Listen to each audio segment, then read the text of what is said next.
Ay, oo nga pala, mas maganda nga pala yung ano.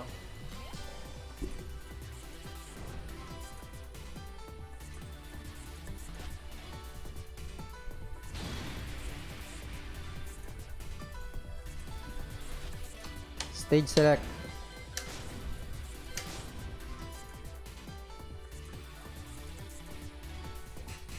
Yung snow.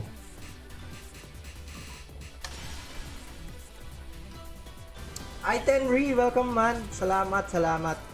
Hindi ka nga pala kasali, Marshall ka nga pala, no? By the way, sabihan nyo naman ako kung mahina yung sounds or yung ano, yung mic. Hindi ko alam, hindi ko talaga na-check. Nagte-testing ako ng ano, frame drop. Oh my god, 58 frames. Okay yung sound sa'yo, yan, thank you. Kailangan ko iwasan tong stage na to.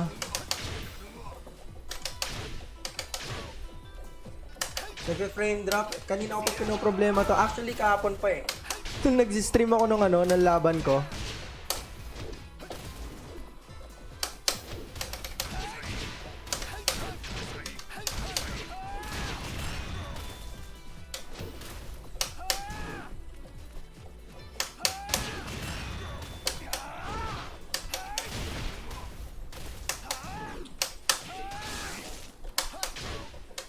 You know? Lagi na lang pagka 4-4-1 plus 2. CH.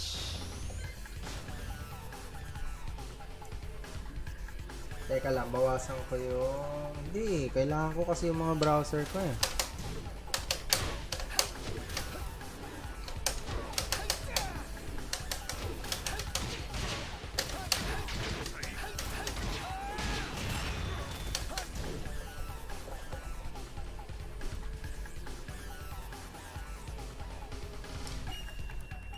Set.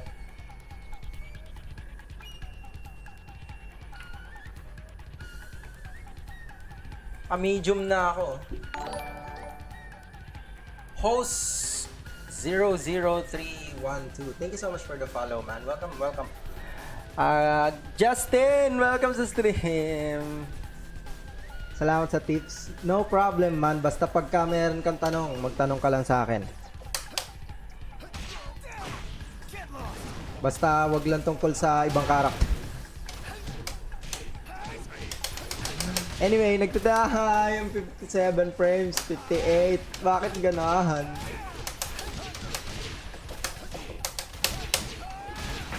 Sobrang sanay na ako sa frame drop nito. Minsan baliwala na eh. Ako na yung nag-a-adjust eh.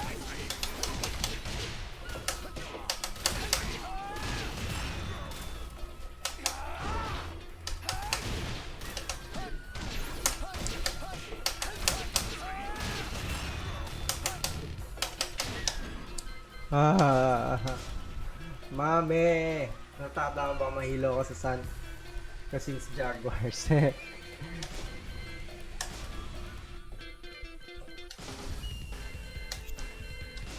Oy.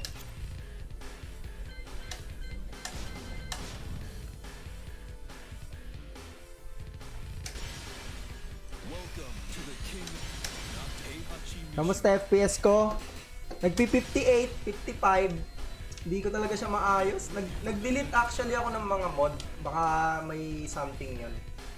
Mag-ano dapat ako mamaya eh. Mag-ano dapat ako kanina eh. Kaso, natatakot ako baka hindi matapos. Yung ano, integrity shit. Baka kasi parang may mga ang daming na-add sa ano eh. Sa local files nito eh. Oo kung bakit. Mga X-input, mga ganon. Hindi ko alam saan galing.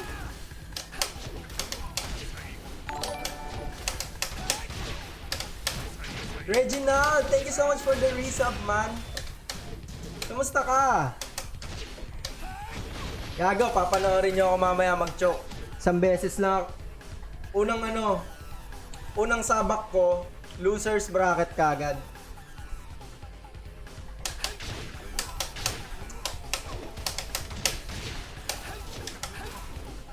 Losers bracket kagad. So kapag natalo ako, out na kagad. Putangin na, casuals na ka. Auto casuals na. Cobra lang katapat. Oh, pre, bumili na ako ng Cobra ko eh. Nasa rep. Lalabas na lang mamaya.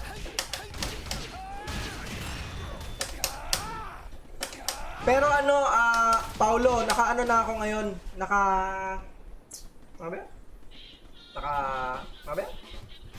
Full screen.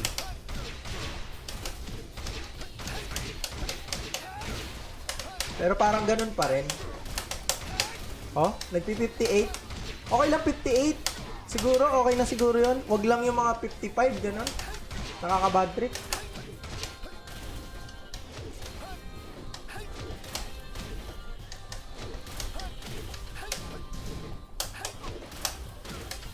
Kahit ni low mo quality. Oh, medium na to eh.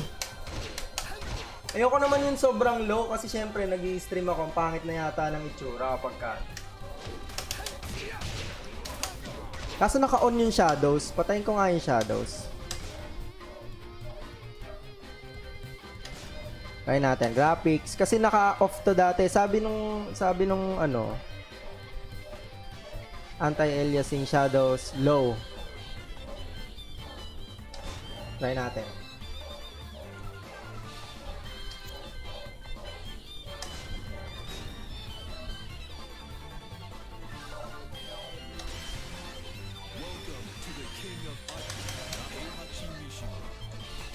Tayo sa pinakamabigat na ano. Try mo i-low lahat tapos render mo 75 or 80.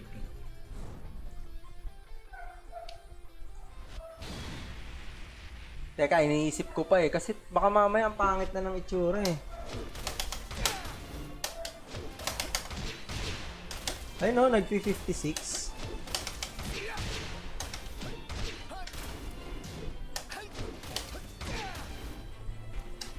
Charlon, invite!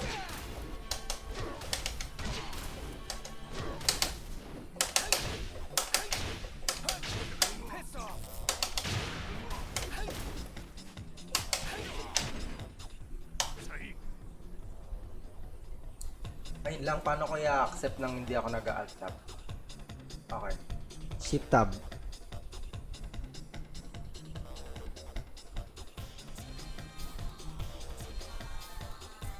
In-invite mo ba ako? Oh no!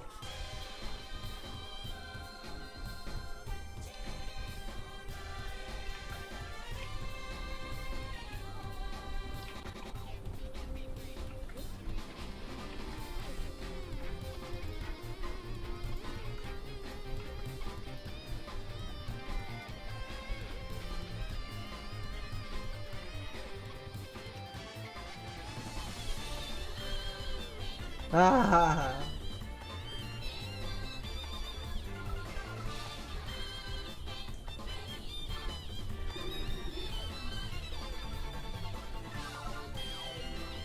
First to 3 ulit tapos ano ha? Charlon.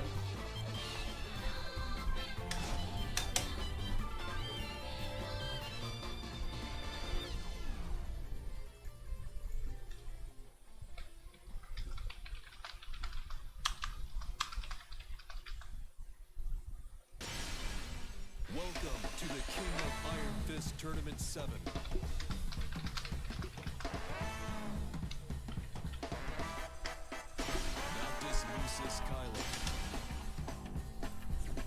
Dapat pala pinili ko yung ano. Ang mabigat na stage yung Mishima Estate ba yun? Ah, talaga? Kala ko yung Snow. Usually kapag ka sa ibang computer shop, dun lagi naglalag yung ano eh.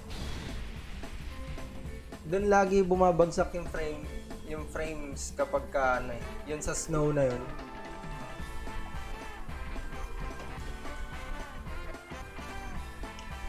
Ano kaya mangyayari? Ah, 49.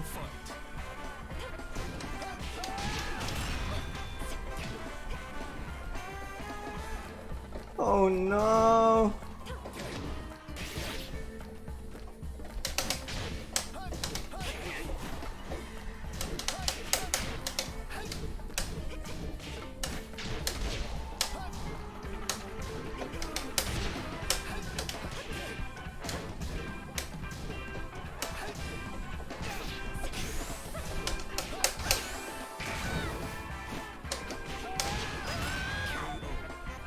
Arctic Snow.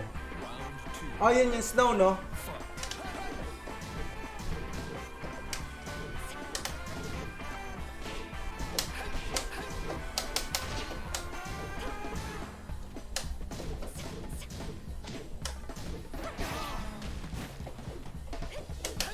Woo!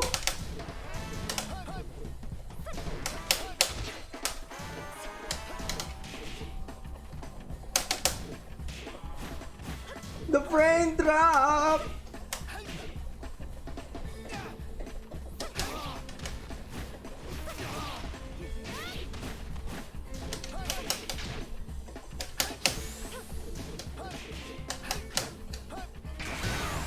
Ah!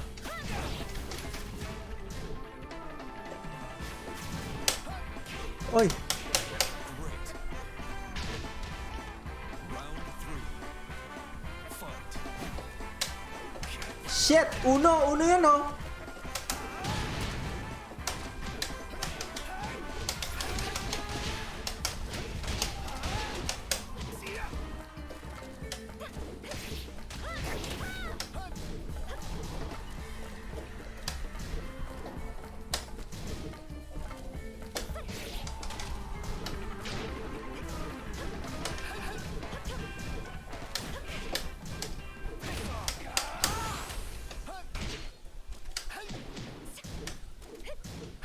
Oh, back 1-2. KO.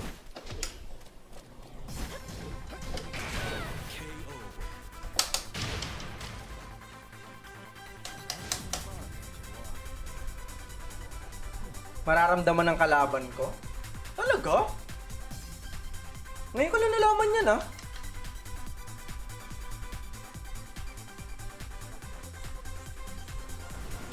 Ngayon ko lang nalaman yun.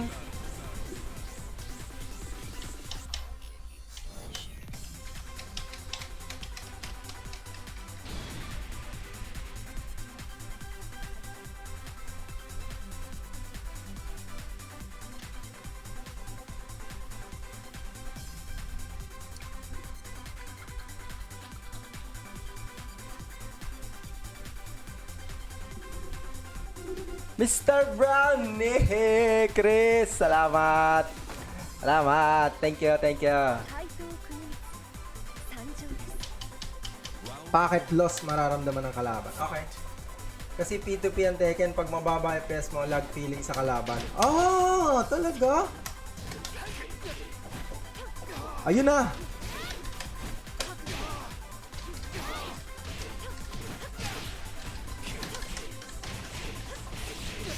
Agay!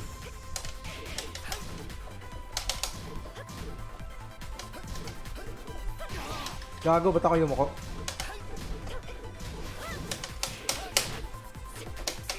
Nice, duck! Round 2. Fight. Ay no, tuwing lumilipad! Agay.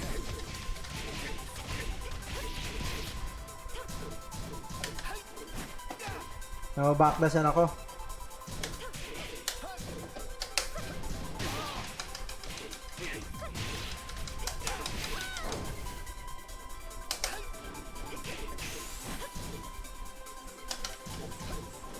Nice duck.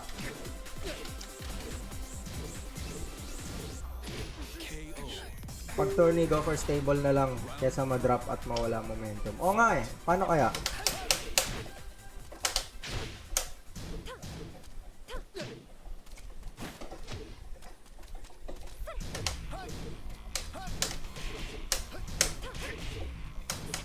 Tangin na, ang kate.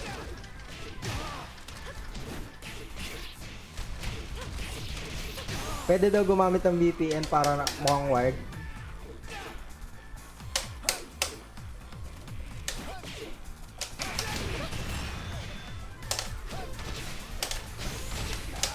Gago! Down back 1-1 plus 2! Down back 1-1 plus 2 yun.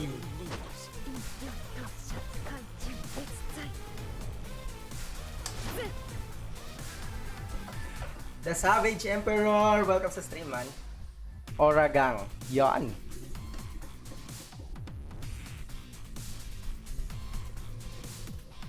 Yun yung kahit 5 bars kayo tapos may sudden lag. Madalas yun yung may nag-frame drop. Ah, talaga? Paano kaya yun? Paano kaya gagawin ko dito? Kung ilolow ko naman lahat, teka lang tapusin lang muna natin to. 1-1, 1-1. Ay, hindi pa ako full 3 check-in. Check-in.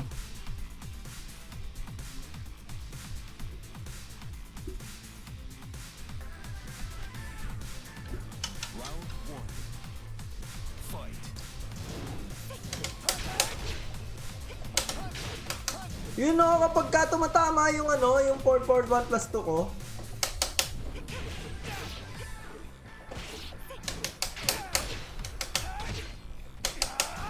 Babalik ko ulit i-off ko ulit yung V-Sync. Naka-off yung V-Sync kanina eh. Hindi naman na masyado sumasabog yung graphics. Uy, 1-2 to yun.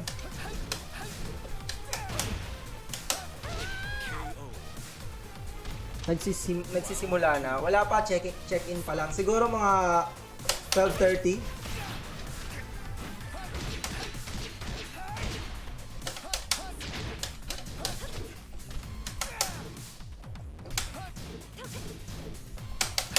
Gago! 4-4-1 plus 2.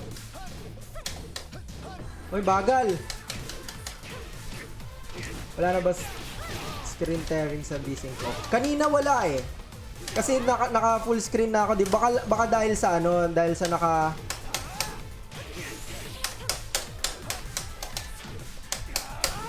Aray, patay ako. Bawal nga pala.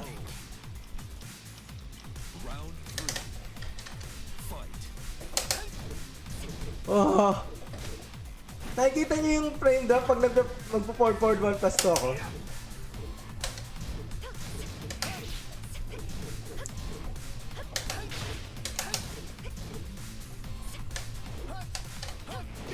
Ah, mayroon pala nun.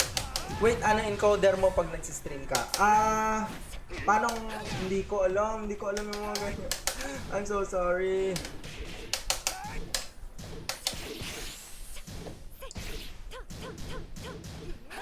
Tinuloy. Round 4. Fight. Tangin. Yari. Magan.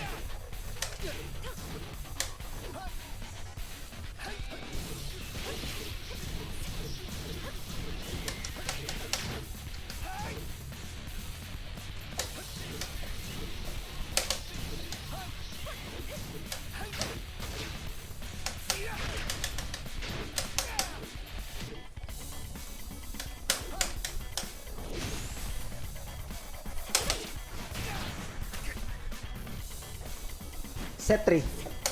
Uy!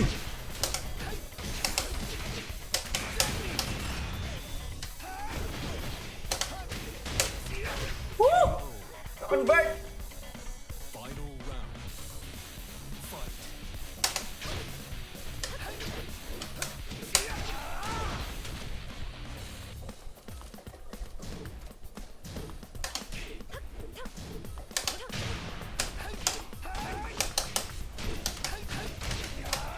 Down back 1-1 plus 2!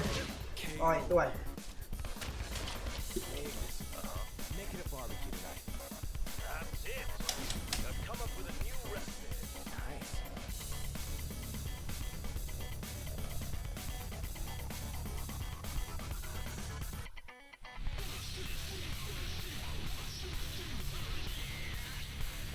Get ready for the next battle.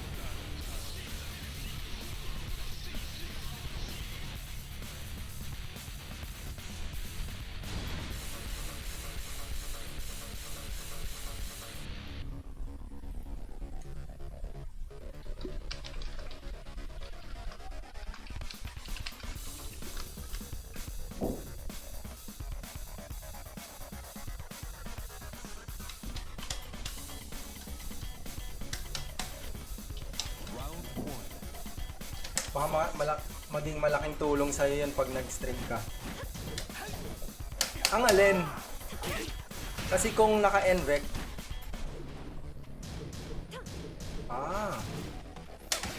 ginagamit yung GPU.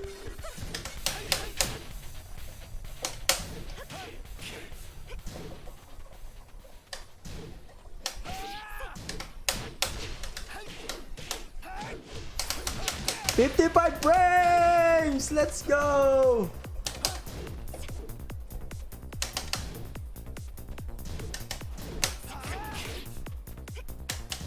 Oh, gago. Muntik na ako dun.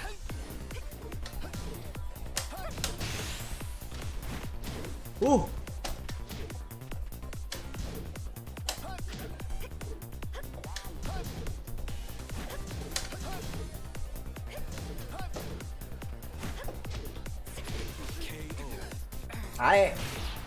Round 2. Fight. Damakot plus 2! Kung kailan? Gago, mali. DF1 dapat.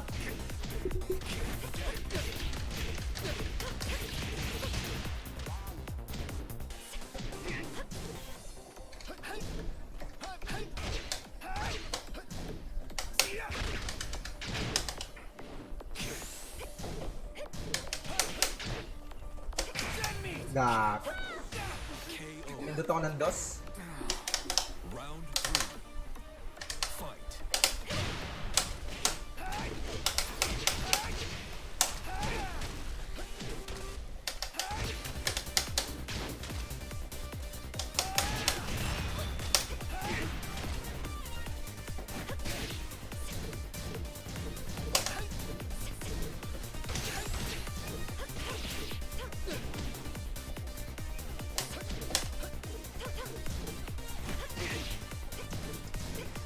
Oh, yung mukha ko, kasi dinelay niya.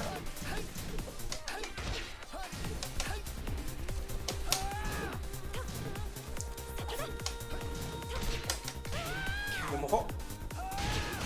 Kasali na ako sa rap and gang. Yan! Let's go! Anong lever mo?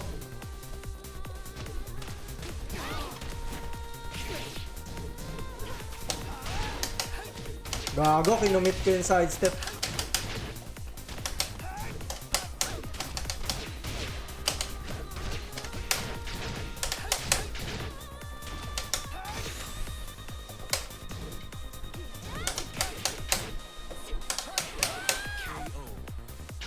CDP, Crown, Dongpal. Uy.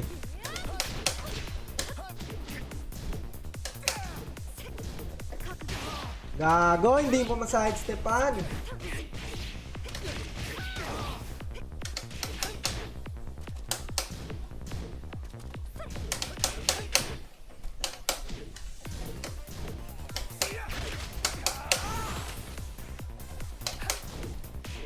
Kaliwa nga pag backturn. Nalimutan ko, nga pala.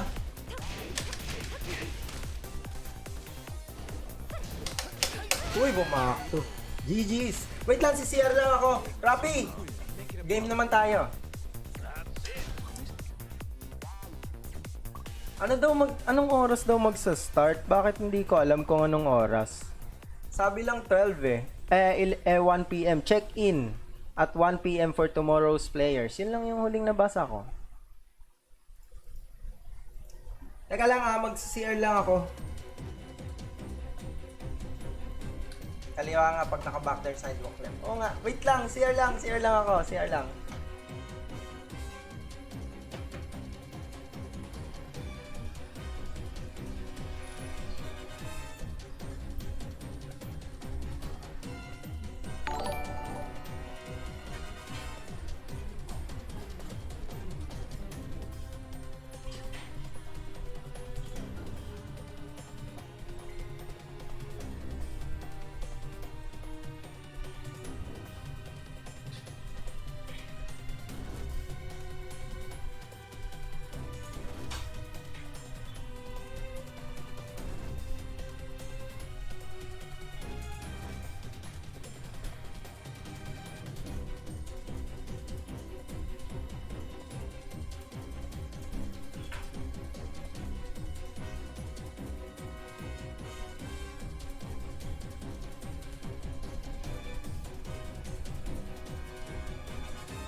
How does it feel being Omega? Hey, King Sparta, welcome, man. The tournament is going to start a few minutes from now. How does it feel being an Omega? The- it's actually not that different. It's quite the same. I actually feel like it's more of a disadvantage when you play rank because you can't find any opponents on TGO and TGP. So it's still the same. I enjoy using my other account, the Tekken King account, because I find a lot of opponents there. So yeah. Wait, check-in and tas bukas palaban. Gago. Eto na. Let's go, Mastiff.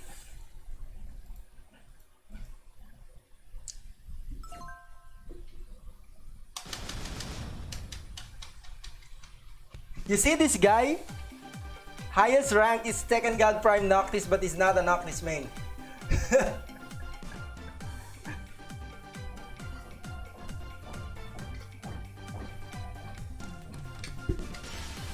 This guy is my mentor and he's not even a Noctis main.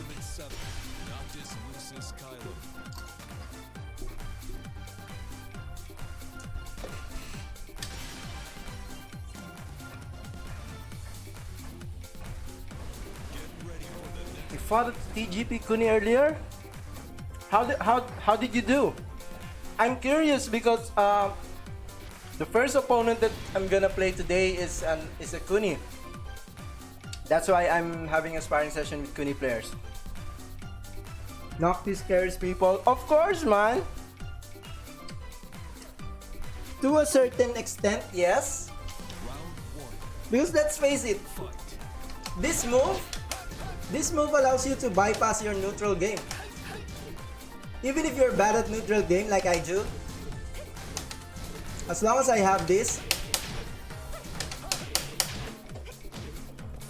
gago, pumapalag siya sa... Oh.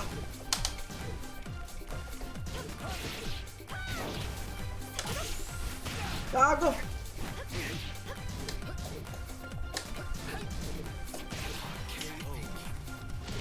Beat her in the first game and then the next two matches lost to Kuni.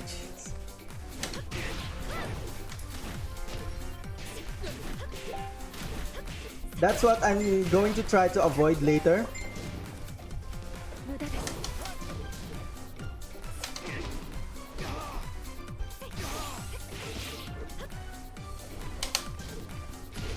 Fuck! Praktisadong Kuni. Praktisado sa chess, saka sa Apex.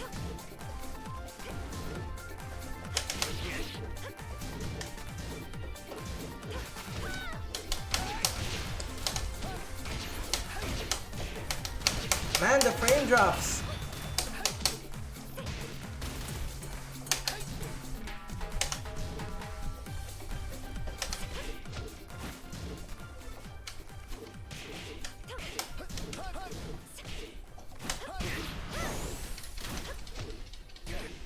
Look at the frame drops, man.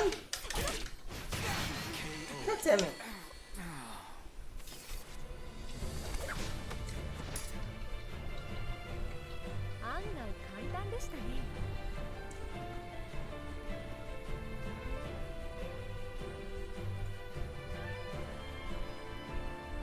Nasa heat effect mo yung frame drop. Sa heat effect? Paano ko ang gagawin? Tatanggalin ko yung heat effect.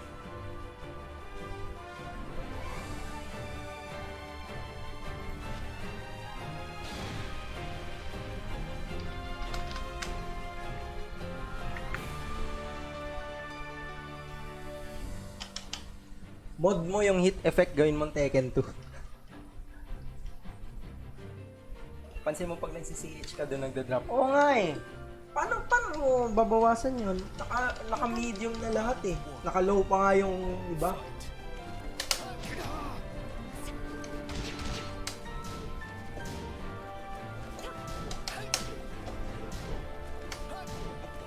Uy! Yumuko ako dun!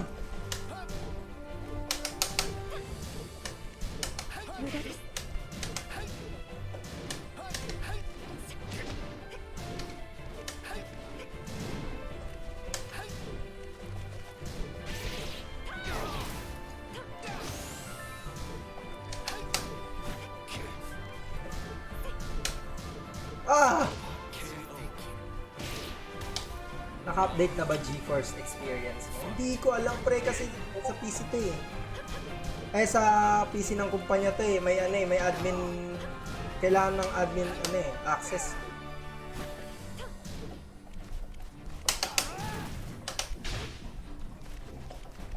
Coach! Welcome sa stream, Coach!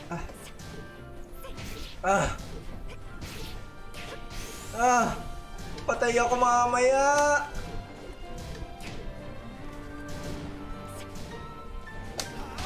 There we go. Nalaglag pa nga. Fuck!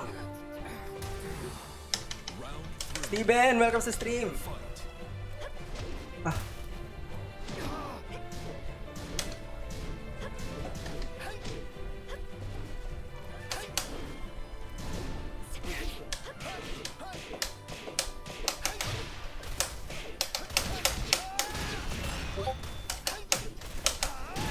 Bawal sa mag step pag tinamaan ka ng down 3 tapos patayo. Bawal yung combo na ganun kay Kuni, puta.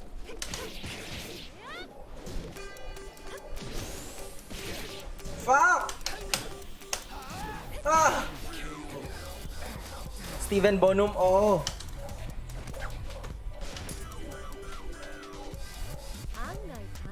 Lumulusob nga ako eh, kaso nasisingitan ako eh. Hindi ko alam kung kailan napipindot si Rapi.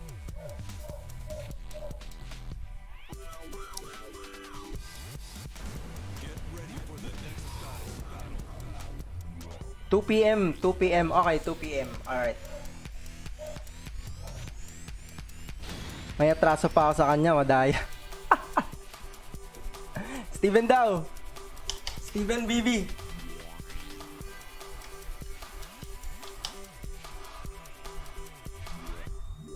Yun nga kasi pre, ang problema pag nag-back ako, magkakaroon ng distansya. Pag nagkaroon ng distansya, yari ako kay Kuni.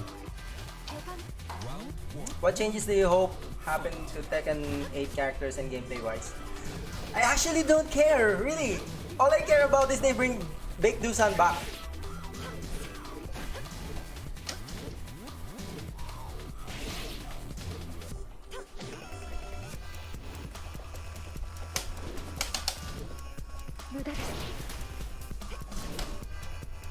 Ilan ba plus nun?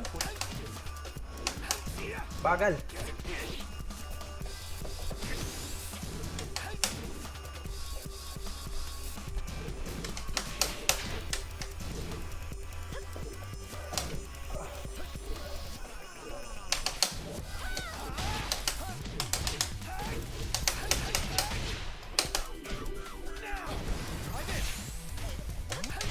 Oh my god. Tae, nagpe-frame drop! You don't like Pac Rom? I used to hate Pac Rom, but I tried playing him like a few days.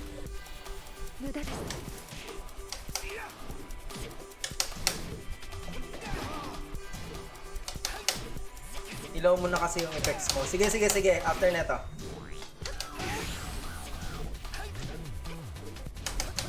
Bagal ko!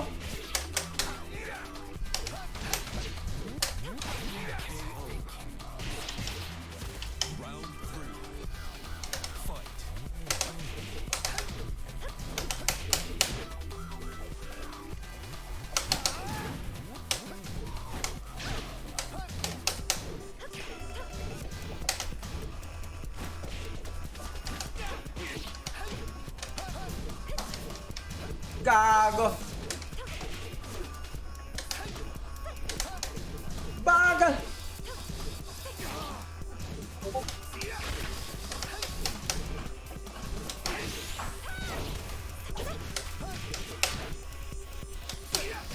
Yeah! Rapi, papalitan ko lang saglit. Ilalow ko yung effects. Wait lang wait lang Wait lang, Rapi. Ilalow ko lang yung effects. Basura stream na yung mangyayari sa atin, pero okay lang at least. Uy, Garrett.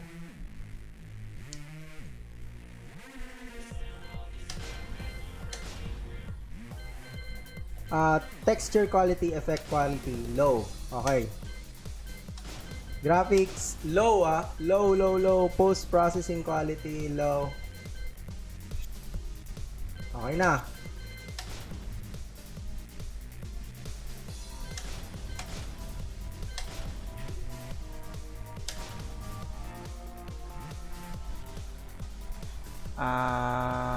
Mastiff.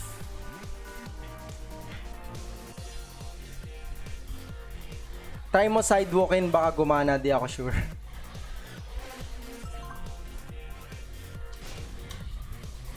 Hindi ko pwede i-commit yung sidewalk, pre, kasi may back to eh. Nakakalimutan mo i-fuzzy guard yung DF1 mix-up. Oo nga, ito kasi yung problema. Kapag fuzzy guard ko yung down forward 1, if I fuzzy guard the down forward 1, babagal ako. I mean, pagka DF1, imbis na -3, -4 yata yung down forward 1 yan. Bumabagal ako lalo. Parang nag-hesitate tuloy ako.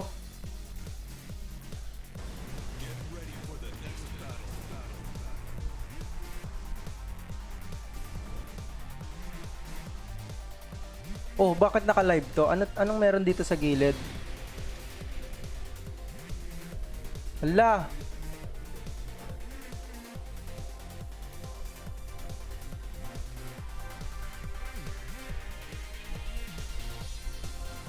Channel! Sorry, hindi ko ma-accept yung yung live mo.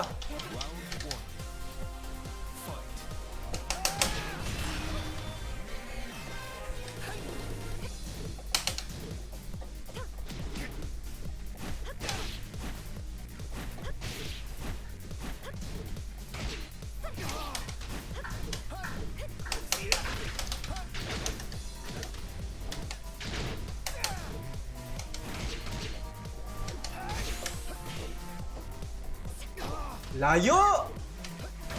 KO. Round 2. Fight.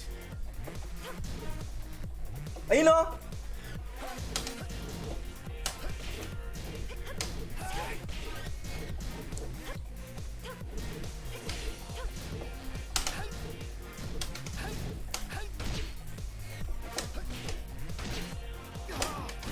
Gago, alam.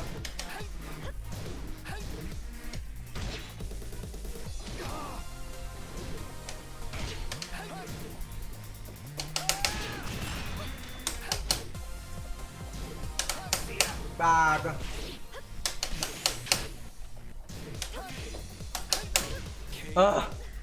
Anong oras laban nyo ni Kunikat? 1 o'clock. Ay, 2.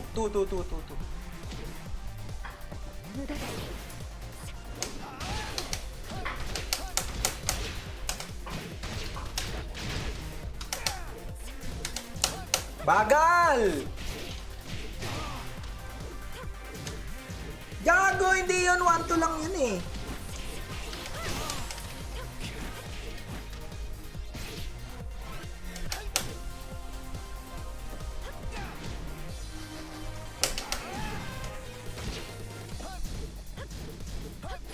KO. Round 4. Fight.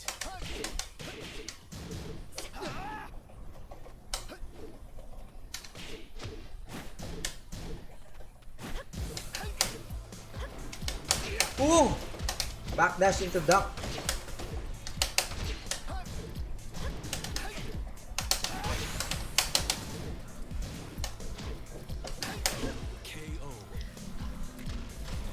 Nakaisa rin. Let's fish.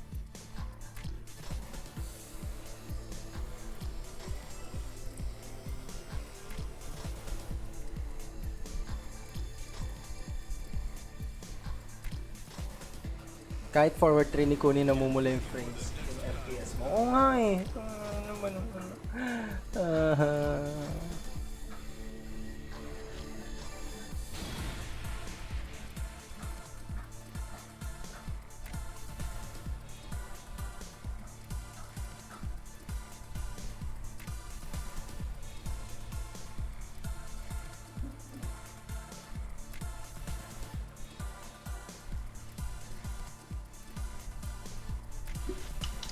Round one. Fight. May pushback. Kailangan back one to talaga.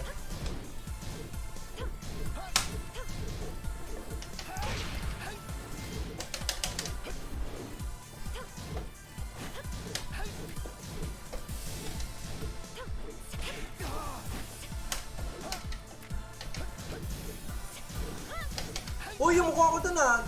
Grabe naman delay nun.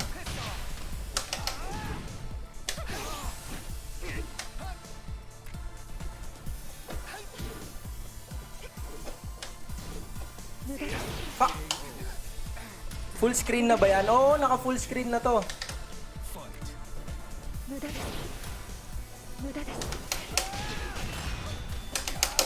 Patay!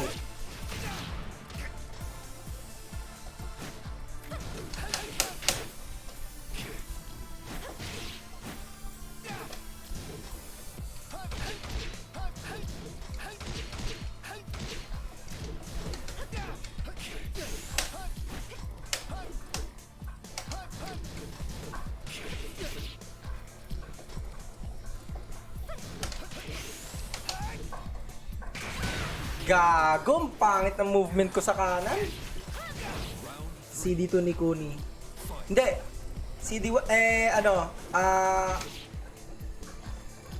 Yung QCF1.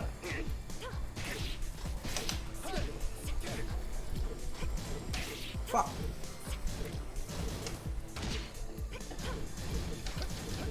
Bagal ko. Ay.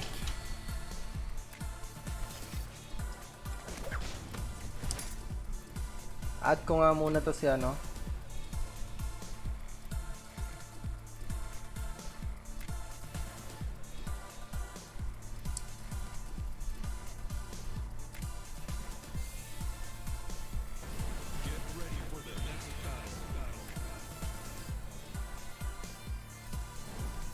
Add.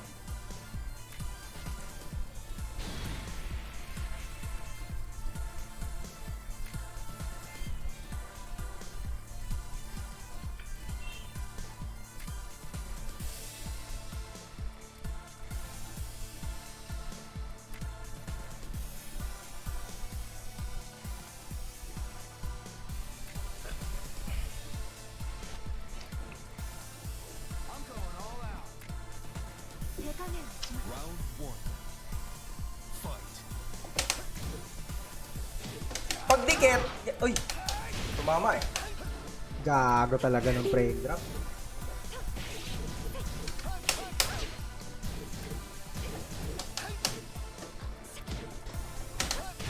Fuck, lumulusot talaga.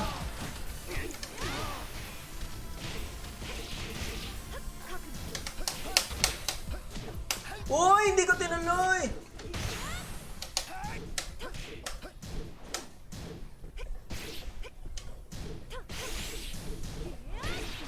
Shit, bawal pala yung ano, step guard. Fight.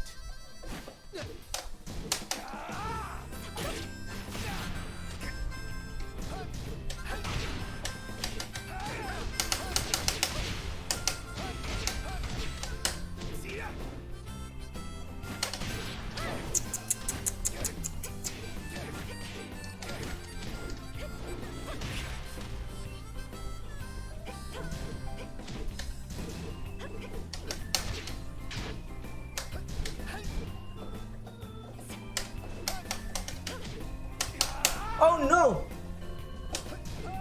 Gago.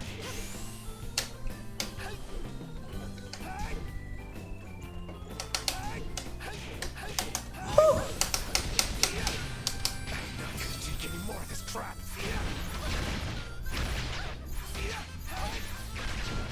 It's over. KO. No big deal. Round 3.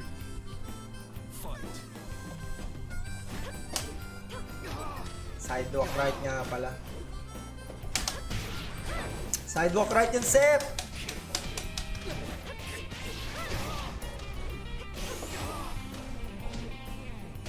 Perfect. Round 4. Fight.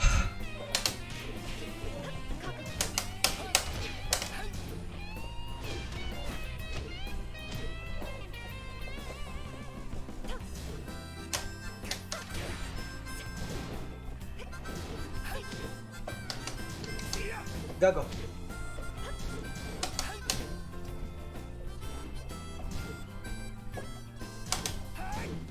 Gagan, talina.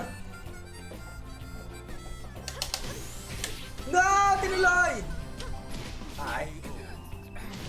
Last game, tapos ano, mag-connection test muna kami ni ano.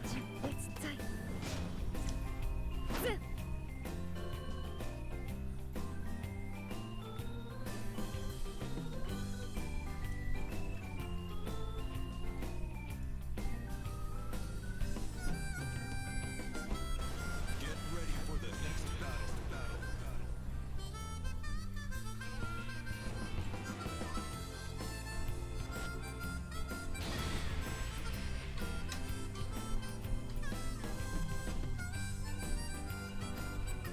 Lakas naman magkunin yan.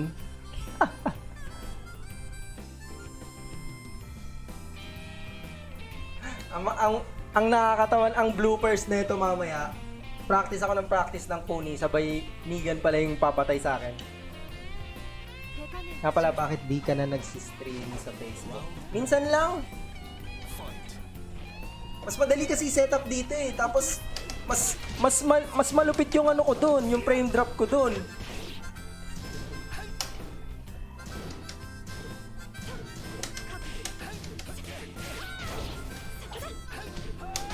Abot ko pala yun.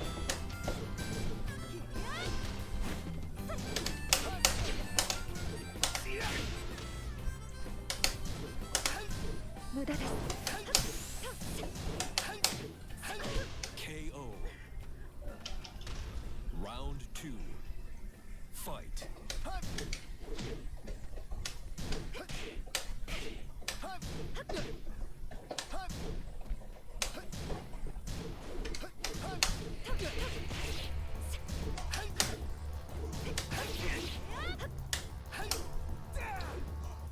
Ang tagal naman nun!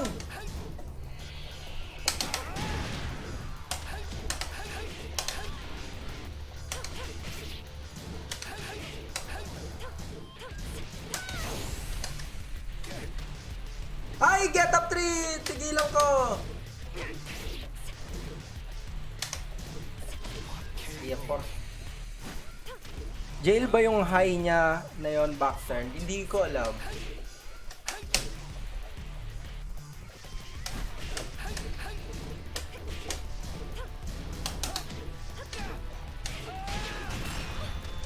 Oh no!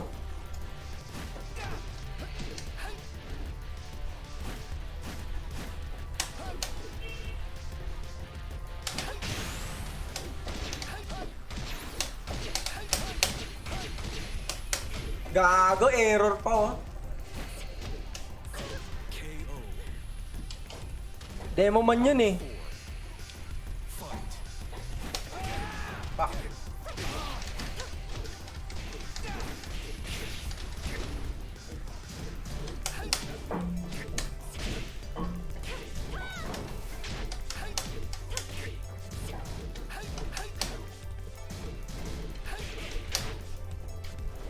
Uno.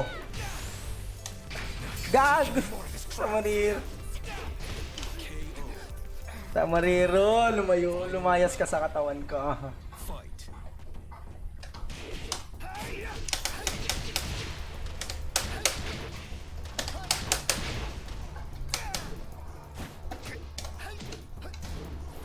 Alam ko na. Oo, alam ko.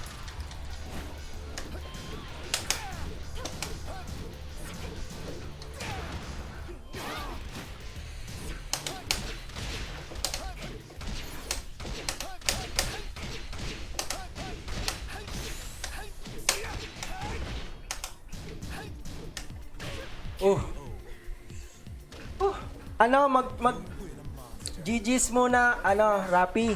Mag-ano lang muna kami, connection test.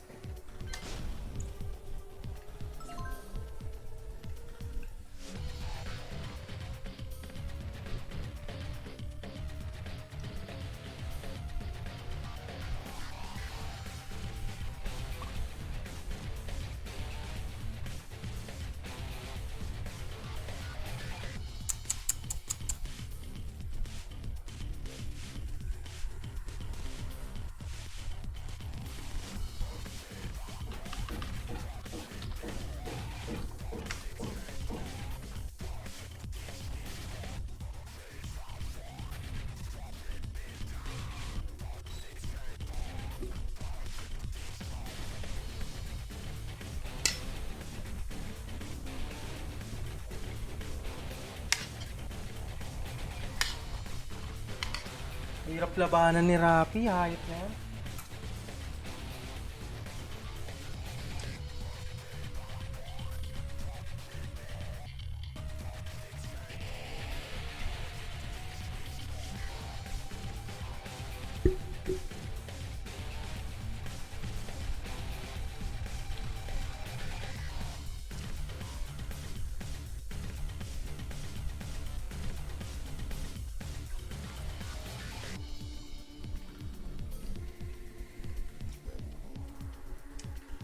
Kunikat, where are you?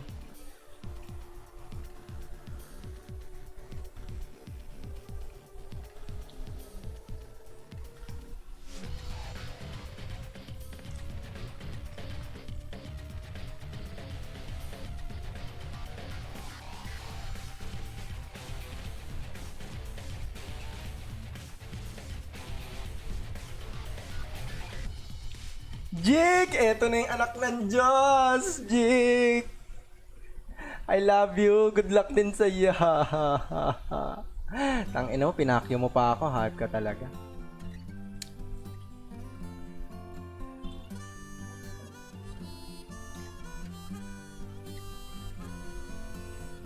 Chica! Basta unahan ko. Yun yung plano ko ngayon eh. Sana hindi siya nanonood, di ba? Para hindi niya alam.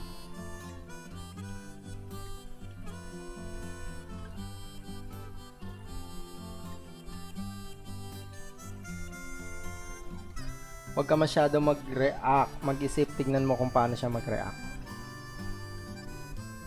Copy. Salamat.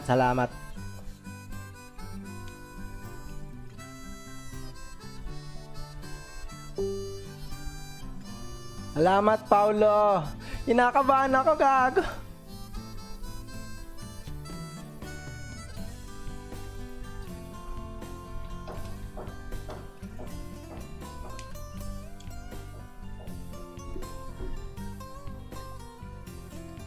Wait lang, kunin ko na yung cobra ko. Yee! Bubuksan ko na. Fresh from freezer.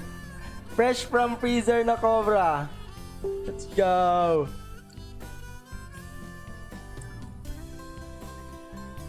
Kung may channel points kayo, gamitin nyo na pang cobra natin. Ayan o.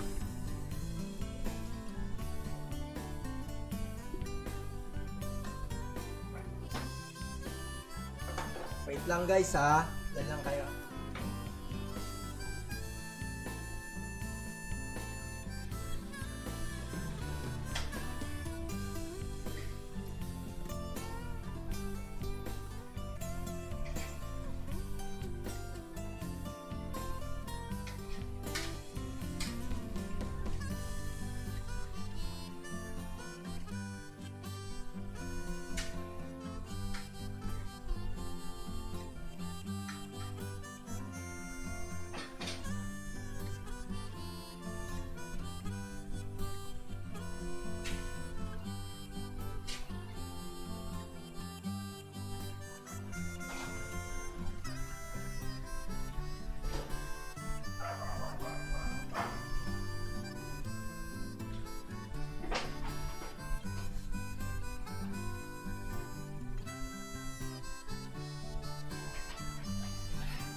Ah. Woo! Fresh from freezer na cobra. Let's go.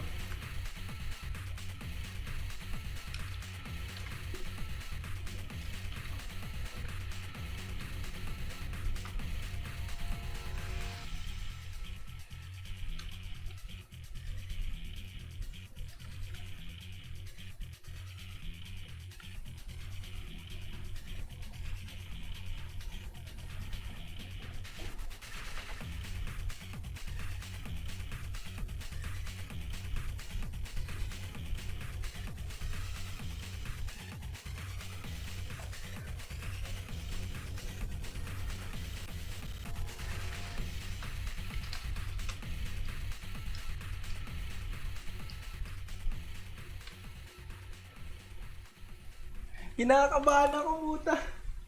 No. Help.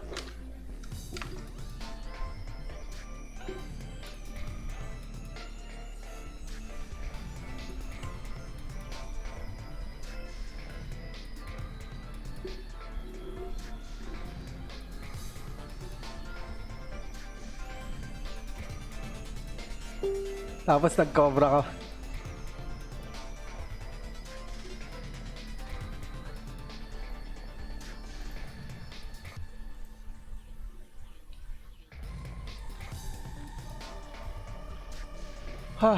Asa na?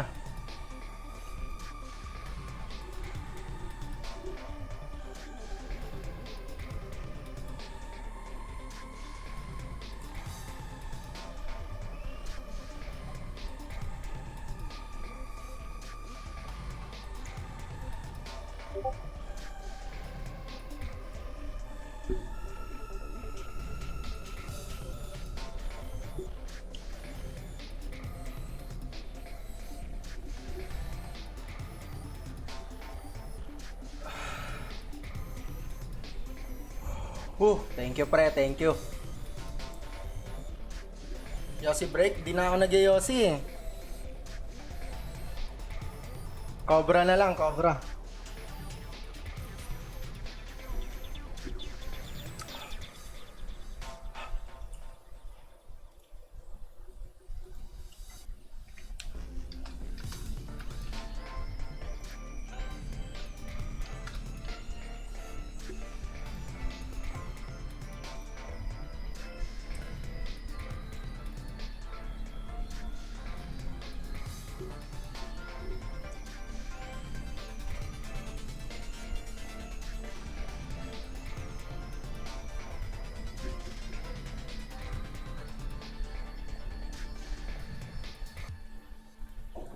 Tanggal muna ng kababang wala pa ako.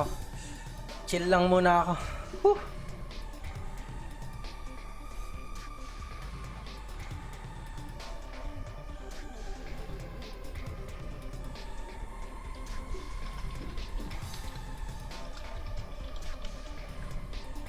Eto na. Ang ilang kinakabahan.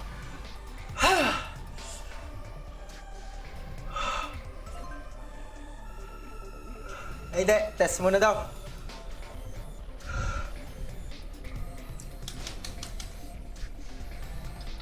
Nahilo naman ako dun sa ginawa ko, putek.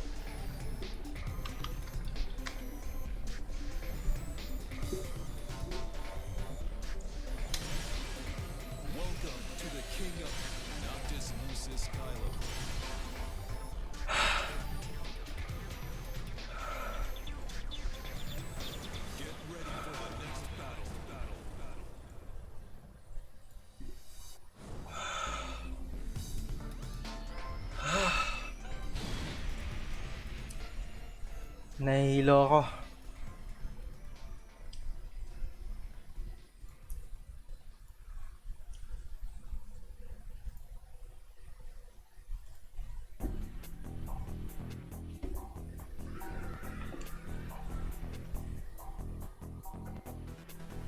Moment of truth to kung ano, magbeberbera na lang tayo mamaya o magta-tournament pa ako.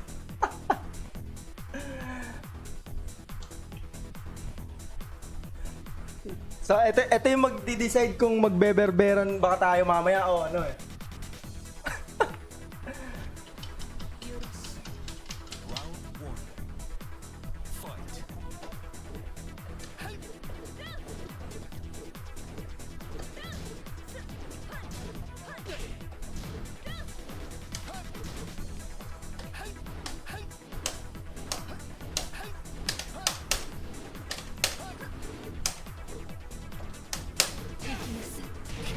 Okay na.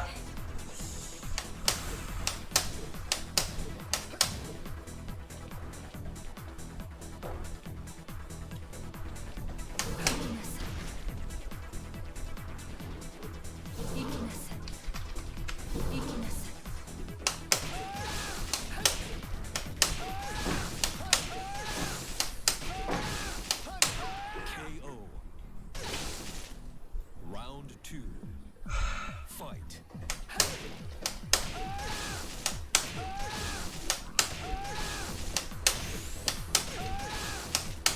Perfect.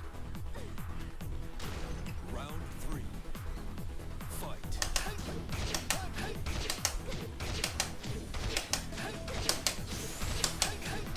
Perfect.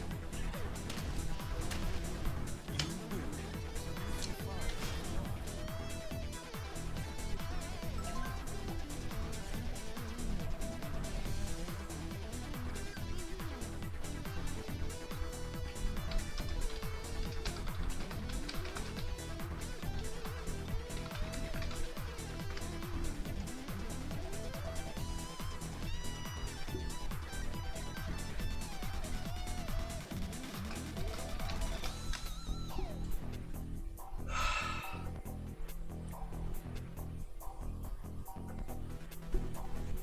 Bababa ko muna saglit ng mic, nakaharang.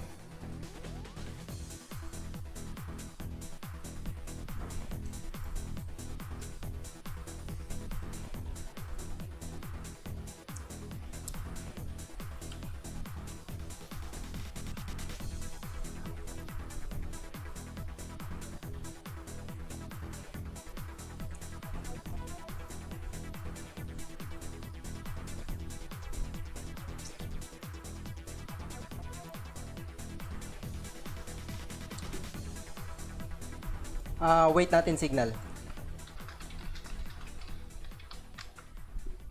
Pero invite mo na ako.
Oh, pre. Meron tubig. May cobra pa nga eh.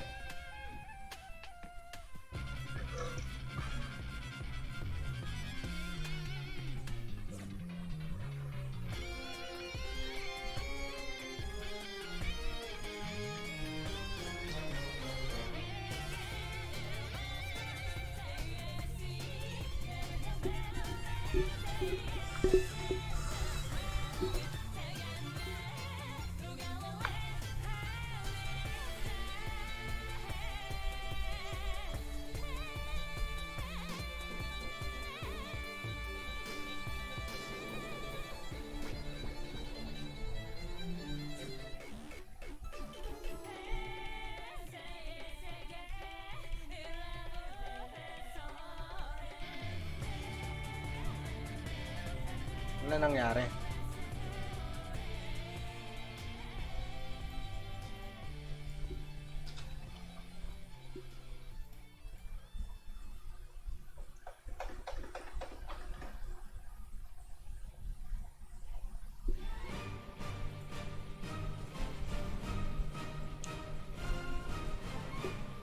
Anong balita?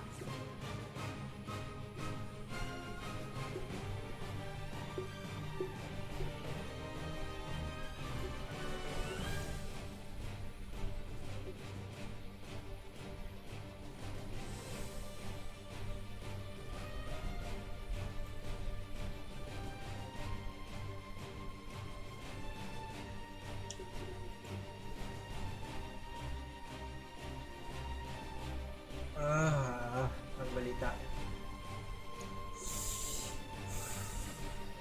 Tayo na, lalamig to eh.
Malamig na kami parehas nito. Hindi nagre-reply yan sa ano eh.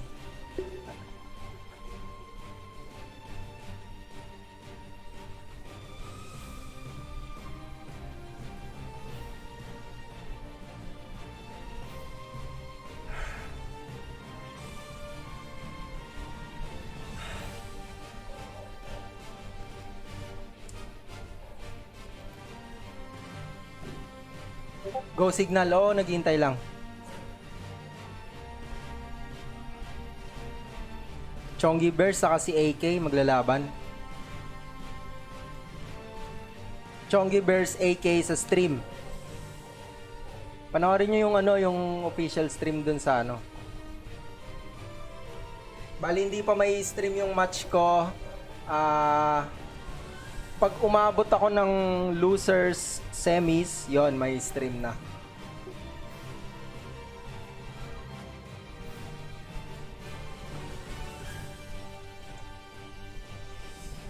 May link ba ng official stream? Hanapin mo na lang Garayat TV. Garayat TV yata.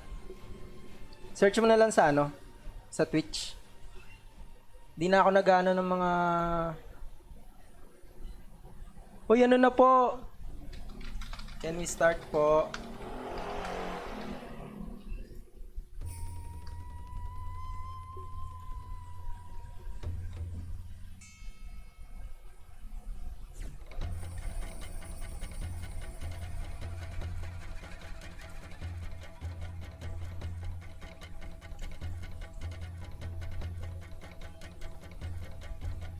Okay.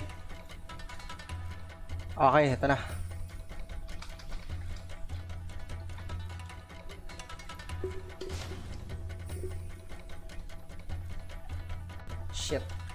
Shit, napaaltab ako.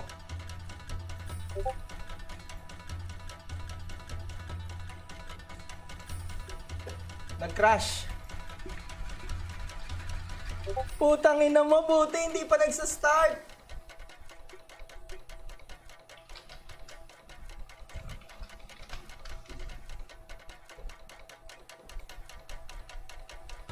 Oh no!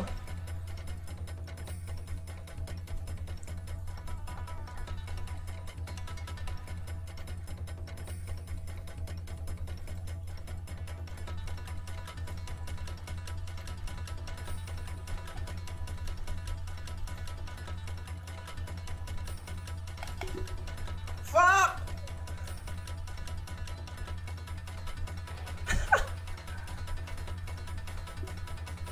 Yung task manager ko nasa kabilang screen. What's happening?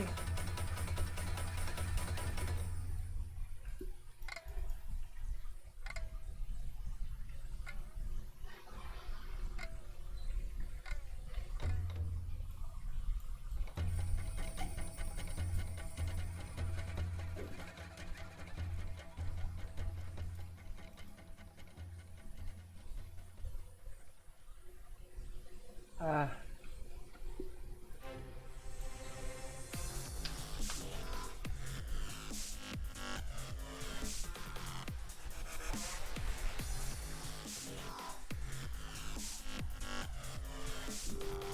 Oh no!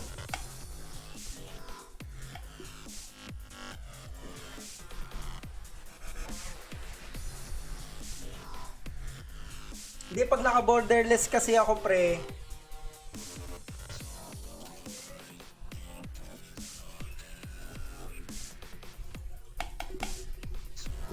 Fuck!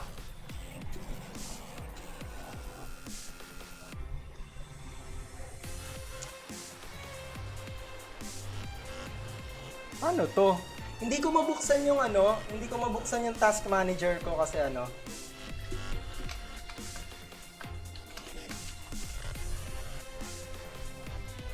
Hindi ko mabuksan yung task manager ko kasi natatabunan nitong screen na nagrahang.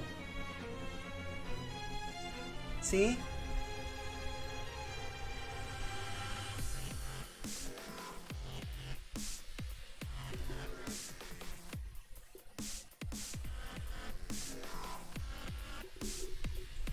Sige, i-restart ko na. Shit.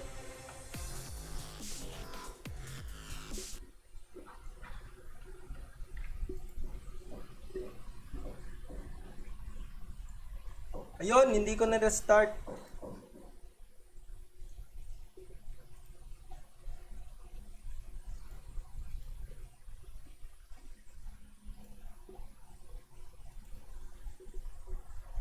Fuck!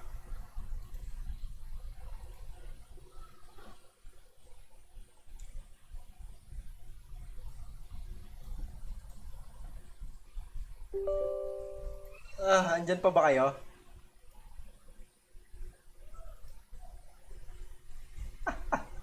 Apakamalas! Apakamalas!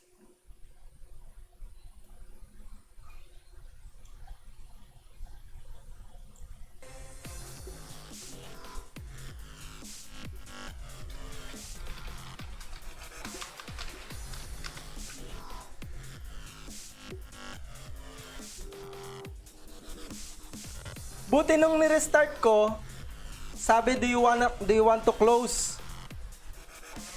Sabi, do you want to close the blah blah blah, yung mga naka-open na program.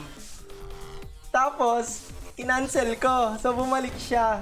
I'm so happy. Okay, Steam.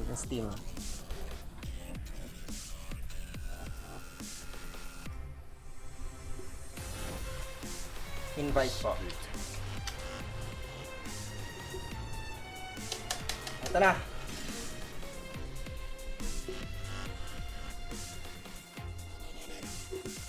Game na to.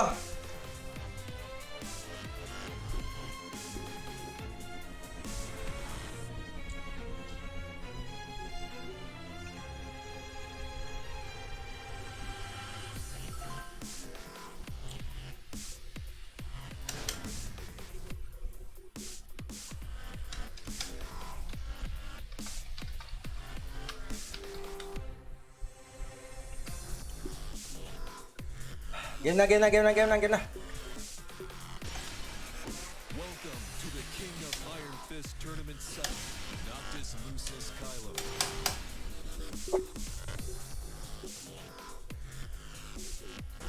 Get ready for the next battle. Wala na munang gagalaw. Wala mo na mag-alt tab.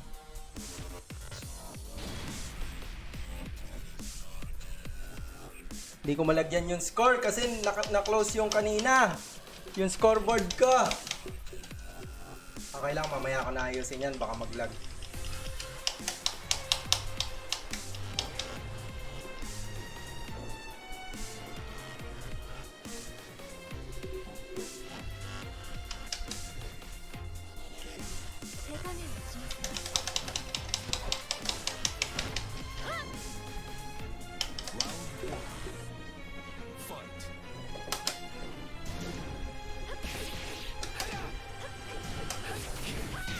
Fight. Okay. Dinelay tech roll ko ah. Okay lang. Sige. Round 2. Fight.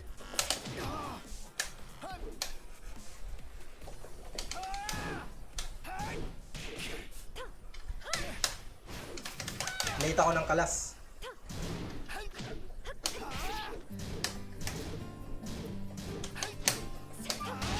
Oy!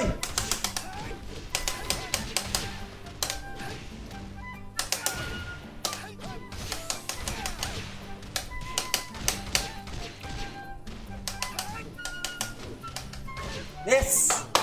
Sumide step siya. Round 3. Fight.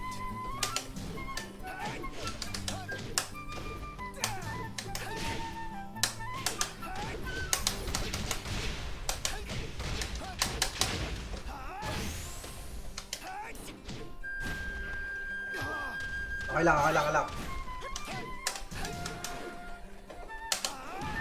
Oo nga pala. Sumaside step. Okay.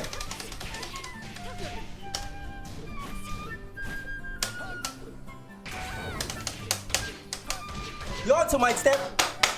Round 4. Sumaside step siya pag negative.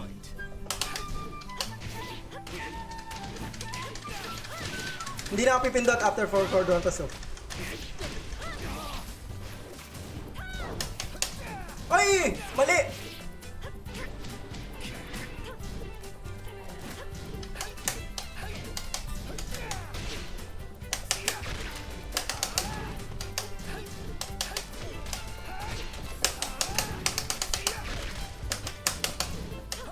Yes! Yes!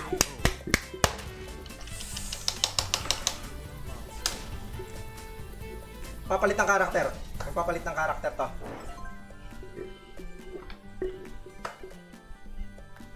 Ha!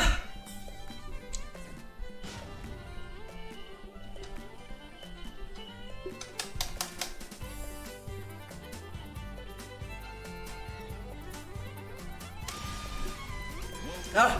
Iron Fist Tournament 7, Noctis Lucis Kylo. Get ready for the next battle.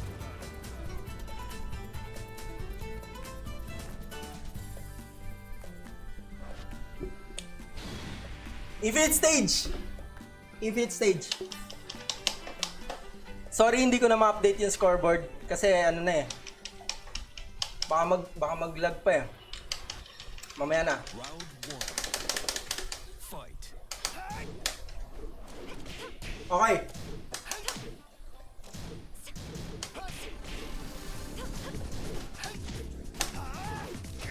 Oy, pangit ang punish niya.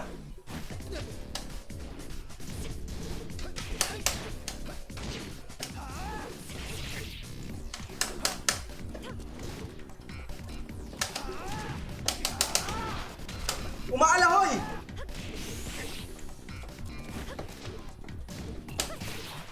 Okay. While standing for back 2. Fight.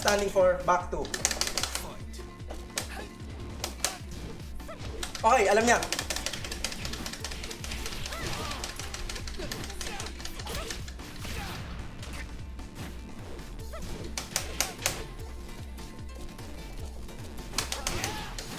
Tae. Kaya ayokong distansyahan eh. Inaabot ako nun eh. Get up 3.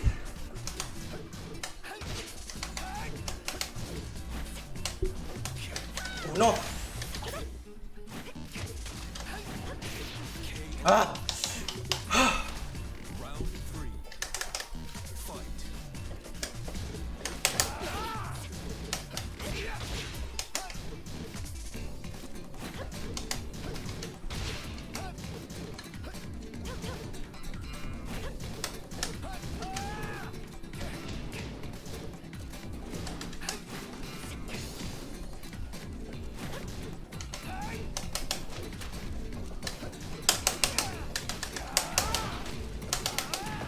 Tae!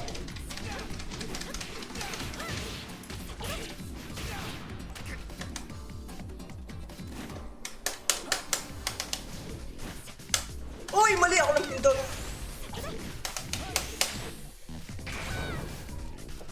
Oh! Nag-down back ako doon!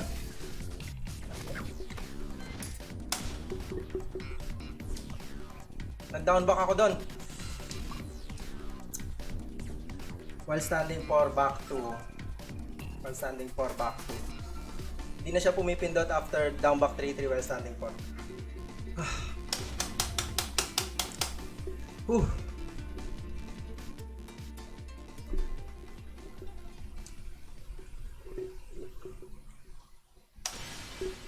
Welcome to the King of Iron Fist Tournament 7. Noctis Lucis Kylo.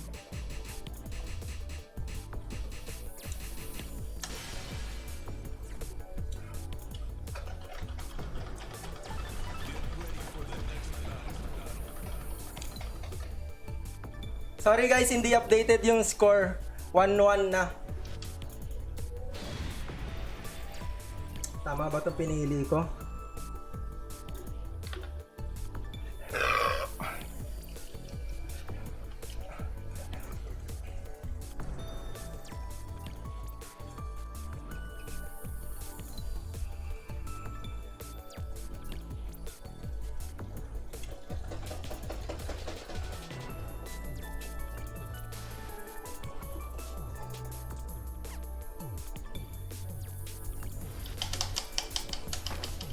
Round 1. Fight.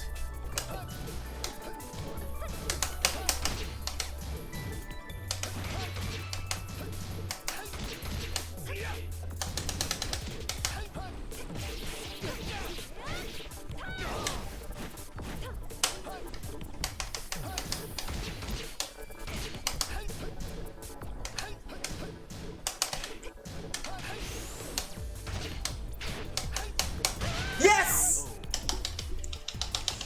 Okay. Fight.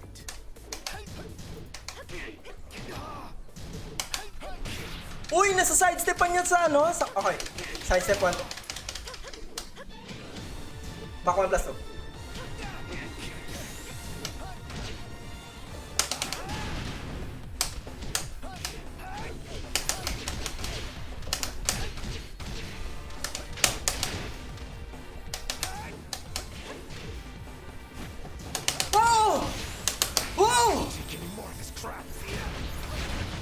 Buhay pa!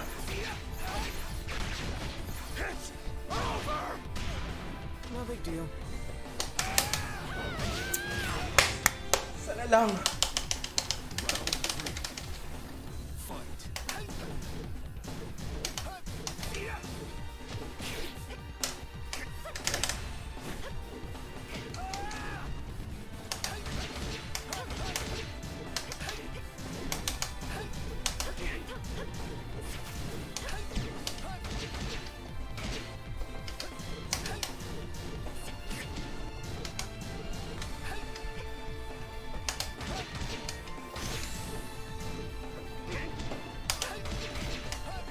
Yes! Putang ina mo!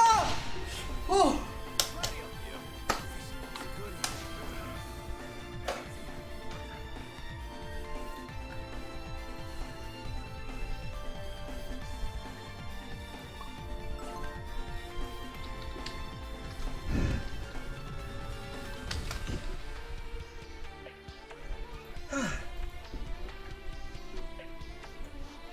Yes!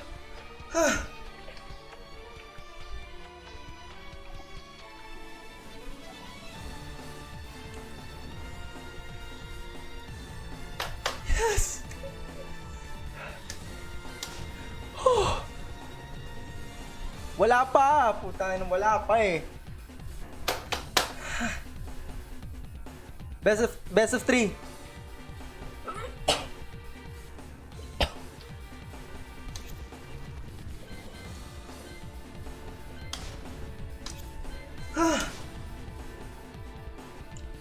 Napansin ko na nag-hesitate siya sa 2-2 eh. Hindi ko nilapas yun nung first round, saka nung first game, saka second game. Pinakikiramdaman ko muna siya.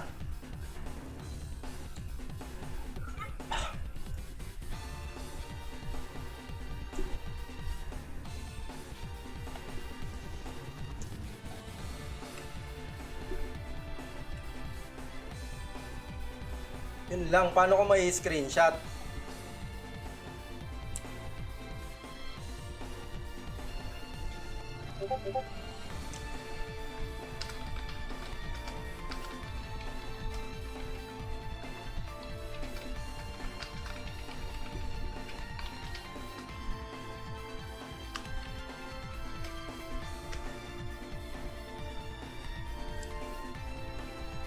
Yes. Yes.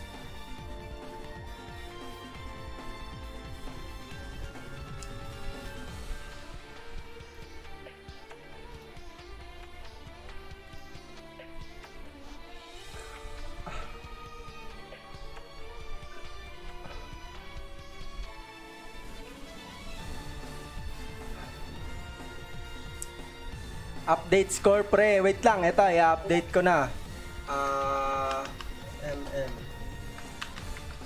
Keenan.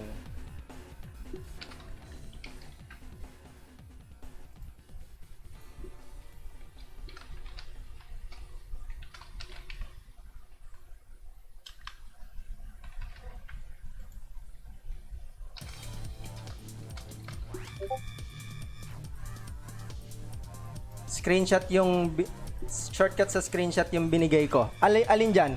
Windows key, Windows Shift S. Okay. Ala. Windows Shift S.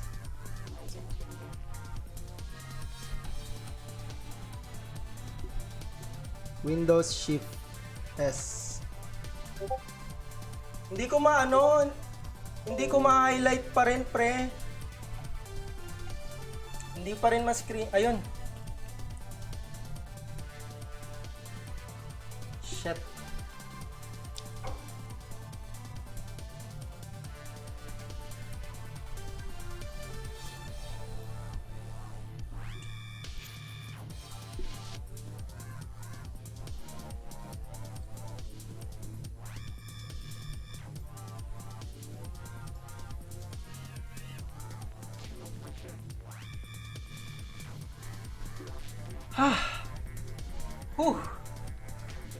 Hinga muna ako. Tangina niya lahat.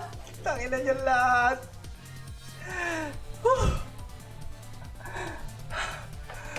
Sinerte.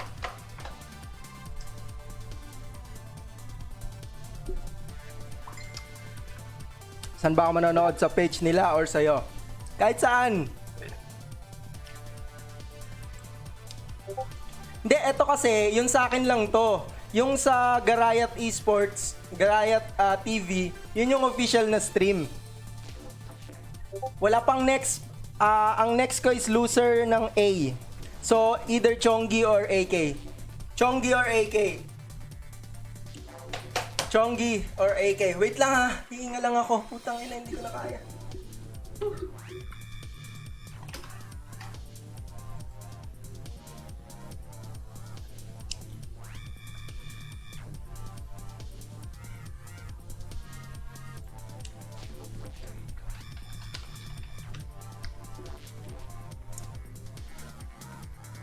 Okay na daw, Charlon. Wait lang ha.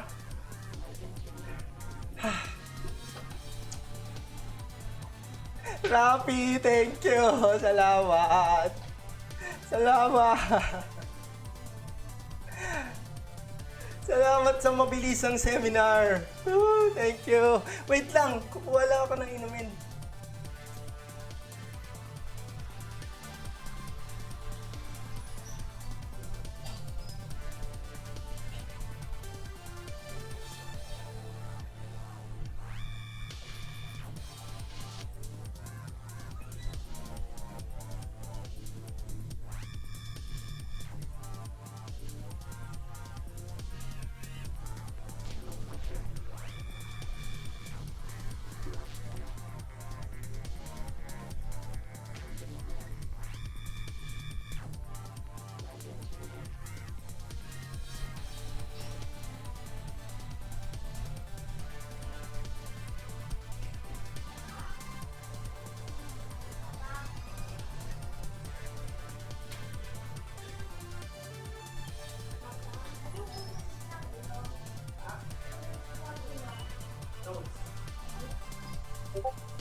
Gusto ko mag-Apex pero gusto ko manood ng mga laban. Saka ka na Pre, pag nag-top 8 ako, eto, papangako ko sa'yo. Pag nag-top 8 ako, mag-i-install ako kagad ng Apex sa PS4. Pag nag-top 8 ako, yan. Seryoso yan.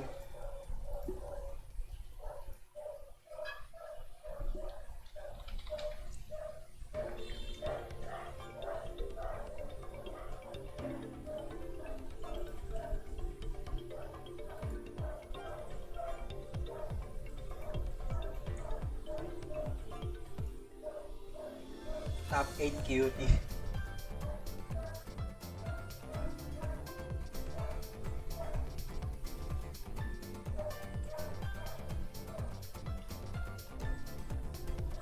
Garayat Esports, ba't wala? Ayun. Panoorin ko muna yung saglit. Kung ano yung kasi kung sinong ano dito eh. Kung sinong mananalo, kung sinong matatalo dito yun yung mga kalaban ko. So panoorin ko lang saglit. Kaka-start lang nila. Naka-Shine. Shine si ano.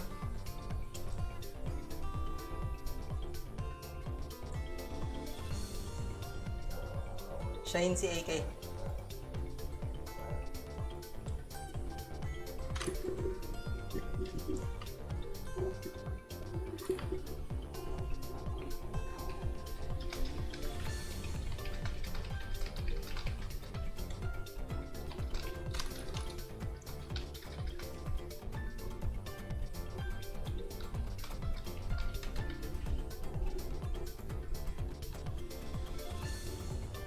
Nasa stream ni PK laban ni AK.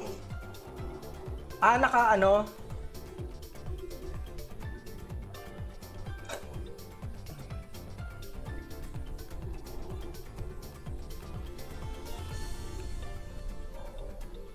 Turn the low parry as well. 2 straight rounds for the Cebuano hero, Chongy Bears.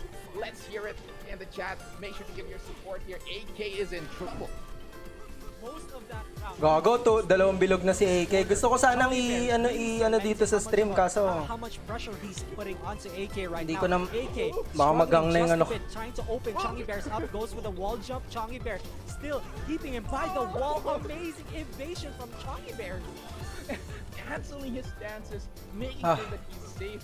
Just bring it to AK. AK on a bit of a struggle here, still confused. What he is Naka full screen na kasi ako. Kung naka borderless ako, pwede ko ilipat yung yung stream. Chonky Bears catches him in the air, but still manages to get the combo. AK in the red.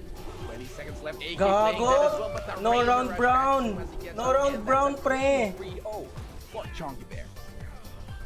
Trying to contain myself. I'm doing my best to contain myself. I've been gasping for air while the camera wasn't on me. But this dude, ladies and gentlemen, in the chat right now, this is why I've been hyping this guy out for many moons already. begging for Prod to have this guy stream. This is what he's capable of. 3-0ing AK in one game. Imagine what he can do for the rest of the games. But again, this is AK we're talking about. Yes. He is one of the many people who can excel in high pressure situations. We've seen this before. He can come back. That's definitely the case. You know, AK is an adaptive monster, basically, when it comes to competition. There's a reason why he's been sitting at the top of the Tekken food chain here in the Philippines for the longest time. But honestly, I'm thinking about the picks that AK could have against this character, because one of his go-to picks when his Shaheen hasn't been working is the Geese, right? The Geese Howard comes out trying to get those parries and confuse them with the 2D mechanics right there. But the thing is, you can't be using those parries if you're not Si Lei kalaban mo? right? And Hindi, kung sinong matalo sa kanila. Kung sinong matalo. It's not something that you are gonna be able to. And you know, one thing I had this conversation with Chongy Bears a long time ago, and he did express to me that he has a certain disdain for 2D characters because of the down jab. The down jab really eliminates all the options that he has. So he really, if he fights 2D characters, he's gonna have to be more than creative to succeed in winning that match. So we'll see. Because AK been using Borderless muna natin habang wala pa. that is certainly an option. Geese is like the number one option if he doesn't go for Paul or Azumi, right? So let's see. He doesn't. Oh, the confidence from AK. Getting the Shaheen, but switching it over to the Howard SK, because if he's not gonna get, if he's not always going to get a combo, he at least wants to get a combo that will kill the opponent completely. And Shaheen Howard pa rin? SK definitely the stage for that. Shaheen certainly has one of the best combos here. Not really best. The coolest extension combos here because of the walls. You know, instant wall standing through. Arvin, kain na! It's been AK's classic go-to stage if he loses the game. Let's see if it works out. Chongy Bears has all the momentum in the world. And just goes for the mid option after Razor Edge as well. The confidence, because as you mentioned, Kid, he has the momentum, and now he has confidence as well. AK going for the running slide, switches positions here, goes for another slide as well, making sure that Chongy is on the side of the breakable wall, just in case that AK does manage to find the launch. And this is not a good spot for Chongy Bears. Immediately, AK rising 3-3, going for the scoop, and he gets yet another wall here in the Howard SK. Yes, he can. Can he go for the finish? Not quite enough. Chongy Bears still alive. The orbital comes in, and AK finishes it off with that quick low kick for the first round. This is what I've been telling you guys also. AK, he excels in situations like these. He makes people think, oh, I got this. And then boom, he gets that round just like that. Chongy Bears though, nearly up against that breakable wall. AK playing fundamentals, playing the movement already. Chongy Bears also being very patient compared to last game. A little bit more careful, and once again, AK catches him right where he wants it. There's the breakable wall. Only one left, a balcony. Uy, slide yun, oh. Uy, Uy, oh. Pilipinas, but Chongy Bears now trying to really pick his fights against AK and being very careful because that top kick has been coming out willy-nilly for AK here. Once Chongy Bears finds out that you've adjusted, he will adjust himself. Also, AK put in rage. Chongy Bears gotta be very careful. He almost got hit by that crucial whip. 15 seconds left. AK Uy, ang ganda ng block. Block into the delayed hop kick. AK gonna close this one out. Perfect. No, it's AK. It's something. Grabe nakapag-adjust kagad si AK. Bilis mag-adjust yan siya, no? Tanggalin ko tong waiting para maganda yung load natin. What a quick media play of Live Jab rising through there. But not much damage outside of Chongy Bears. So lots of chance here, but a huge delayed hop kick there from AK. Once again, the reads, aside from a gift to once again. It's like to see the future of Chongy Bears and are rising to finish it off, returning the 3-0 against Chongy Bears. Ang bilis mag-adjust. Receipt. He gave him a receipt. Not by AK. You're crazy. I think this L is yours. So why don't we go take it? Yeah. That response, man. You gave it back 3 rounds all as well. He might have heard me. I might have, you're hyping Chongy Bears too much. Where's my where's my I'm literally the best in the Philippines. Where's my praise right now? AK, I'm sorry, man. I'm sorry. You're putting a coup, kids. It's an insurrection. You gotta. I gotta put a stop. Binawi yung no round brown eh, no? That's exactly what AK did. Put a stop to Chongi Bears. Chongi really was not quite able to show off the brand of Lei Wulong that he showed in the first game there. The part-time Lei Wulong. But of course, I'm pretty sure that's gonna be part of his next game plan if he's going to be facing off against AK because. As I mentioned earlier, I think the pocket character of Chongi Bears is also a Shakeen. And that's probably not a good idea to switch to that, so it's definitely going to get another Lei Wulong. Yeah, for sure. Always gonna be the Lei Wulong. Circle As stage. Lei Wulong dropped in second, he immediately dropped Shahid and then went for the Lei Wulong. The Chongi Bears is a true character warrior. He will stick to his guns. In the Dragon's Nest, he go. Can he make the adjustments just in time to beat AK?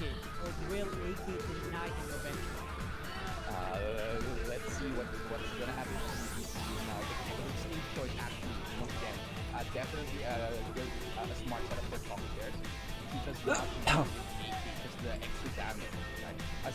This is a very small stage, so it's not even if you do your max wall carry combo, it's not gonna be as damaging as when you're in the Howard state.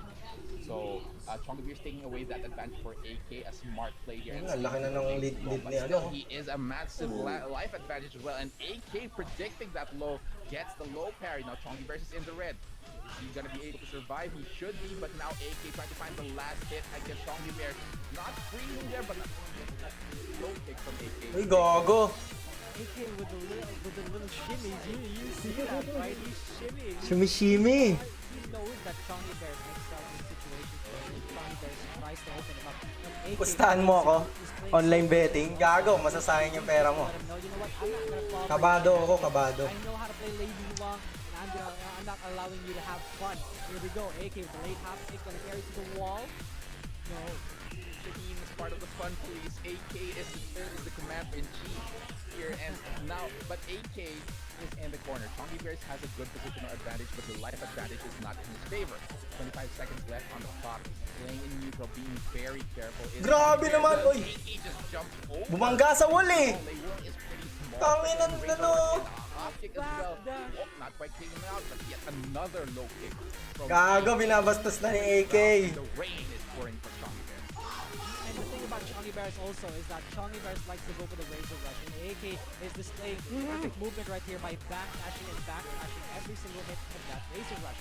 And now he's one round away. He's trying to look for Gago. late hop kicks, and this Double could be it. round, bro. Close this one out. Chongi Bears also AK 6 rounds straight, 2-1, sending Chongi Bears to the losing side. Grabe. You cannot do this, says AK, you know. You can't even come close to the throne that I am without lowering your head. And Arvin, that's pakinggan nga yan. AK, that's just AK flexing how Hinaan mo well, pa, kasi how naririnig strong eh. he is as a player. So that is Apo. terrifying performance there. You see how he was playing at the end, right? Aside from the backdashing, you know, just moving out of the Pinatikim lang. rush, yeah, he has the key charge set up. Grabe yung ano, grabe yung Not quite, adjustment ni AK. Successful there, just getting a kick out of it. But he has a full read on Chongi. At the last part, when Chongi was in stand, Ang baho pero ang sarap sa mata. that Chongi had when he was about to release. Inaurabi. Just matched it with that. Yung mga gustong gusto mo eh. They already knew what Chongi Bears wanted to do. And you know, I'm not even salty about this. I'm really happy for Chongi. Okay, so Chongi Bears- X ko na muna to ah. Ibabalik ko lang sa full screen. I'm so excited to play against AK tomorrow, and win or lose, I'm happy. I'm just really Arvin, kunin mo yung tubig. proud with my run so far. Dali mo dito yung bote. Here he is. He's still alive in this Ah. tournament. He's not Yes, out just he yet. is. Yeah, but you know, there's still a chance. I'm so happy for this guy. He's going down to the losers bracket. X ko na muna yan. Friend ko ba si Chongi? Ah, kay mami yun.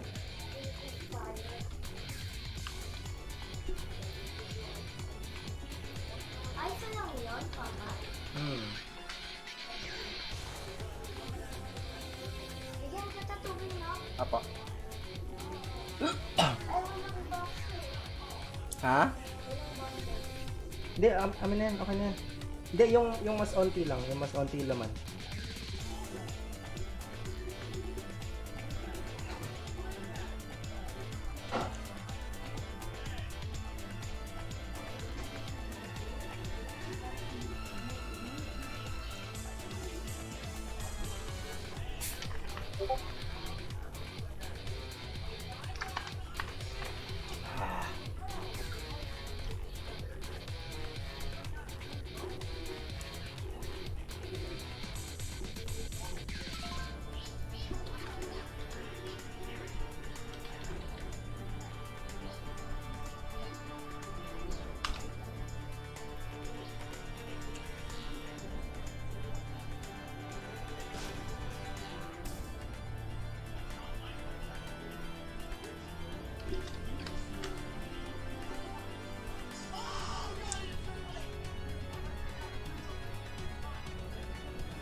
Si Chonggi kalaban ko.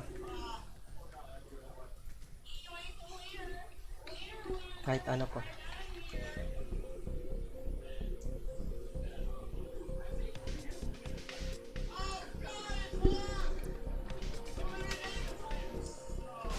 Okay, game na to. Wala nang connection test.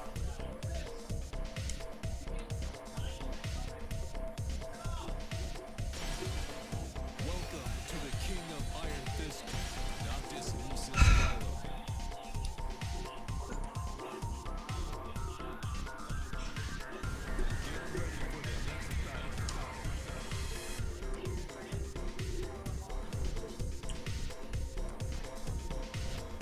Marunong ka ba lumaban ng lay? Oo naman hindi.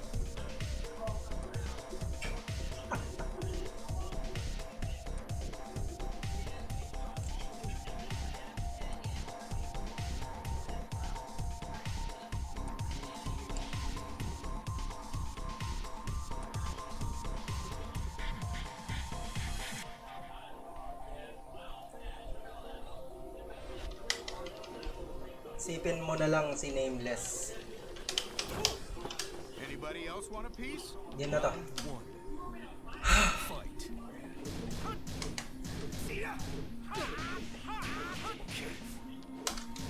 Gago!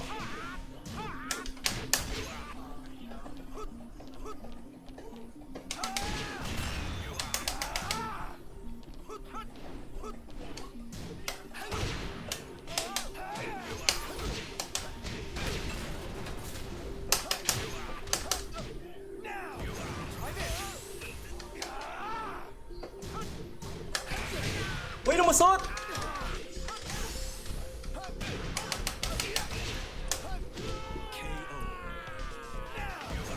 Round 2. Fight.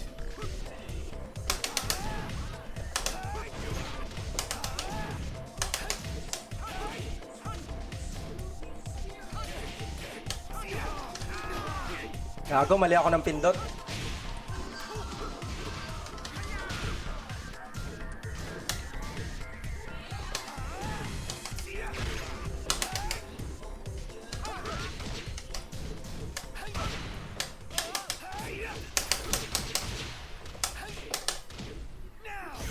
Side roll. KO.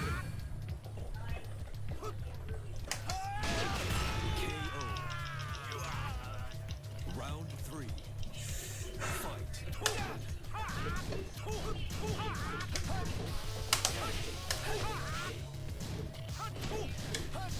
Gago.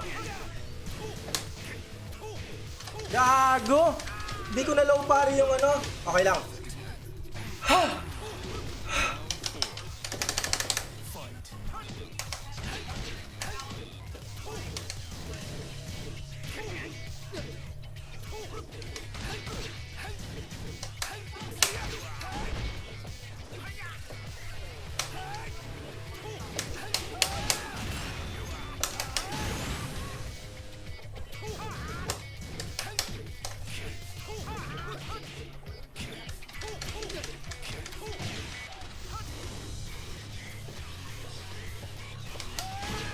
Nice. 1-0. 1-0.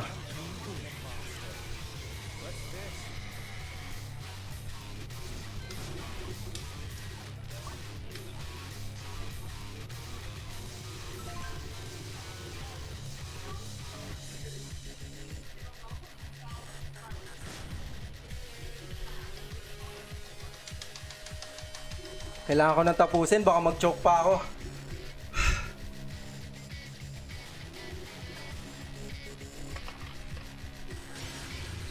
Welcome to the King of Iron Fist tournament, Noctis Lucis Kylum. Get ready for the next battle.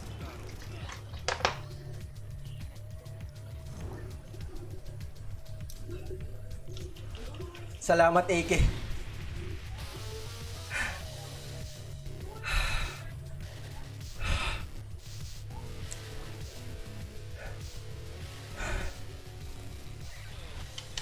Round 1.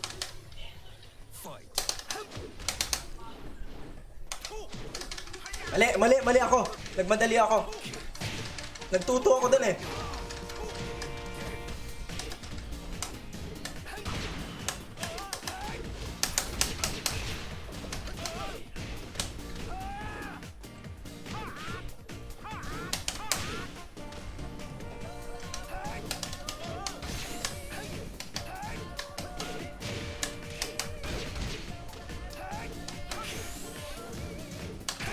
Lumulusog!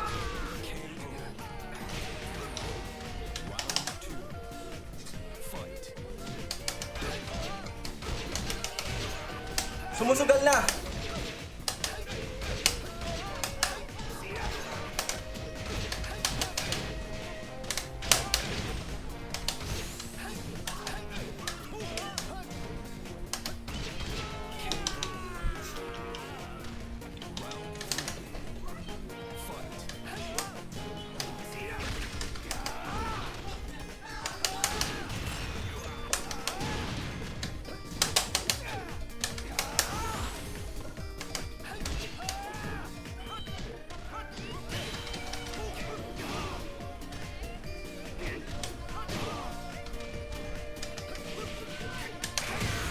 Putang ina.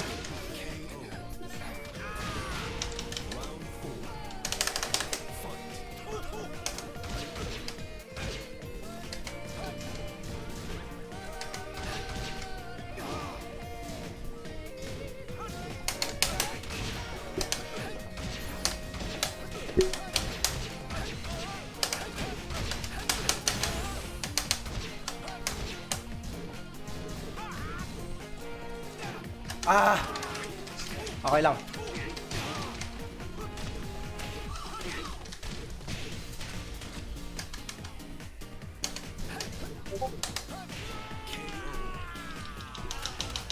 Final round. Fight.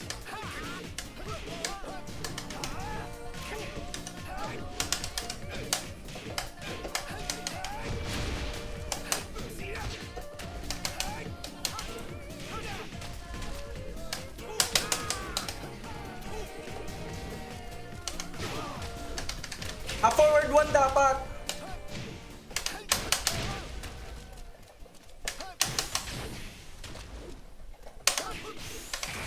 Putang ina mo! Sabi ko na!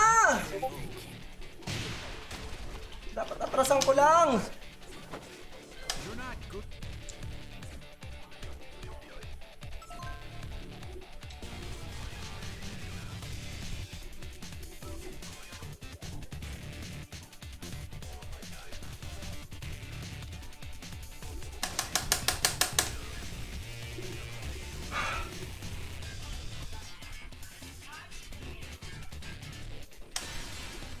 Welcome to the King of Iron, Noctis Lucis.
ko alam talaga yung string na yun.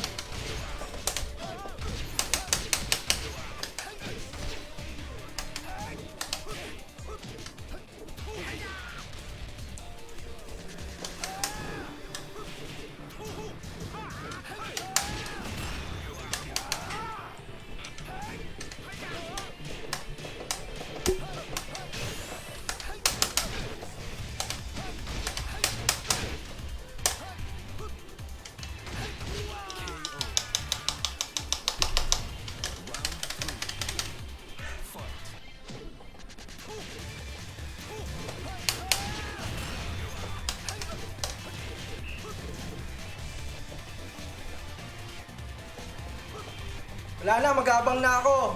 Lamang na ako eh.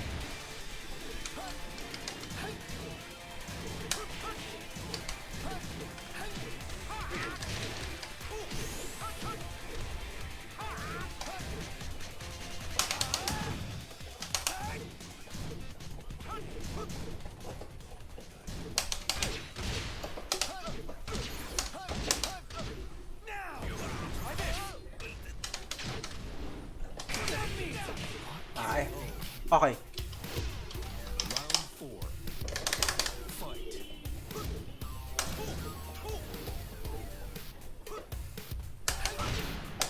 Sabi ko na magre-razor rush.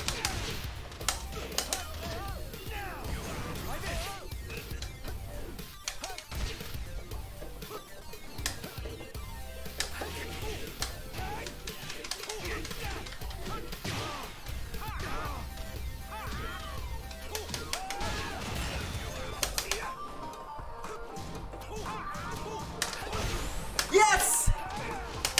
Yes! Yes!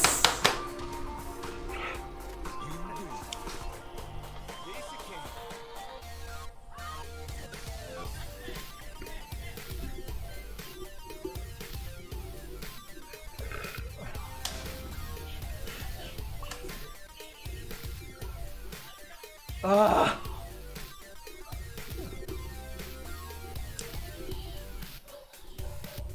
Paano yung screenshot?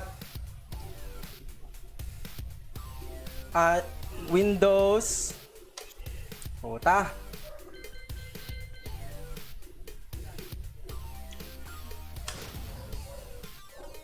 Windows Shift S.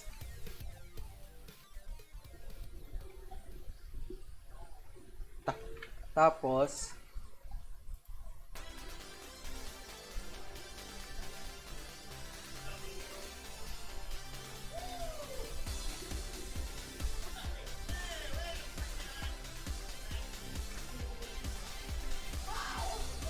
ayaw eh.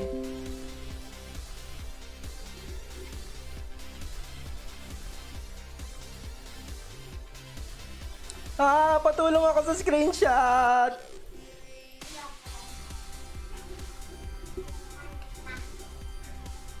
Patulong ako sa screenshot. F12.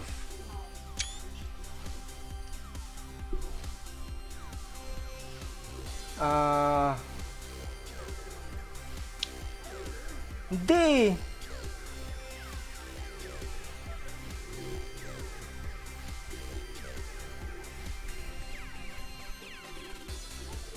Naka full screen kasi ito eh, control, print screen.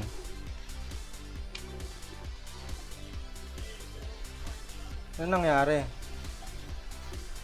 Hindi, yung snipping tool kasi nawawala eh. Ayaw.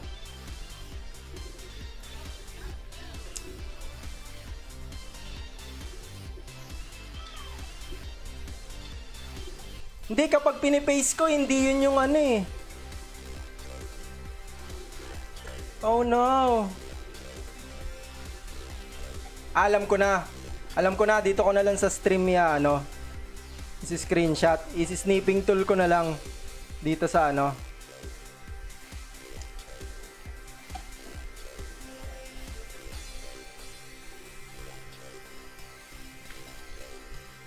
Dito na lang, okay? Dito na lang sa stream. Okay na, okay na. Keenan versus at Chongi. 2-1 Keenan. May chat nga lang. Pero okay na yan.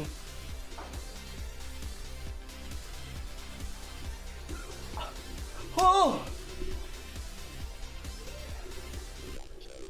Stream na ako mamaya. Bakal Nation versus Charles. Putang ina, ano na. Wala na akong cobra.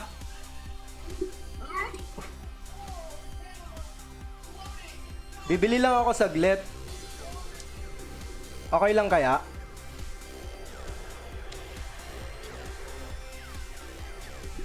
Bibili lang ako saglit.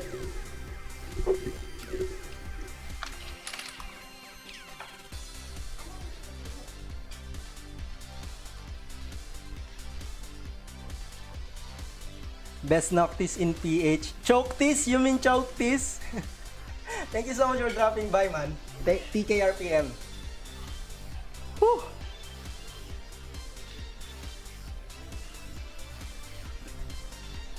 Gagi, mas nagpa-function ako pagka nakakobra. Ano namang ano natin yan eh. Senzu beans natin yan eh, yung ano eh. Oh pre, may tubig dito. May tubig dito kaso naduduwal ako sa tubig. Wait nga lang, wait lang.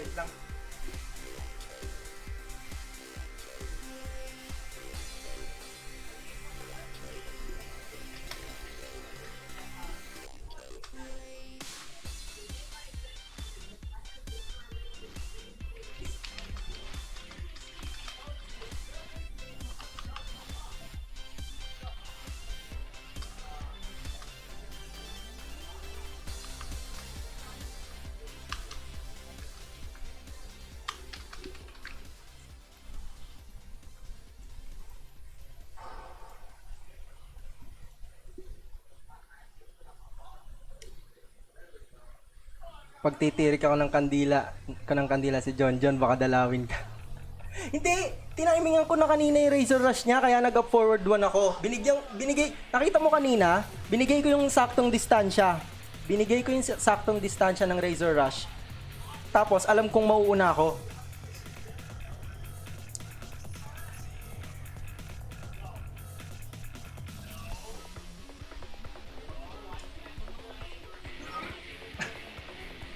Wait lang guys ha.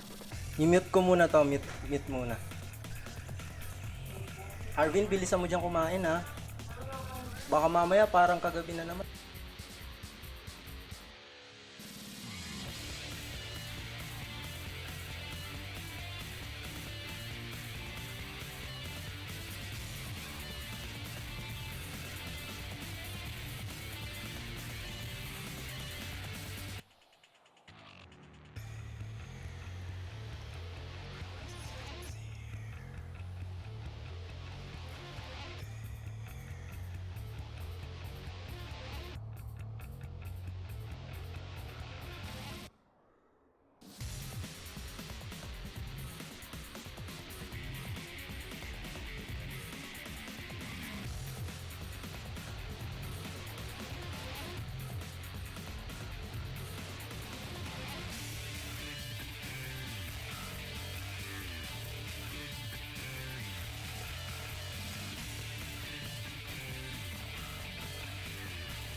Wala pa rin.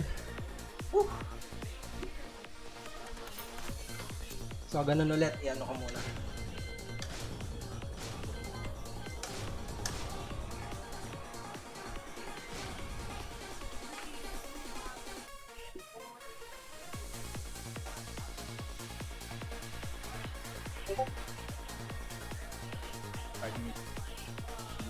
Neri here, both players almost equalized with half a minute left.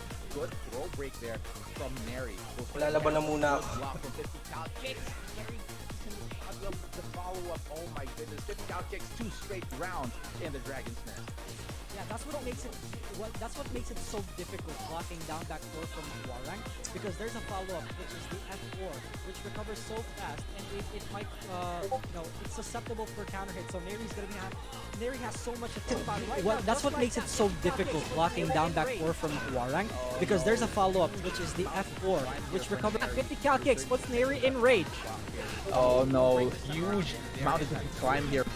No throw break this time around, and there it is, a clean 3-0 from 50 cal kicks. Neri obviously on the back foot here, struggling against the Huarang matchup. Kid, what do you think? Any Sana tips mag-top 8 for si Neri Keenan. with this Apex situation? time. I mean, you said struggling with a Warang matchup. This is it. Same, dude. Same. I'm pretty Pero sure we're seryoso, all kapag struggling with the nag-top Huarang 8 ako. matchup. But yeah, that went completely differently for Neri, because much like everyone, we've never seen this type of patient Warang before. We've seen rush down Warangs. We've seen them press buttons every millisecond, every time they're on screen. This time though, he's just letting Neri, he's just letting Neri kill himself in situations like those. Or at this point, I think Neri's gonna have to make a decision to go for the Leo, because if your opponent is playing too defensive, you're gonna have to try to open them up, right? But Miguel doesn't have much. Miguel doesn't have many tools to open your Uy, defensive stream daw yung laban ko. compared to Leo. So I think So Leo is the happy. best course of action. I like that. I like the train of thought, and maybe that character choice as well. Let's see if Neri does go for the character switch here, and there it is. Good call there, kid. Thank you. It's almost as if I played with this guy a lot. But yeah, the Leo pick, I really like this so far. So different pace this time. This different pace for Neri. Let's see what changes have been made. Right? Instantly 1-4 coming in from Neri at the start. It's an initial advantage with some fast moves here. Getting some hits here against 50 cal kicks, but cal kicks actually still Sabihan continue mo to be para composed maganda. and just patient against his match against Neri. Calmly observing what Neri has to offer. Cal kicks up against the wall though. Neri looking for that wall splat. No break on the throw puts Neri at rage. Peacemaker. Neri, one more hit. Hell sweep from 50 cal kick closes round 1 out. Man, that hell sweep is such an amazing move for Huarang. Very strong and instant knockdown, but it is a huge risk as well for 50 cal kicks, because when blocked, it is pretty much death for him as well. But so far, it's been working really well for Neri. Already hitting it, I think it's around 100% accuracy so far. Uy, paalala nyo sa akin, 345 guys. Remind Remind me, already. The mid option checks 30 him, minutes from and now, Neri is one 345, round I have to away log in. from My, being eliminated wife from this entire in tournament. her work. Good duck there from Neri, though. Still So, kailangan away i-log despite in yung being ano, at a disadvantage. bebe ko sa And trabaho. keeping an eye on the smallest opportunities here, including this down forward too. Going to be able to gain some serious damage on that wall. Not quite going to get the wall combo afterwards. 50 cal kicks is in the red. And now Neri on the offensive, marching him to his doom. O, yan ang And nangyayari. good Bakit patience nagdodoble yun? finishes out. Good call by Neri also. We noticed that 50 cal kicks has been dunking quite a lot in this set. So Neri's adjusting, using more mids this time, catching 50 cal kicks with the ducks. Here we go.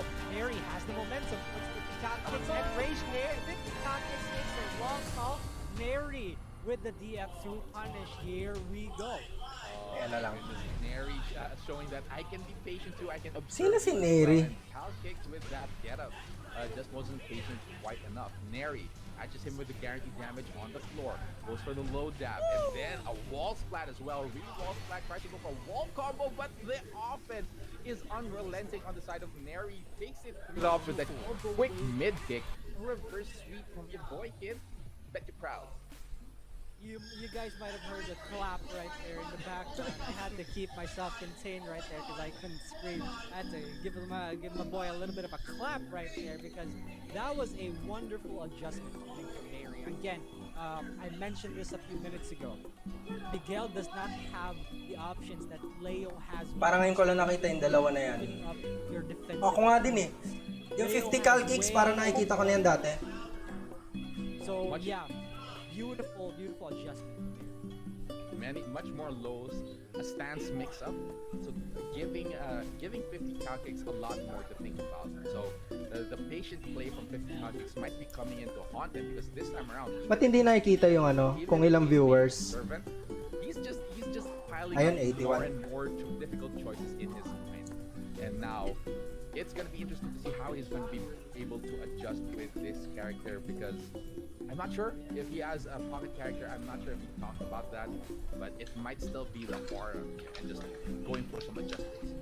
Yeah, gotta stay true to your name. 50 cal kicks, better give him the kicks indeed. Infinite Azure. So yeah, we completely forgot about the strategy wherein whoever loses a game would go for an infinite stage. For 50 cal kicks being a defensive Warang, this might work out really good for him. So let's see how things go. Definitely easing the mental burden on 50 cal kicks without the wall as well. But Neri already putting the pressure on 50 cal kicks here in this match. Wants to keep surviving here in the lower bracket. Good midi combo here, gonna be able to actually wants to get the pressure instead, and now a rising 2 as well out of nowhere coming in from Neri, and that should be it. 50 cal kicks falls in the first round of this match. Yeah, and this is what I've been talking about. Tatakai has been conducting so much that Neri's been going for more mid options rather than lows. He's been catching with down ones, he's been catching him with back fours. Here we go. 50 cal kicks has not been able to adjust so far in this set. Oh yeah. The momentum just continues to carry for Neri, and he's not shying away from continuing the offense. 50 cal kicks looks like he's lost. There's no landmarks in sight. It's all water, and he's Uy, sinalubong niya ng back 3. back 3 out of nowhere, out of desperation, and Neri was ready for it. Takes it for the second round. Yeah, it's been working out so well for Neri, and now 50 cal kicks is turning it up. The first backlash we've seen today, Neri put at half health. 8 seconds in, 50 cal kicks has the life lead. What's he gonna do with it though? Go poke. Neri wants to slowly but surely catch up once again, but as you said, the life lead is in 50 cal kicks' favor, and now he's being a little bit more daring with his attacks. Back one, Neri, oh. Here comes the forward four. Sino na next mong kalaban? Si Bakal. Like 90% of the time. Ikaw, boy ka pa? 1-4 after back 1-4. Neri Ano balita sa Egypt? with that streak. 50 cal kicks 1-4. There it is. Neri comes back. No round. Proceeds to the losers bracket, eliminating cal kicks. That's my boy. Your boy just went 6 straight rounds, man. All right, coming down from almost being eliminated from the bracket, right? And then going 6 straight rounds to move on. That is the power of Neri, ladies and gentlemen. So, congratulations to him. Unfortunately, of course, 50 cal kicks is already eliminated. But Neri will Si be Dojin kalaban ko sa winners nag-aabang. Nice! Winners ka pa. Very good, very good. Which is Typhoon, a Leo player. Oh my goodness. Leo Mirror coming up in a bit, guys. Make sure you stick around for that. Again, Neri played so well. He adjusted again. Composure, so important. And whenever you go to whatever tournament that you attend to, composure is always a factor. When you stay calm in situations, in high pressure situations, you can still take control. Yeah, a huge lesson for anybody. Hindi kryptonite yun, pre. At the highest level of Tekken 7, but you know what? We're gonna be seeing a lot more of these high-level competitions of Tekken here because we have many matches to go. But for now, we're gonna be taking a quick break. That was a lot of action, a little bit too much for us to keep going. But don't go away because we're gonna be taking a short break, and when we are back, Break mo na daw. there will be more Tatakai Pilipinas action coming. See you in a minute.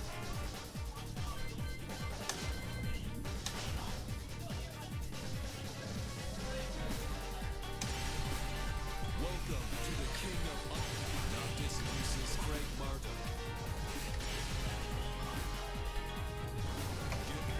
Run back yun, si Bakal, run back.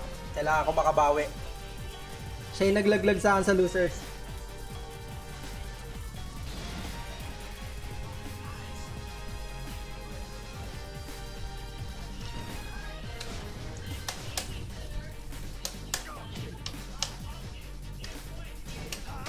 Minus 10 lang. Minus 10 lang pala to.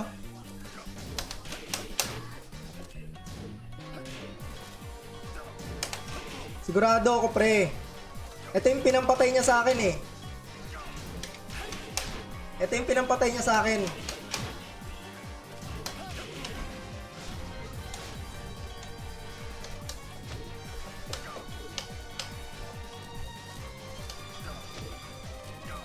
Minus 1 pala yan.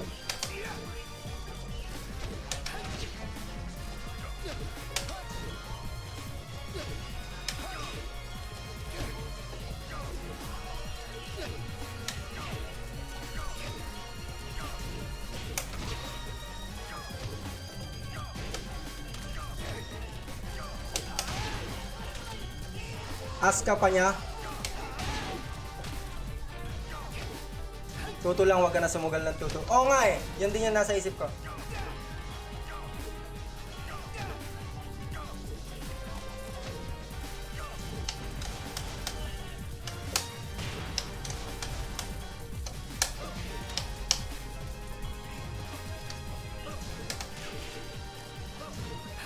Minus 10 lang.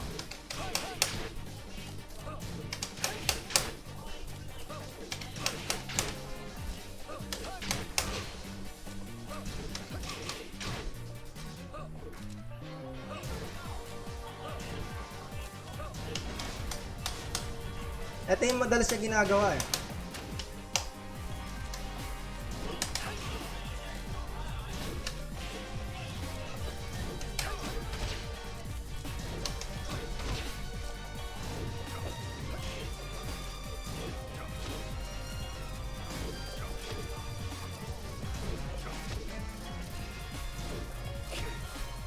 Yan, nagtatrack. Ilan yun kapag ka ano? Minus 5.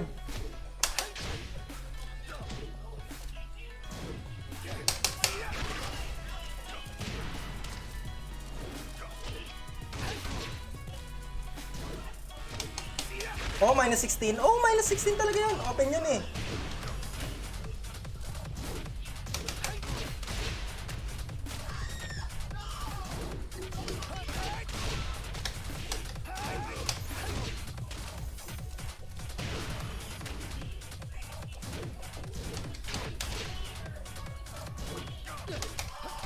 Bilis.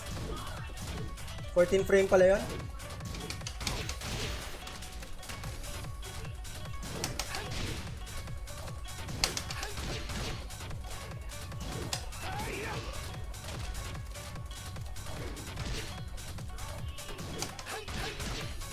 May down back 2. Oo nga, inaano ko lang yung ano. Down back 1 plus 2 ang puta. Hindi ko magamit ng down back 1 plus 2 yun, gag.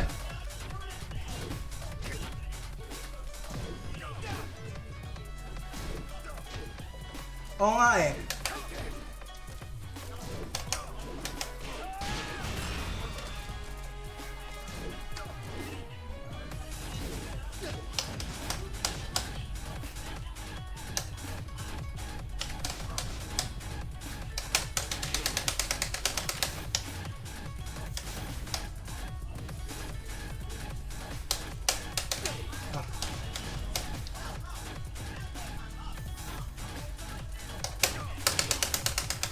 Gago, hindi naka-record.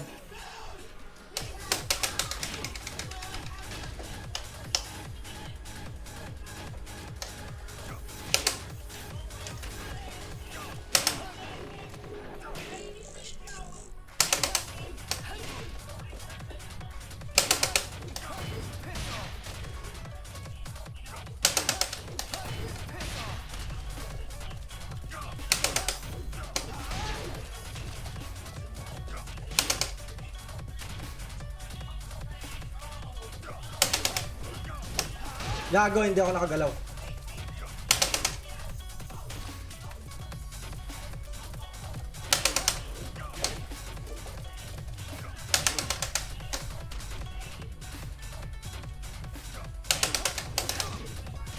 Una pala ako dun eh.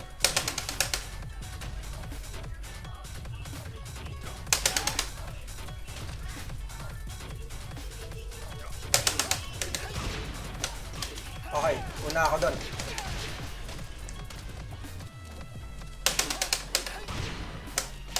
Okay.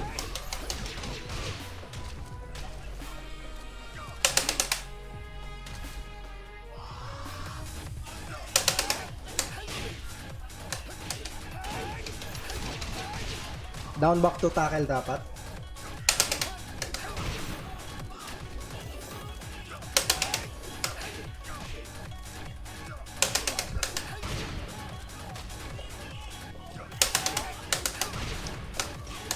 Ayun oh, putang ina, sidestep.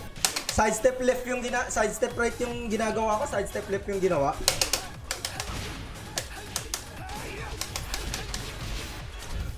While standing 3 pagkalas mo.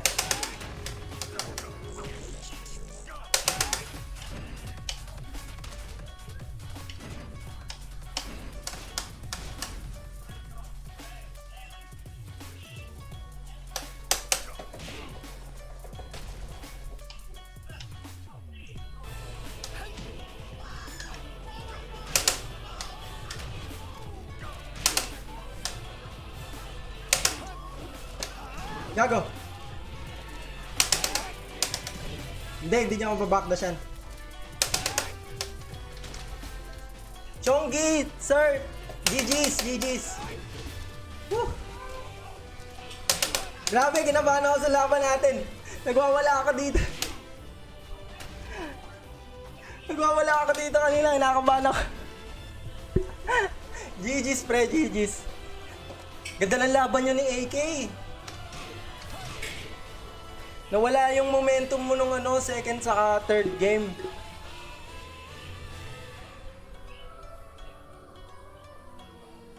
Whew.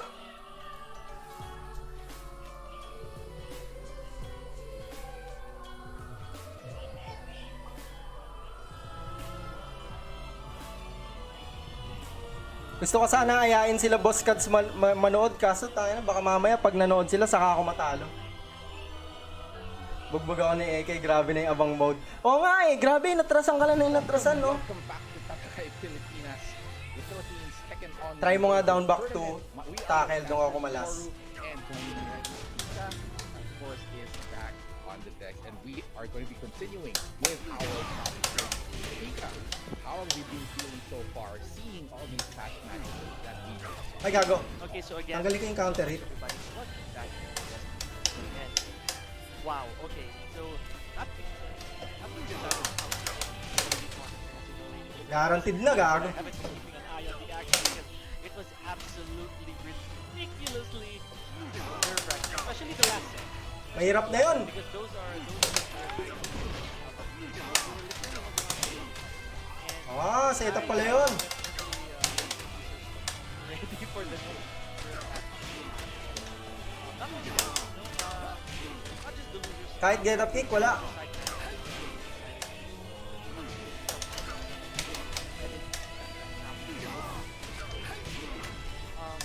Real talk, I would say one of my favorite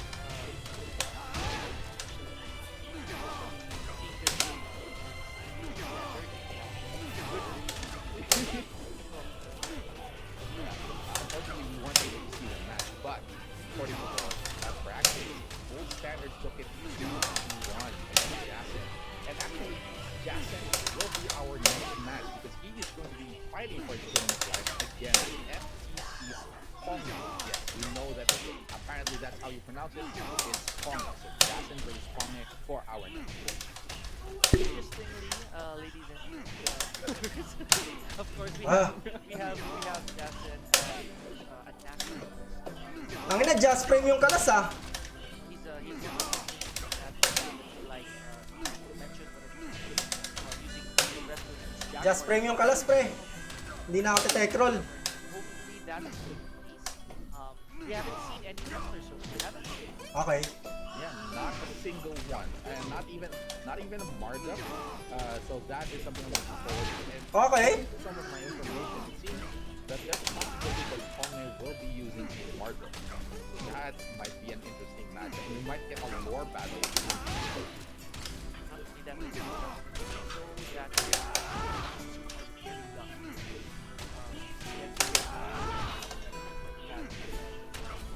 of course, let's not forget that prior to that, the 1-2 forward 1. all that.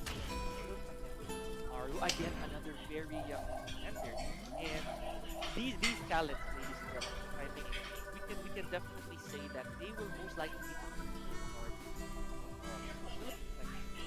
and they can definitely represent, of course, they are should they make it to the top. I'm looking forward to that. You know, seeing the next generation of players, they're already sprouting. So kapag ka na-knockdown ako, mas maganda siguro magstay na lang, no? Kaso baka mamaya pulutin ako eh. And of course, they deserve it because they've fought so many difficult battles just to get this far.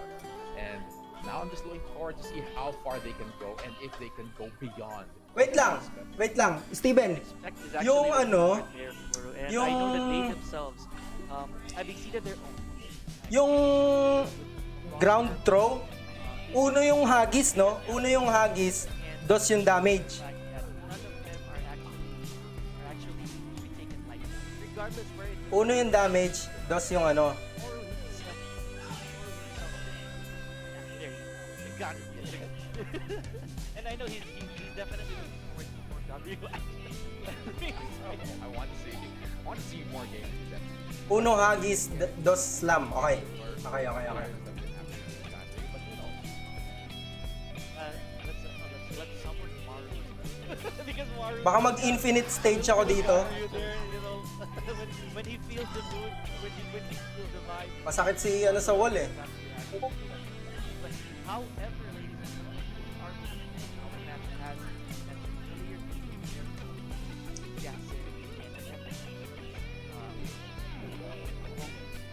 And here we had to say it. yeah, the home. And here it is. We are getting the lore battle. It's Honor King versus Marco. Lore still against Art of Phil, Honor King. That is Hindi naman niya ginagamit kasi yan. Win. And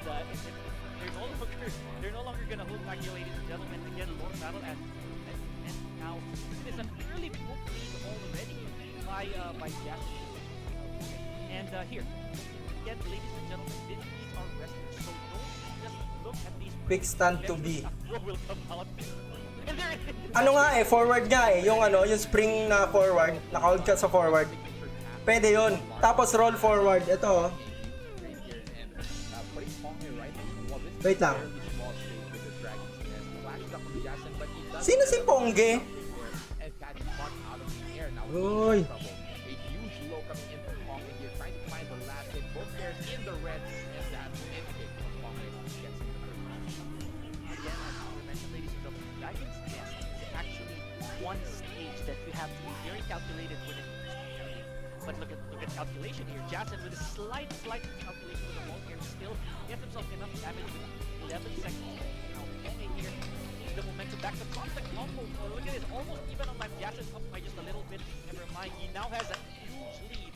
And with 35 seconds left, Jason might just be able to close this out. And Fantastic awareness from Justin, ducking that third hit extension from Ponge, being very, very, very careful Ponge.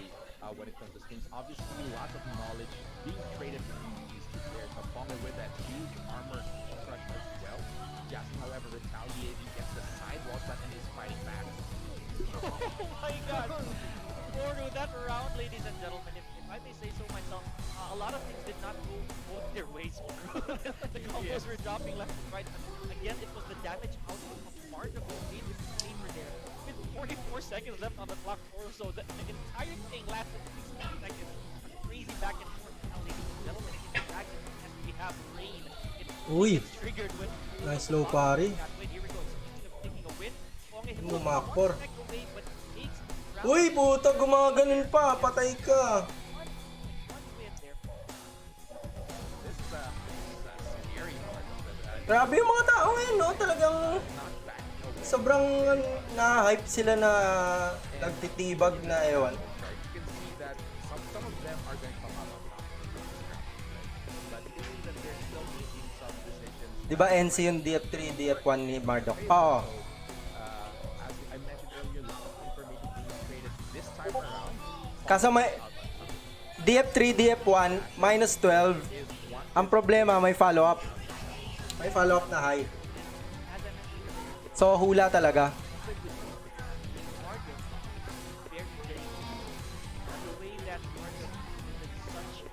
Feeling ko kino-confirm nila yun pagka nakita nila yung ano, yung down back 3.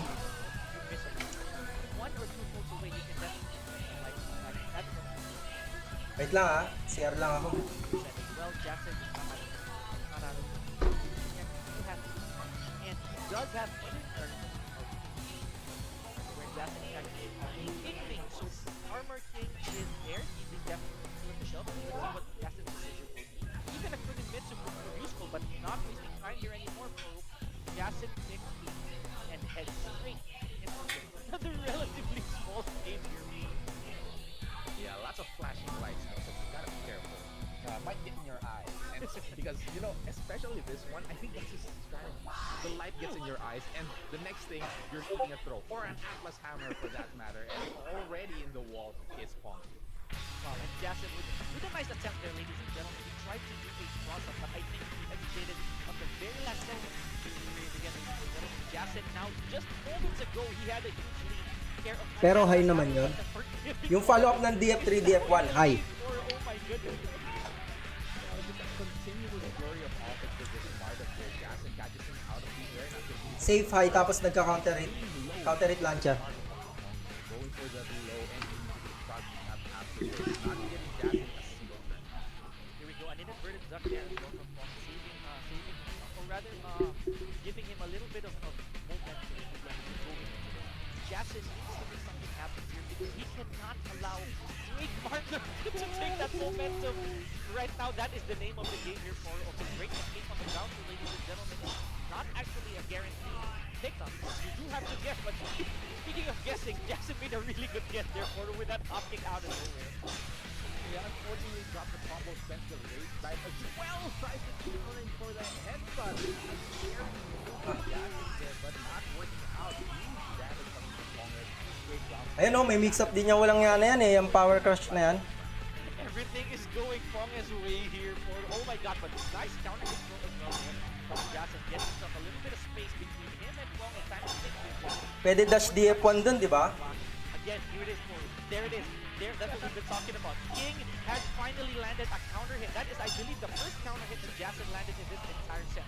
Great patience there from Pong and not pressing any buttons, but Jackson with the power crush. All or nothing, I have one of those two.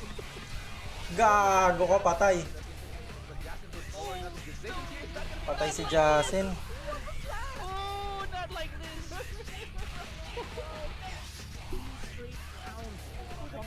Magsa-start na kami, pre.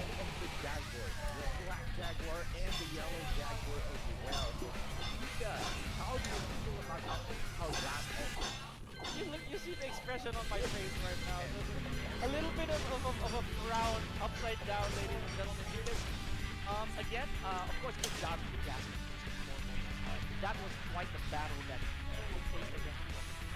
I think what went wrong there was the fact that I think a lot of the errors cost both players, but in the end, again, it was the margin of damage output that allowed him to make those leads happen. You know, the fact that a lot of his power crushes, by the way, before the steel of Marduk actually connected, those were 3 knockdowns, ladies and gentlemen. Next na tayo. Trying to give Marduk momentum. And Jason from time to time made wrong reads. Okay na to, pre. Okay na yan. Such as the pickup, you know, the throw, ladies and gentlemen, where Marduk throws the opponent into the air. Into the air. That actually gives him a lot of pull because you can combo off of it. So unfortunate right there for especially the rage drive finish. Oh my god.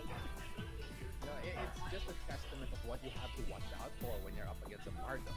Marduk, he's carrying a truck in his intro, right? He's carrying a Gago, kailangan ko ilagin si Mami. He's gonna hit you hard, and that rage drive is a good representation of what Marduk is all about. And as you mentioned, lots of damage output on Marduk just with all his with all of his hits. And with the king, the damage output is coming from the throws, but not a single opportunity actually coming for Jason. So unfortunate for him, Jason has to say goodbye, but of course, Ponge is going to be. Okay, so I think this one before, I'm still baffled, especially with that last set, that last match with Justin.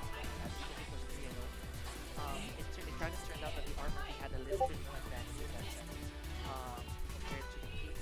And I guess Ponge is a bit more equipped with his wrestler knowledge.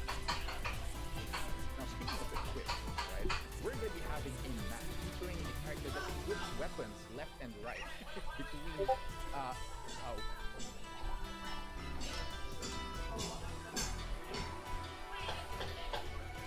course, going to be going up against Battle Nation, an Asuka main who also has a Marduk. So we're potentially seeing yet another Marduk match. That's what actually is scary as well for him, because when I jinxed that there would be no wrestlers, and there haven't been any wrestlers yet, now there's a chance that we'd be seeing too much of them. That's true. it might mean that there'll be a lot of wrestlers here and there. But again, ladies and gentlemen, this will be our first Noctis on stream. Maybe not the only Noctis that we are going to have on stream. We know that Keenan, ladies and gentlemen, whenever he's able to showcase some of Noctis' best, it does take him to places, just like this tournament right here. Keenan's original character, Baito-san, unfortunately did not make it to Tekken 7, and Keenan had to make a lot of adjustments. With that, it looks like he really did commit, if I may, to the Noctis play. A very unique choice, if I may, because Noctis did not exist in prior Tekken, which Keenan was actually playing already. So this is something that we can clearly commend Keenan. And Noctis is not an easy character to. Okay na to. Game na to, guys.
Game na! Welcome to the King of Iron, Noctis Lucis Kylum.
Naglow pare.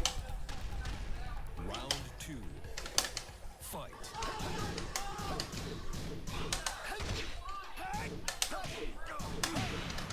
Nagmadali ako.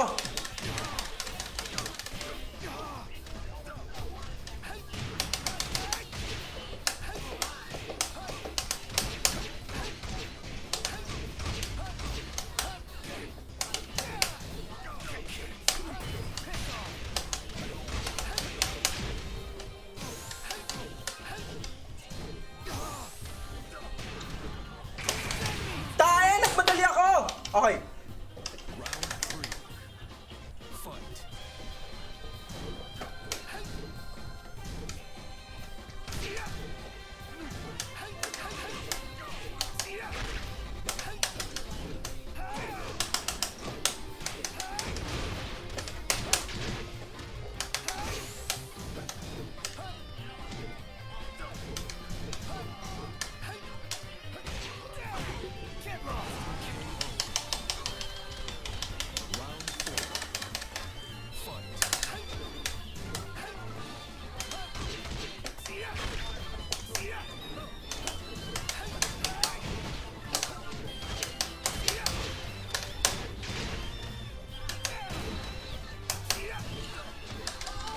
Gago, na-time yan.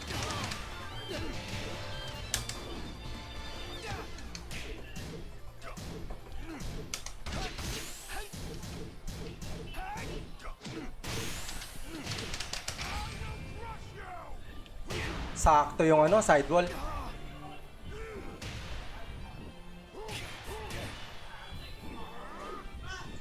Okay lang, nag-hesitate siya. Final round. Fight.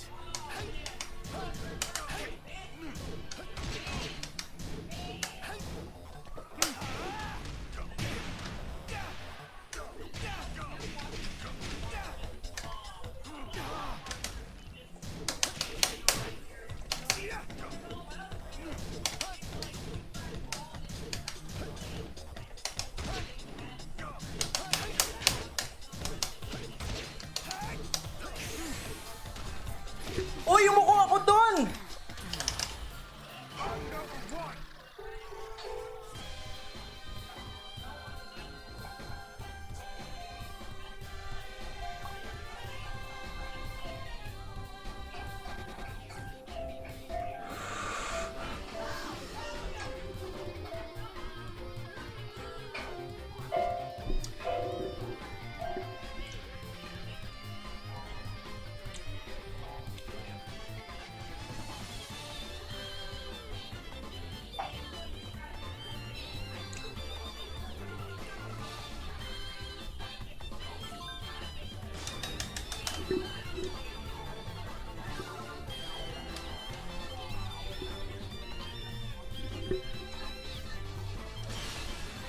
Welcome to the King of Iron Fist Tournament 7. Noctis Lucis Kylum.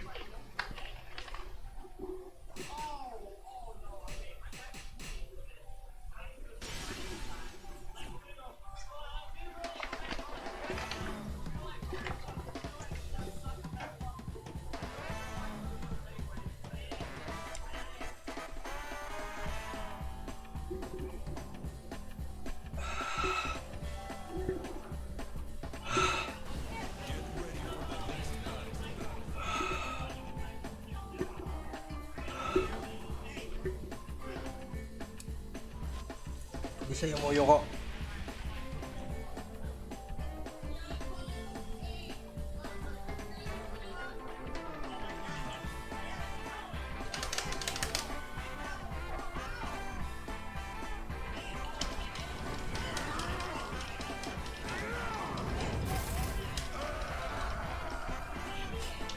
Round 1.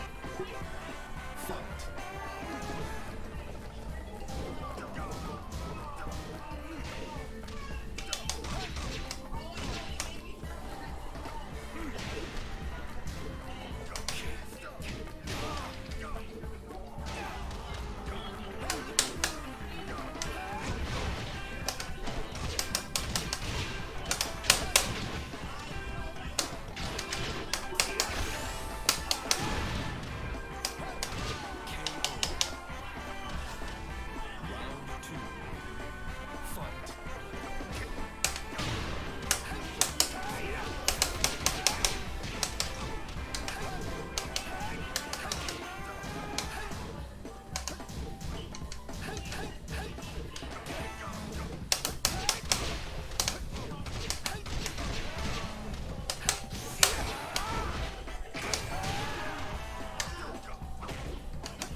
tinan mo, kumislot siya eh.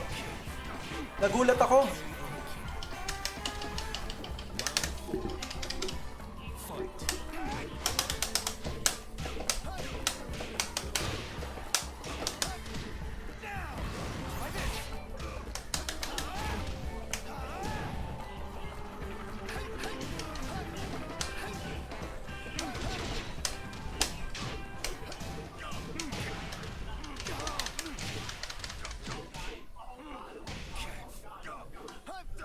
Tae.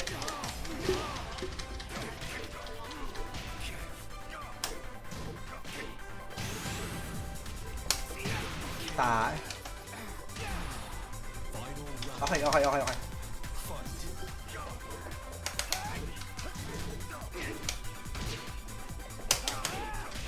Alam.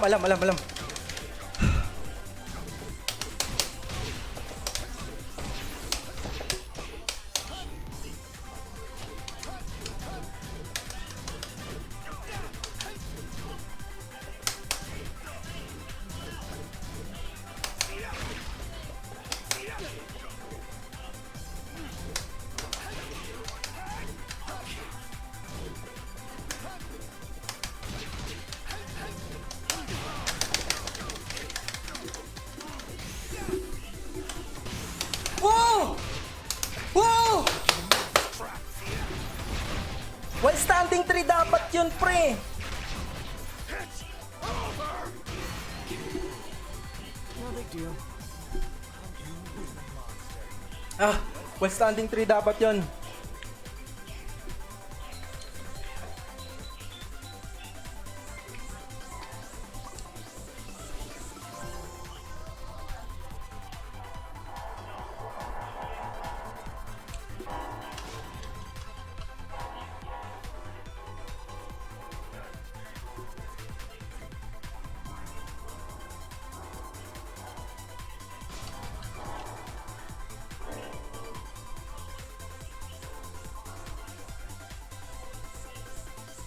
Arvin, gisingin mo nga si Mami. Sabihin mo hindi ako makapag-login sa Discord. Hindi ka mag-login Sa Discord kasi naglalaro, sabihin mo. Pero nakapag-login na sa iba. Tournament 7.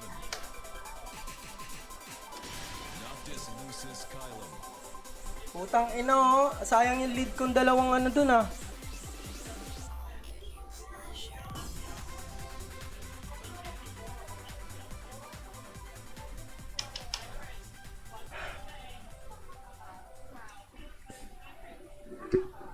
Oh. Last one.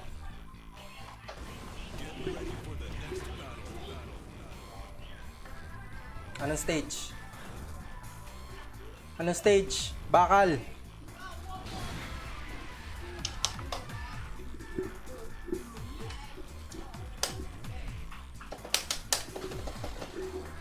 Let's go, bakal.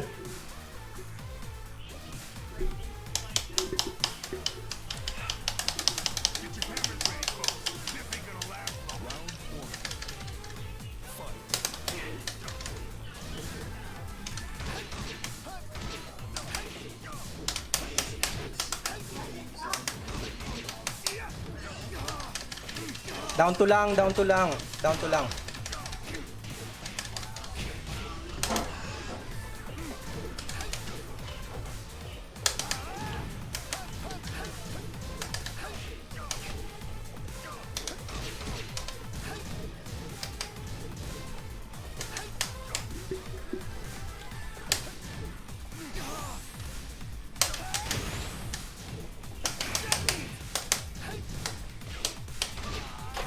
Muntik na!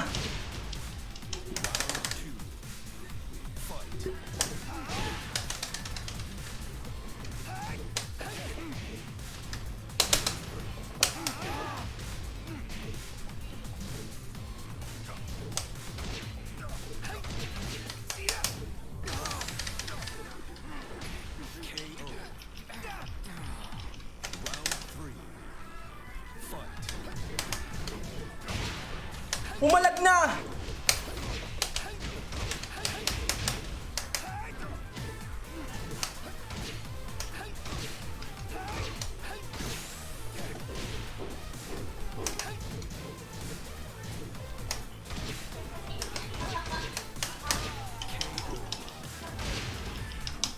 Ano lang. Fight.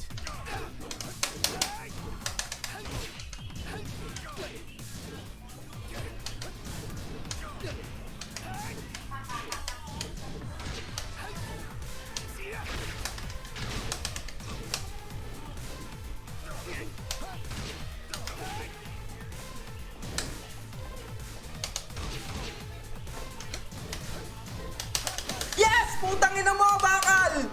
Woo! Let's go!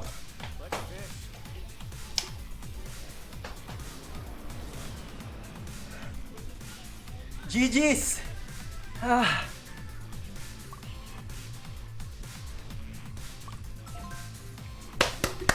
GG's!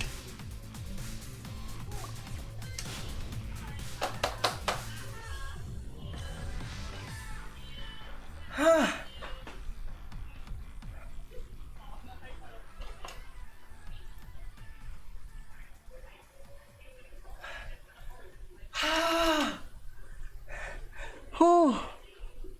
2-2 DF4 2-4.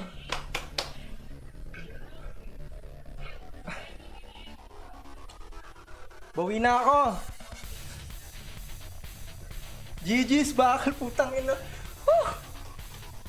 Ang kunat.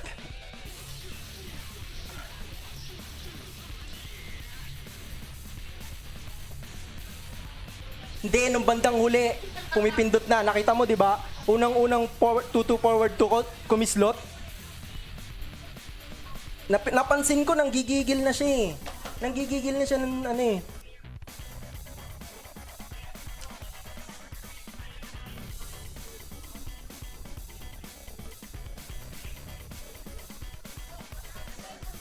Huh.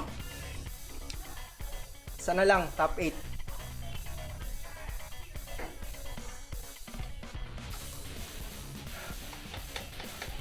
One more.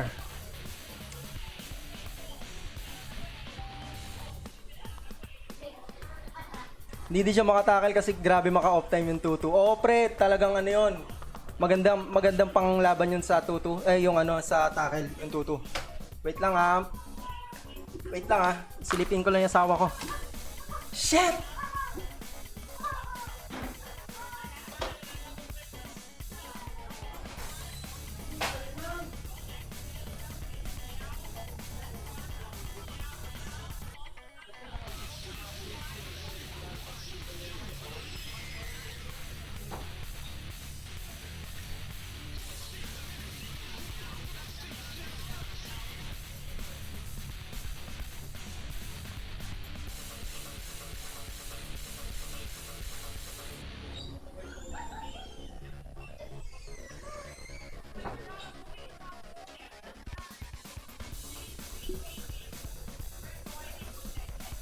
Shit!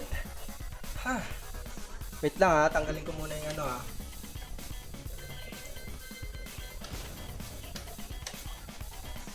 Grabe yun!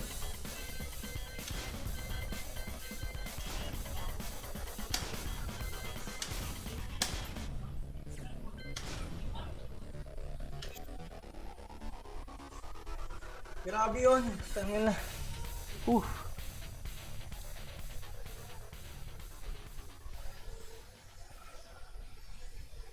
Sino na mga kalaban ko? Sino na sunod?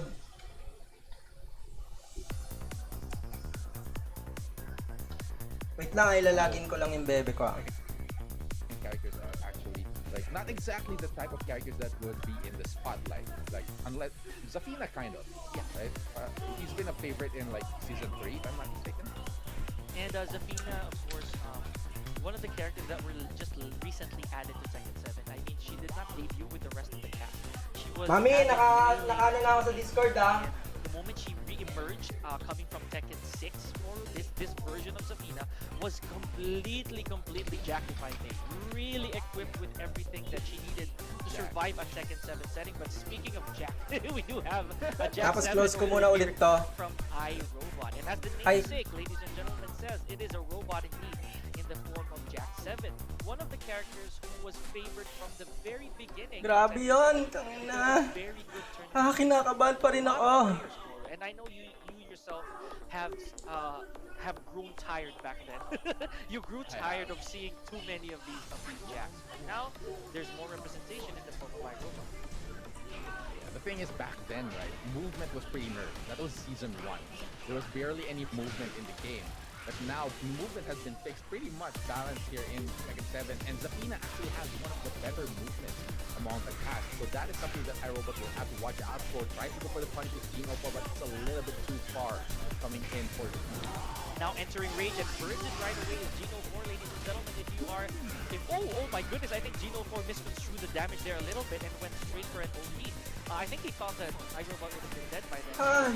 Would have gone for the combo. Kinakabahan ako. Valuable toss from iRobot, but goes for Das Boot before. That is something that I think he did not intend to do. But Di talaga siya, ang kulat niya, no? Tuto, hindi talaga siya pumipindot, no? Grabe yun. With Jack 7, right? He's also one of those big body characters that just take away your health in 2 hits, as we mentioned earlier. But Geno 4 making the strength of Solid tuloy yung down to ko.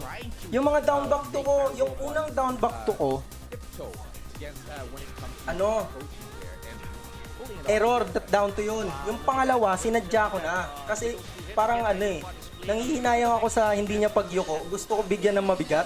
just frames Dickens on uppercut, but here we go. Geno 4 pays a little Ambak lang siya sa tuto. Pero ang problema, pre, pag nag-tuto forward to ako, hindi niya naman pinapunish ng, ng 14 frame, pre. O kaya DF4 to man lang. One down to lang yung punish niya lagi. While ago, it was really just a back and forth match again, just like that. iRobot refusing to take hits from Geno 4 and just stops him in his tracks and forward. Goes for an OP there, tries to go for another blue spark uppercut there, and Geno 4 pretty much aware of that. Grabe yun. And also readjusting as well, going for those stands. Lang, ha? That might be enough, not quite. iRobot hanging under the Load stirrup. muna kayo dito. Oh, a key charge setup there for Geno 4, but manages to catch him with that jump kick. So 3 straight rounds for Geno 4. A bit of a struggle for iRobot here on this Jackson. Yung huling tuto ko, nasa wall siya, ramdam ko na eh, pipindot na kaya nag-DF4-2-4 ako eh. But again, this is one tricky part about Zafina, ladies and gentlemen. Ramdam ko na. Have to remember is that she does have 3 stances. A lot of the reasons why Zafina can be considerably a tricky character or a difficult to face character are because of those stances. If you notice, there was a time a while ago that iRobot had a massive life gain just because he was guessing in between the stance transitions as well as from Tarantula stance. The damage was really completely nullified.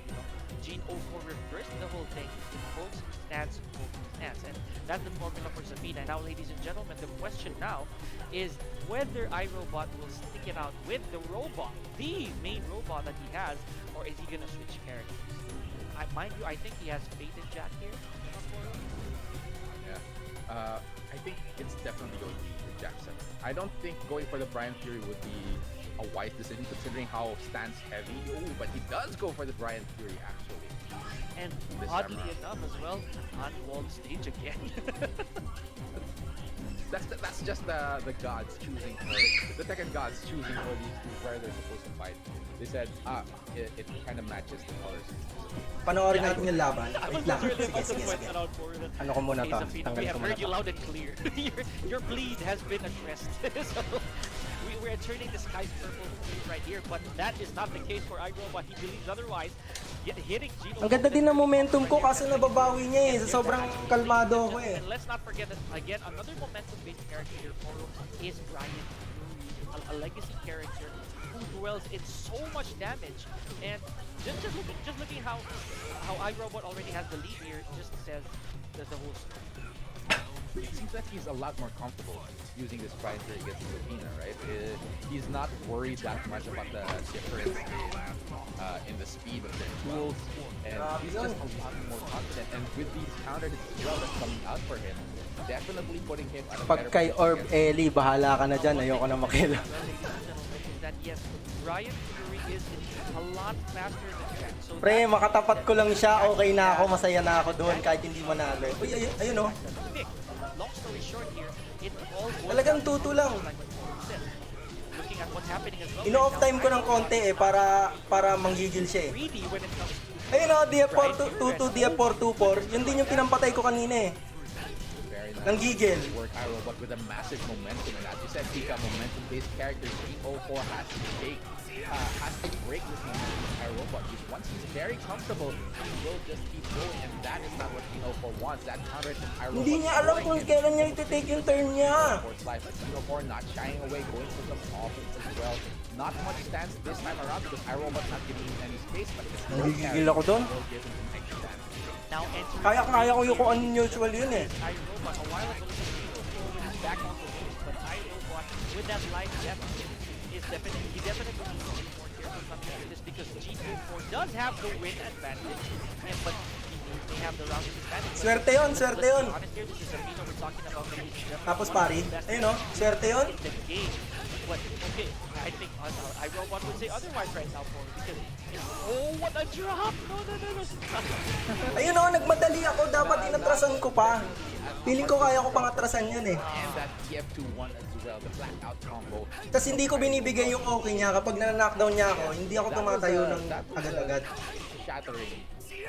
That was an opportunity shatter for Gene O'Porter when he Uy! dropped that combo. So that was unfortunate, but it is still just only 1-1. So there is a chance for Gene O'Porter to bounce back in the next match. Naghihintay siya sa DF1, DF1-4. The match was a little too fast, especially with the Brian. Yeah. So compared I was to just how, about to say that. right? Go. Compared to the Jack 7 match a while ago. Sayang oh. Layo ng atras ng katawan niya no. Zafina entering stance, leaving stance, so on and so forth. In this case, G4 Ah. had the opportunity. Nakita niyo yun? Inatras ko ng konti para may off time eh. Inatras ko ng konti yun. He has to be careful. Yun talaga yung paborito kong ano, pang pressure sa wall. Ay no, inatras ko ng konti oh. It's like Para max range. You can't even have to think about how you're going to get up, what's going to be coming up next. Ayun oh, hindi ko binibigay yung okay niya. Hindi ako basta-basta tumatayo. Did not have the luxury of thinking about going to the stance. It's almost like they were actually Yun, tangin na, malas dito. right? Nobody will, as Inaabot. you mentioned, Zafina is right in her movement, but no movement there because they just want to be right up next to each other, not giving each other any momentum. But Gene 04 actually seems to deem that Zafina is no longer working. Let's switch over to Asuka Kazan. What do you think of this? This is a bit of a suspicious choice. It is. Tangin na yung mga laban ko, puro 2-1 pre. If it was up to me, but I would never mind. I wouldn't say that because I'm more of a Zafina guy, honestly. Gentlemen, but I think that with Gene, Hindi niya alam na nakaback lang. idea coming into this, he knows that Brian Fury does have a lot of. Hindi niya alam kaya nakaback lang. Yun. Nung una akala ko di niya tinetake yung That's the -9. logic behind this pick here, because Asuka, we know her with range, and speaking of Asuka, that's 1+2 is a classic Asuka move that you will see almost all the time. It's a signature. It's the Asuka signature move, the inner strength. And now look at this, it's working out so far for him. Gene 04 putting iRobot to the wall, taking in first round. Now, Gago, naka-play pala yung ano, yung stream.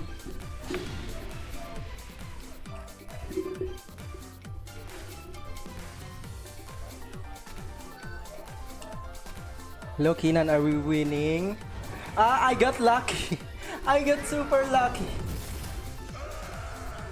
Swerte ko, gagi. Nasa ano na ako? Losers finals. Losers semifinals. Loser final. Losers final. Best of 3 kaya yan? We love to see it. Thank you so much, man. Nice swift punish yun, oh.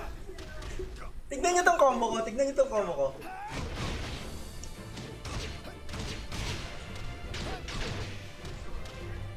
Yan! Hindi ko ginamit yung ano eh. Hindi 4-2-4 dapat eh. Actually, may setup ako dyan. Pag nag-dash ako doon, lilipat sa kabila yun. Nag-down back 1+2 ako. Lilipat sa kabila yun. Kaso tinake ko na lang yung tech roll, ano niya, yung... Ito, yung down back 1+2. Pang! Ay no, pag dinash ko ng mabuti yon, lilipat pabalik sa side yon. KO. Round 2. Fight. Tapos, ay hindi na.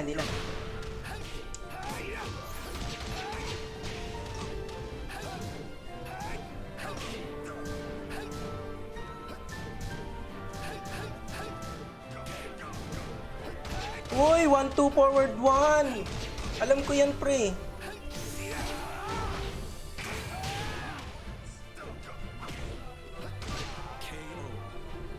Woo! Grabe yun.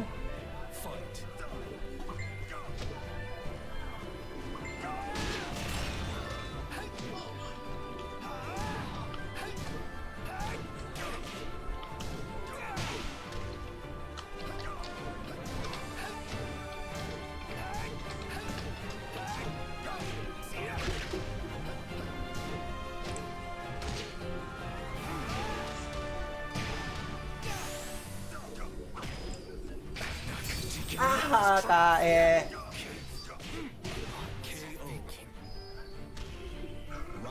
Sorry. Alaway half kick. Ito, hard read. Side roll. Oh, guaranteed yun. Pag sa side roll, guaranteed.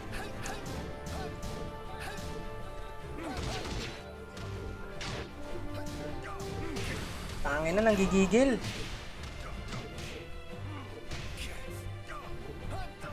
Ay no, 'di ba ginawa niya DF1. Akala niya tatayo naman ako. Inulit niya. Kaso ang pangit ng ang pangit ng follow-up ko. Final round. Fight.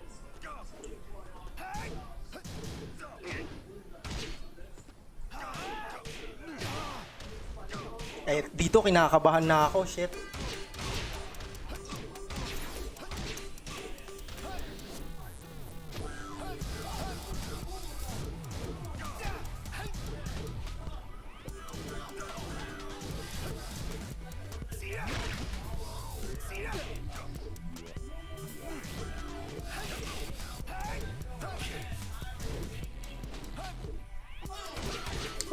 Sige, tuto lang.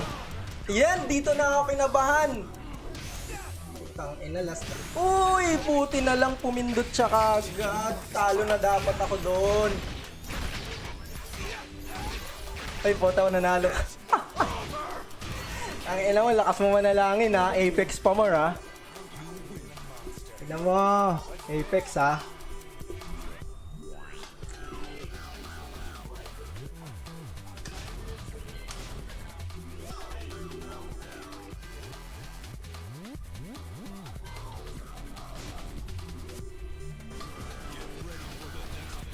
Akala niya hindi ako tatayo.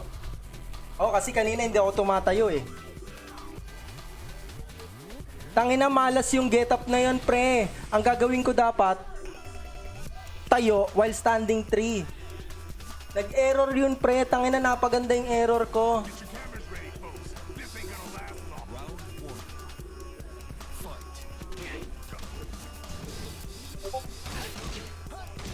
Tapos, alam mo yung 1-2 forward 1, di ba naiyukuan ko? Hinihintay ko na yung 1-2-3.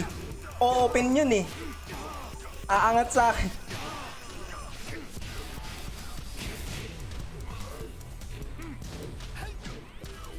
Ayun, umatras ako kasi baka ano niya ako eh, baka i-face down move niya ako, i-face down na down 2 o down o 2 eh. Umatras ako doon.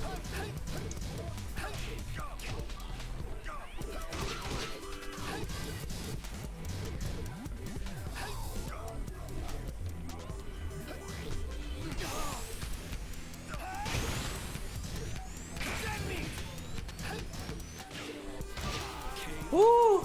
DF42 -3 lang kaya ako pumindot. Sumugal na ako doon ng DF1 ng DF2.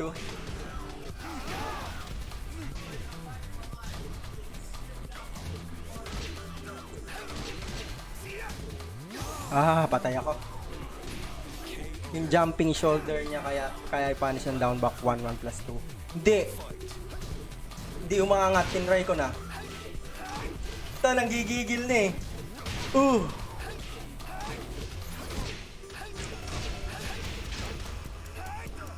Dito mama yan, di nag-ground it. Nababaliw na siya dyan sa down 2 sa katutu eh. Wala na oh. Oh, nababaliw na siya eh.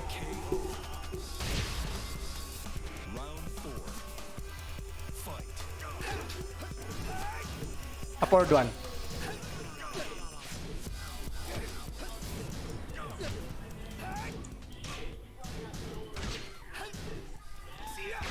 Wala na, nakabak na lang.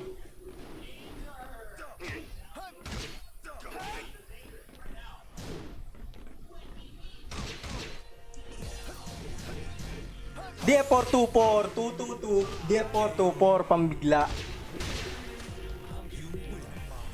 Maliit lang yung negative ng 2-2-2 eh. Pa-3 lang yata. Mas malakas na nainom mo na Cobra.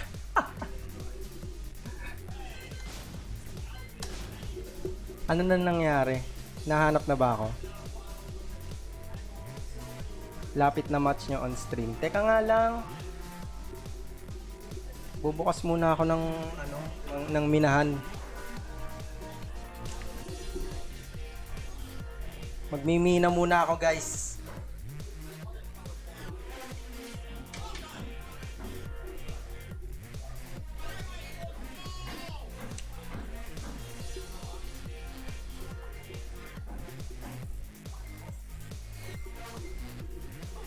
Grabe yun.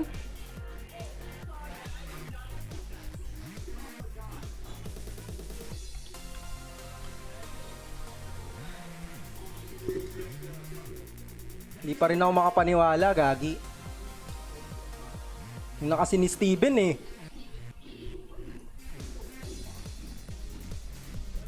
Sumugal siya ng DF2. DF1. Eh, maliit lang yung negative ko dun, pre. Tapos, nag-hesitate pa siya. 2-2-2. Kasama na yung hesitation niya. Kasama pa yung kasama pa yung maliit na negative lang. Maliit lang yung negative nun. Or -5 lang yata.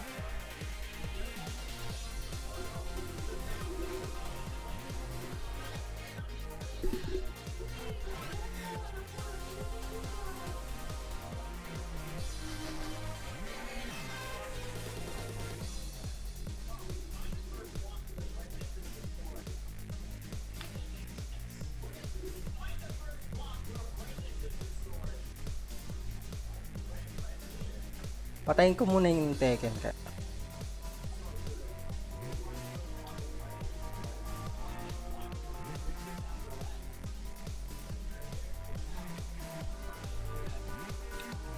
Gago, hinihimatay na yung PC. Dami na nakabukas. Yan.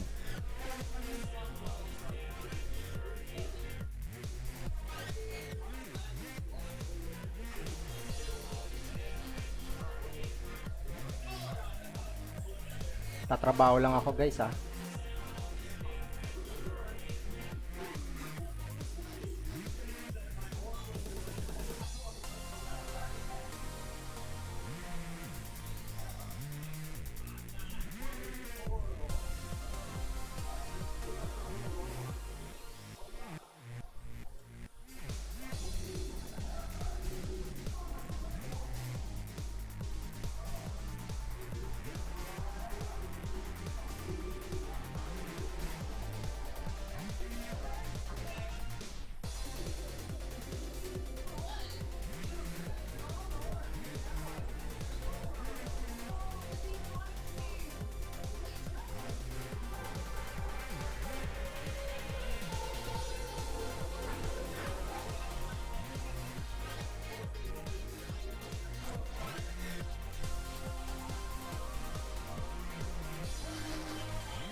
Asan na yung start shift ko?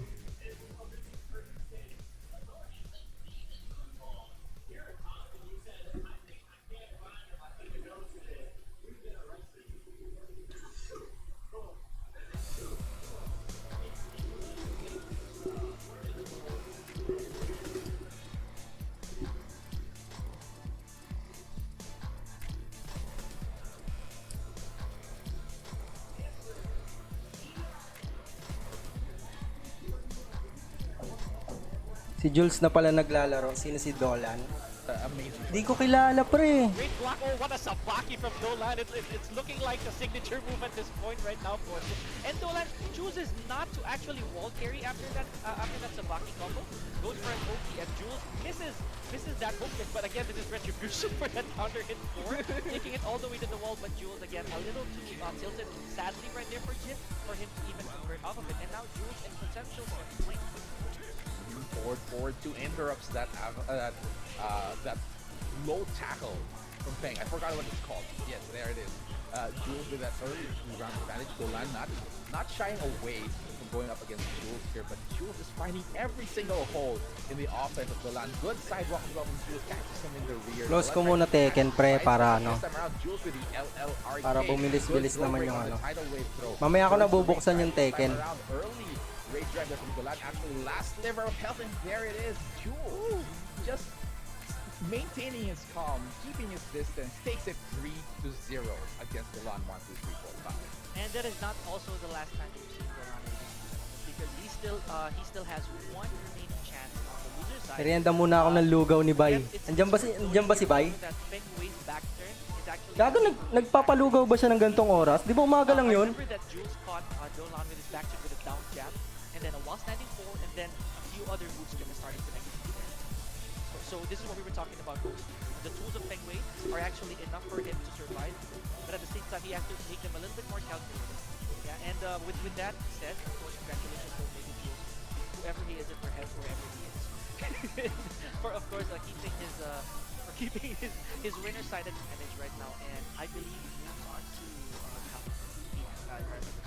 already. Yeah, definitely. Top 8 is Omega Jules already. Dolan 1, 2, 3, 4, 5 does have another chance in the lower bracket. So look forward to what he's going to be able to do later on. But for now, we are going to be taking a short break. Once again, ladies and gentlemen, this is Tatakai Pilipinas, the Philippines Tekken Online Dojo Tournament. We are your casters, Koru and Pika, and we're going to be taking a bit of a break. But when we come back, more Tekken action headed your way. See you in a bit.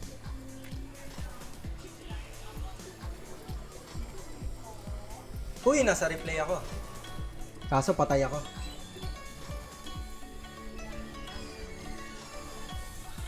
Patay ako sa replay. Patay ako sa stream, mami.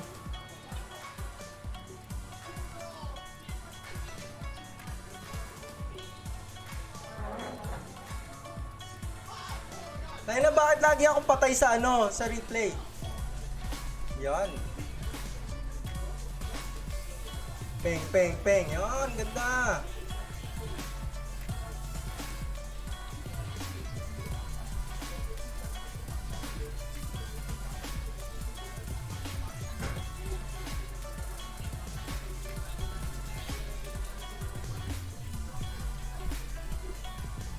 Mute ko muna to. Yan.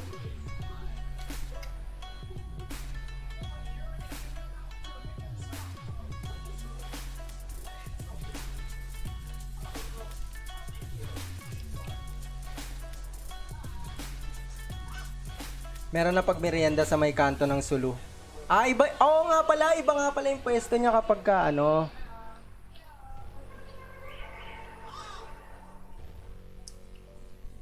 Shit, naunahan ako. Hindi ako unahan. Naunahan na naman ako.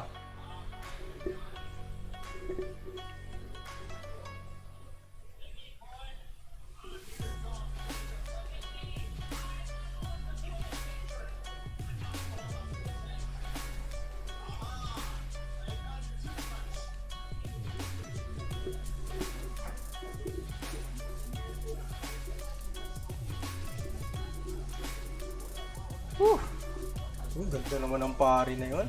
Napaka-delikado naman nun. Paano kung namali siya ng timing? Patay siya. Kaso, sakto lagi timing niya eh. Mami, naunahan ako lahat.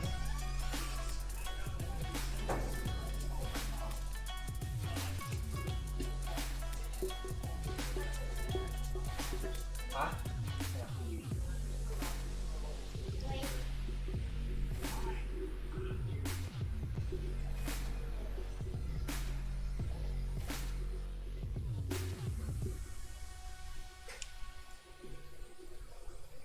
Una ako. Yay!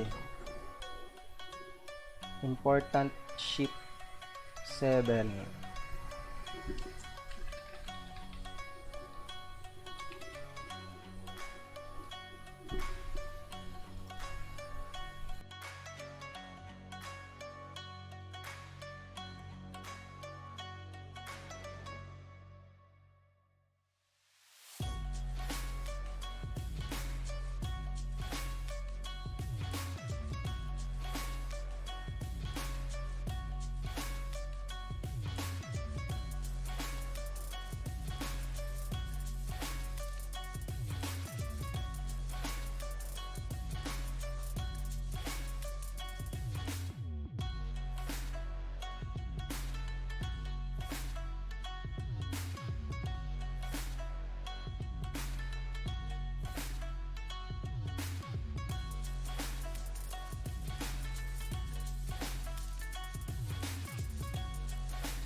Yes, this is exactly how you left me, ladies and gentlemen. Welcome back to Tatakai Pilipinas 2021. Still here, casting the action for you is Pika, yours truly, and joined by none other than my buddy right here, Kid with a K. So, so Kid, it is good to have you back here, my dude. And I know that you were watching back there those high octane matches. And Kid, how have you been?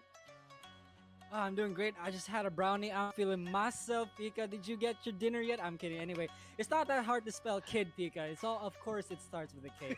But anyway, guys, before we move on to our matches, let me just plug in, just let everybody know that you can help support and increase the prize pool Takai Pilipinas by going into our Twitch chat and go typing in the code MATCHRENO and claim the code. It's free. You can help support everyone here.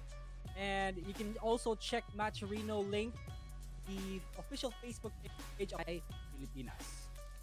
Right, and ladies and gentlemen, if you guys are still definitely into some more Tekken action, we have one coming your way that you are gonna want you're gonna want to sit down and relax for, because earlier, just for those of you who just tuned in, it was Jules versus Dolan 1 2 3 4 5. Jules took a 2-0 win against Dolan 1 2 3 4 5. So congratulations to Jules, whoever and wherever he is. So, Damn. and of course, that is not the last time that we have seen Dolan here, because he moves on to the loser side, but of course he still has one life to spare. So the crawl is definitely real, but he will I know that he's gonna muster up a lot more of that Feng Wei power that breaks mountains for him to get back on the board. And this is what's been going on here, ladies and gentlemen. And I think they can already see who's going up next. Oh, alright guys, so the next match going to be streamed will be Brent Esports' very own Maru going up against Gold Standard. These guys have been at it for the longest time already in many different tournaments, very familiar. And in the loser side of things, we have here Ponge getting a 2-1 against Lee Jin. Wow. And now he's waiting between the winner of Maru versus Gold Standard. I'm excited for this, people. As am I. I mean, again, this is something that pains me to see, because I know these two players very well. We've been, of course, in tournaments as well. We've faced each other many times, and again, a heartbreaker. One has to go, but and again, these two are still on winner side. So whoever wins or whoever loses this rather is going to face Ponge down there on the loser side, and it won't be easy, because we saw what Ponge was capable of, right? Yes, we have, taken out Jason. That is no easy feat. Jason, a former, competed in a, household tournament here in many different tournaments already.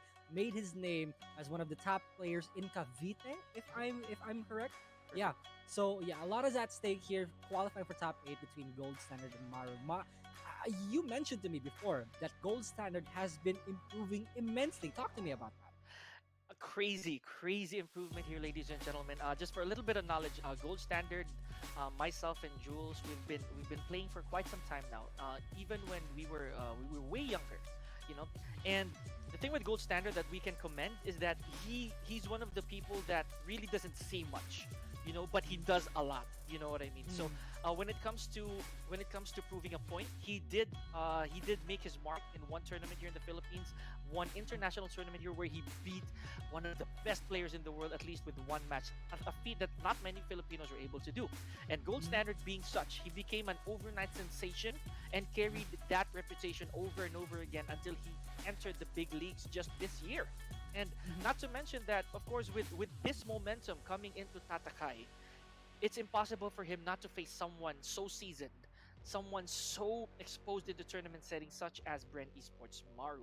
In terms of improvement, yes, Gold Standard is definitely up there when it comes to skills.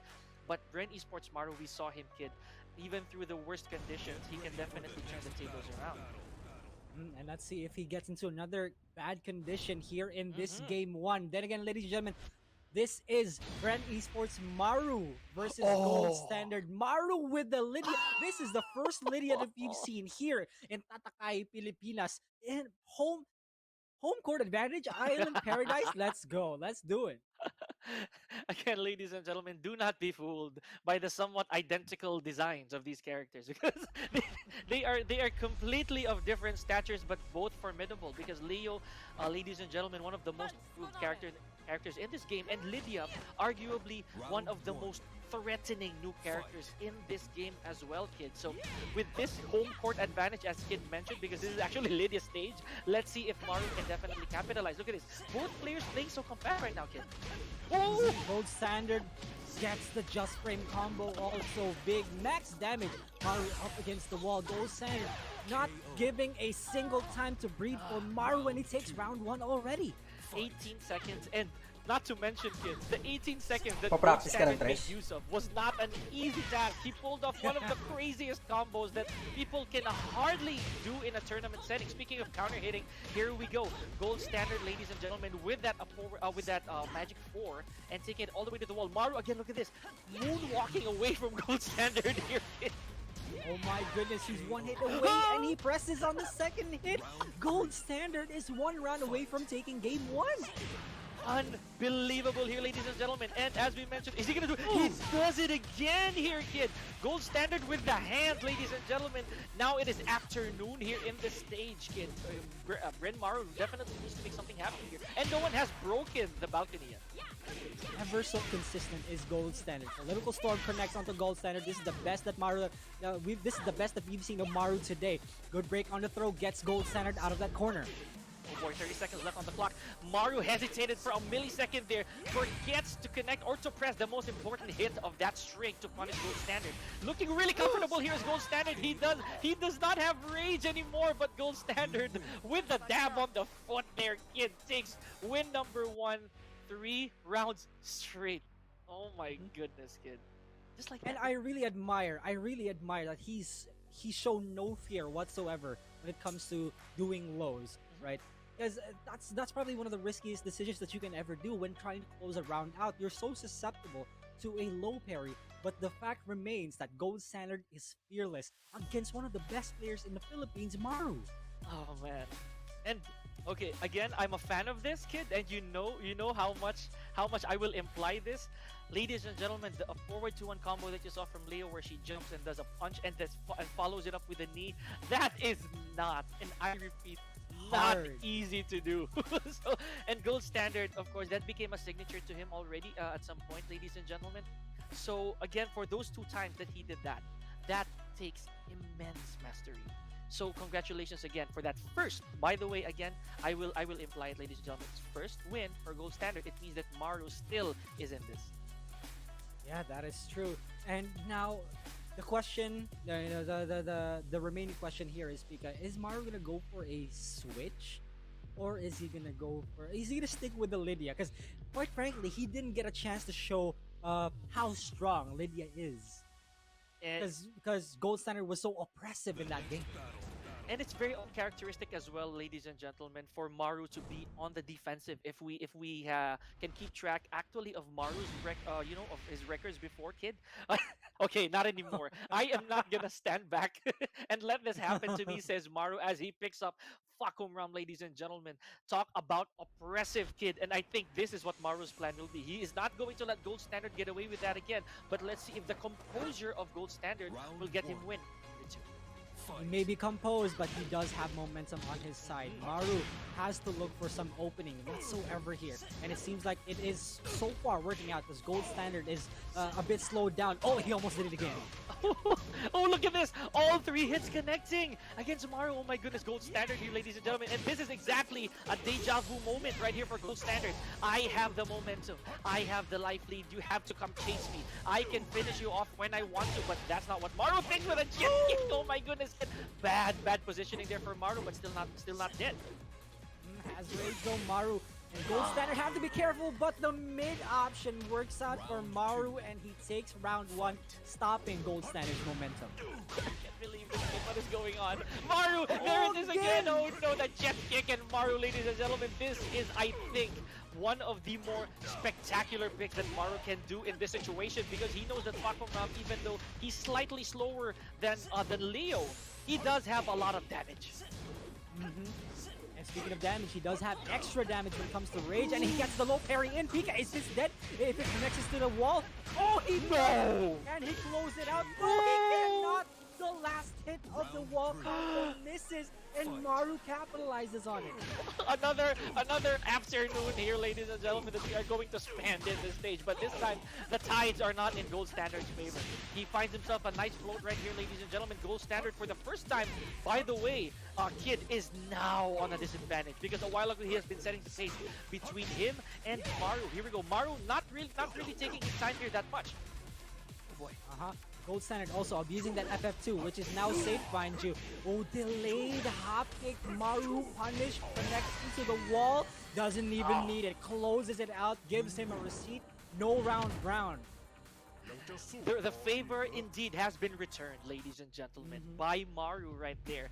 With game number 1, complete domination from Gold Standard's Leo. But just one thought, one idea from Maru. Lydia. I don't think it's working out for us. We should see other people. And Maru definitely did, and he found himself some love from Fakumram, and that actually proved to be a very good pick so far, Kid. Let's see now if Gold Standard, is he going to stay as the loyalist that he is, or does he have another surprise waiting in the bag? Oh, speaking of surprises, we have seen Gold Standard use many different characters over the past few tournaments. Right? We've seen Jin, we've seen, and we have also seen a Kunimitsu. Yes. But at this point, I want him. I just, the fanboy in me just wants him to stay with Leo, because Leo. That was just one game. Maybe he can get it again. But that's always the mind games, right?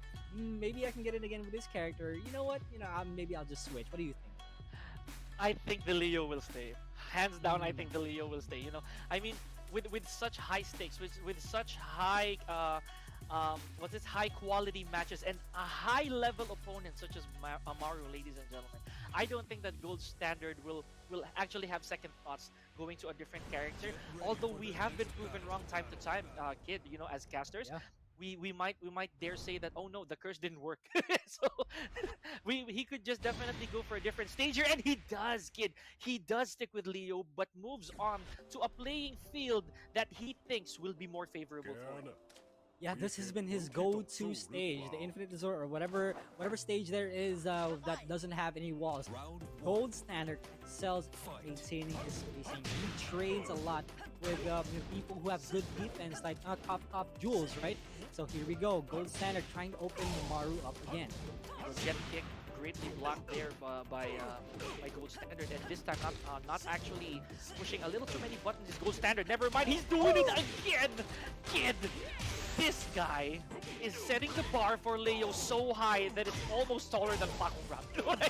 I mean, you know what? Gold Standard, one hit away, gets hit again. Maru so close for comfort, and Gold Standard closes it out with another mid option.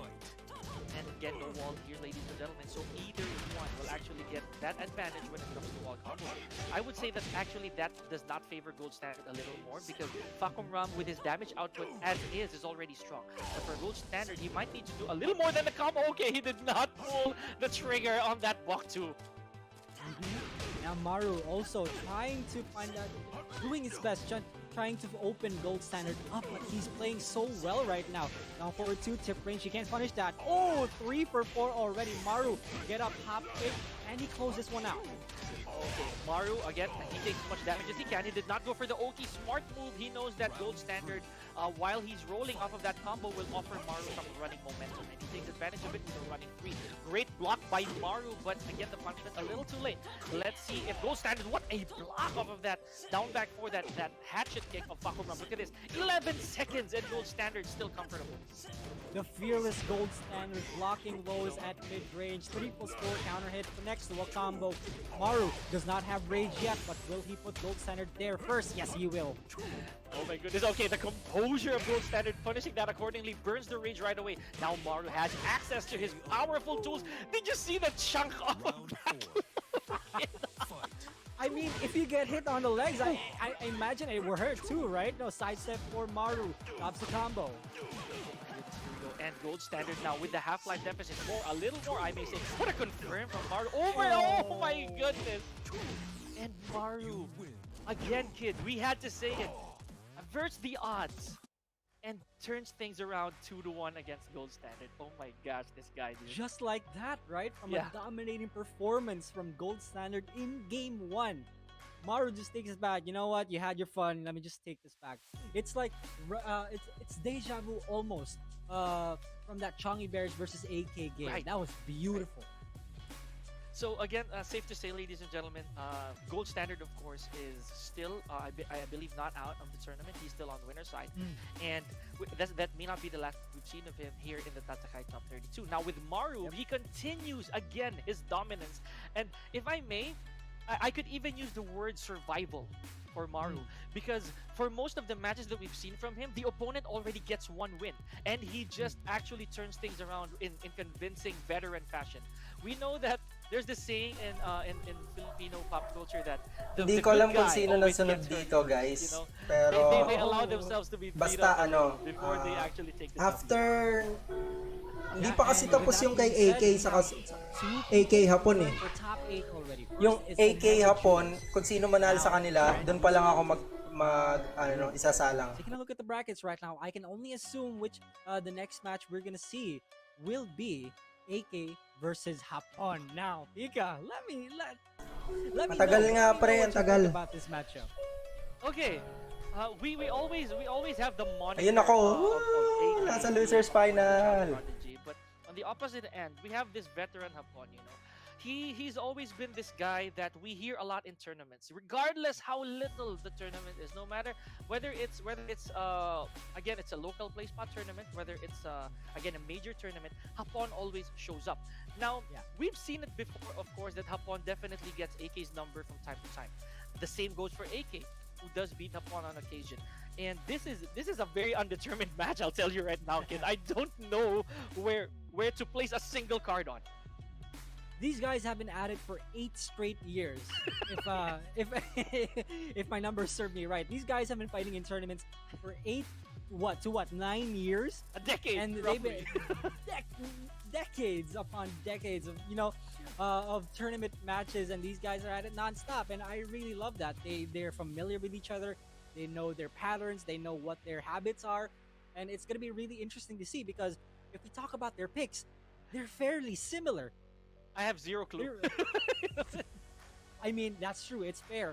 But based on other tournaments that I've seen, AK's been going for the geese. AK's been, dabbling on the Leroy. Same with Hapon, right? But for AK, what input do you have on for AK? He's been gigasing lately, if that's even a word. He's been using gigas a lot lately. He does bring out the Paul. I remember that. I did face him in one tournament recently, and he's using a Paul. There's also the law, the all-time law. All pun intended. If you get my reference, guys, blink blink. But long story short, AK is again one of these people, one of these participants who actually love to surprise people. Hapon still goes to his ever-trusted Eddie. No matter what they do to Eddie, Hapon always has this huge place in his heart for that character. And again, I was telling a lot of people recently that Eddie is not really the best character so far, but it all boils down to comfort. Now, kid, this is the loading screen. This is where we place our bets. This is where we call it out. Gotta be geese. There gotta be geese in there. No way. Okay. All right. Hapon with the Lydia pick, the second Lydia that we've seen here in Tatakai, Pilipinas. AK going for all reliable, the Shaheen in the Shima Dojo. Early, kid. My goodness. Okay, so there are no breaks being pulled here. There are no setbacks. There are no compromises here, if we can say so ourselves, ladies and gentlemen. AK already bringing out Shaheen this early on, and let's not forget these players right now, ladies and gentlemen, are still on winner's side.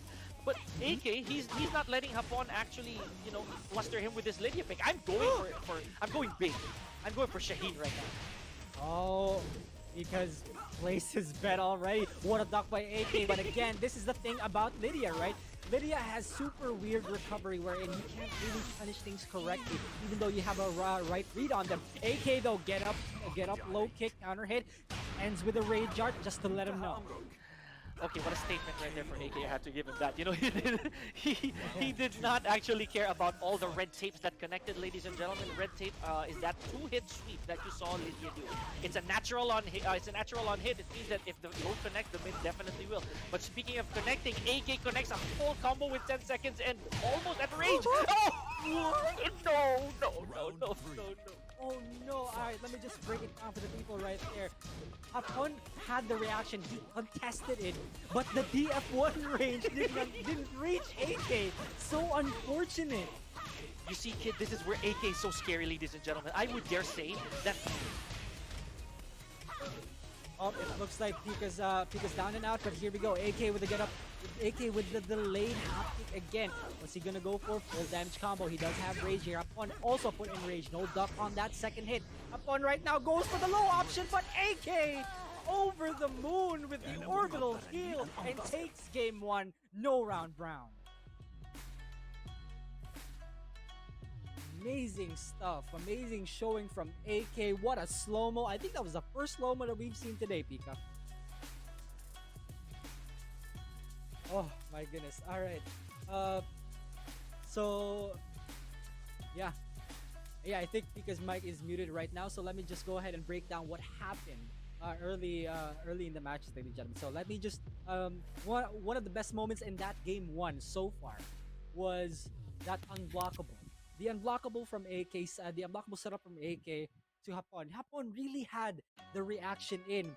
It's just that he was the down forward 1 range did not reach him, which is so unfortunate.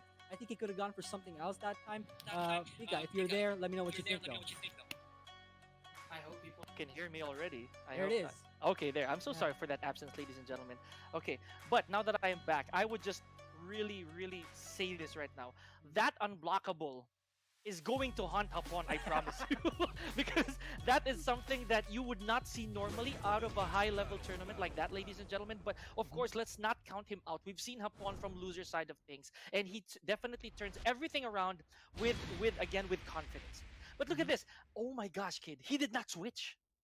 He did not change characters. He still believes in Lydia. He still believes in the Prime Minister. Goes for the geometric plane instead. Isn't this the Omega stage? Isn't this what you guys usually pick, but now switch to like what? Duomo di Sirio? Maybe, I don't know. Maybe we have some new things. Maybe the Omegas, whoever they are, they have stuff to do. They have some plans. But of course, again, this is a humble stage, just like what they were in earlier, Mishima Dojo. The only difference, this stage is slightly more rectangular compared to the Mishima Dojo, if I can say so myself. A little farther to reach compared to Mishima Dojo, but that is not stopping AK from actually making a combo connecting from Hapon. 15 seconds spent, and AK already with his commanding lead, kid. Spring kick also connects onto Hapon while standing 1-4 connects. AK in for a lot of damage. Hapon has extra. He's got rage. Okay, here we go. Okay, wow, he just let it rip right there, kid. 27 seconds left on the clock, and AK, he manages to stand still. This is again, ladies and gentlemen, another sign of confidence off of AK. He knows that I have a bit of life to spare, and you burned your rage. Oh no, but that's not the case. The red tape does a little bit more damage than usual. Look at that, low after low, kid. Round 2. He went Still doing it. He went for 3 lows, and Hapon didn't even want to block them. AK with the mind games already. He's got the momentum on his side. He's got round 1. Now what's Hapon gonna do? Look at that. That's what I was saying, kid. AK just standing still. He knows that he has a little bit of blood in his hand that he could use against Hapon. Here we go. Now in ranges, AK, did you see that contest, kid? And then now it's turning into a boxing match. This is a street fight even, you know, kid, if I can say so myself. Yeah, AK's way too disrespectful right now. Hapon probably said, oh, respect your elders. Here we go. AK with a low parry and connects to the wall. Ooh, drops the screw part of the combo. Oh boy, here we go. AK did not actually go for the knockdown there, the guaranteed hit. I think he just wanted to keep the momentum going. Great block and punish from Hapon. Did you see that? I think AK tried to do something jumping, maybe a hop kick or an orbital, and Hapon snipped that out.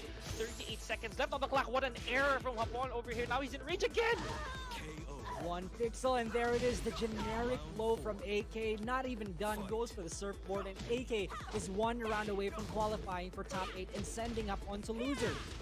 that is again something that, you know, AK is really good at, ladies and gentlemen. He's good at telling you that I'm comfortable. Oh my gosh, Hapon, I think tried to float that, but with a miss. And but is this a key charge tech from AK? He's doing it, kid. He's comfortable. He didn't even get punished heavily for it. AK's on fire right now. Both players are at range. Who's gonna get it first? AK's playing so safely. Hapon can't find a single opening. He's one more hit away. Try to go for the Hail Mary hop kick, but AK denies him 2-0.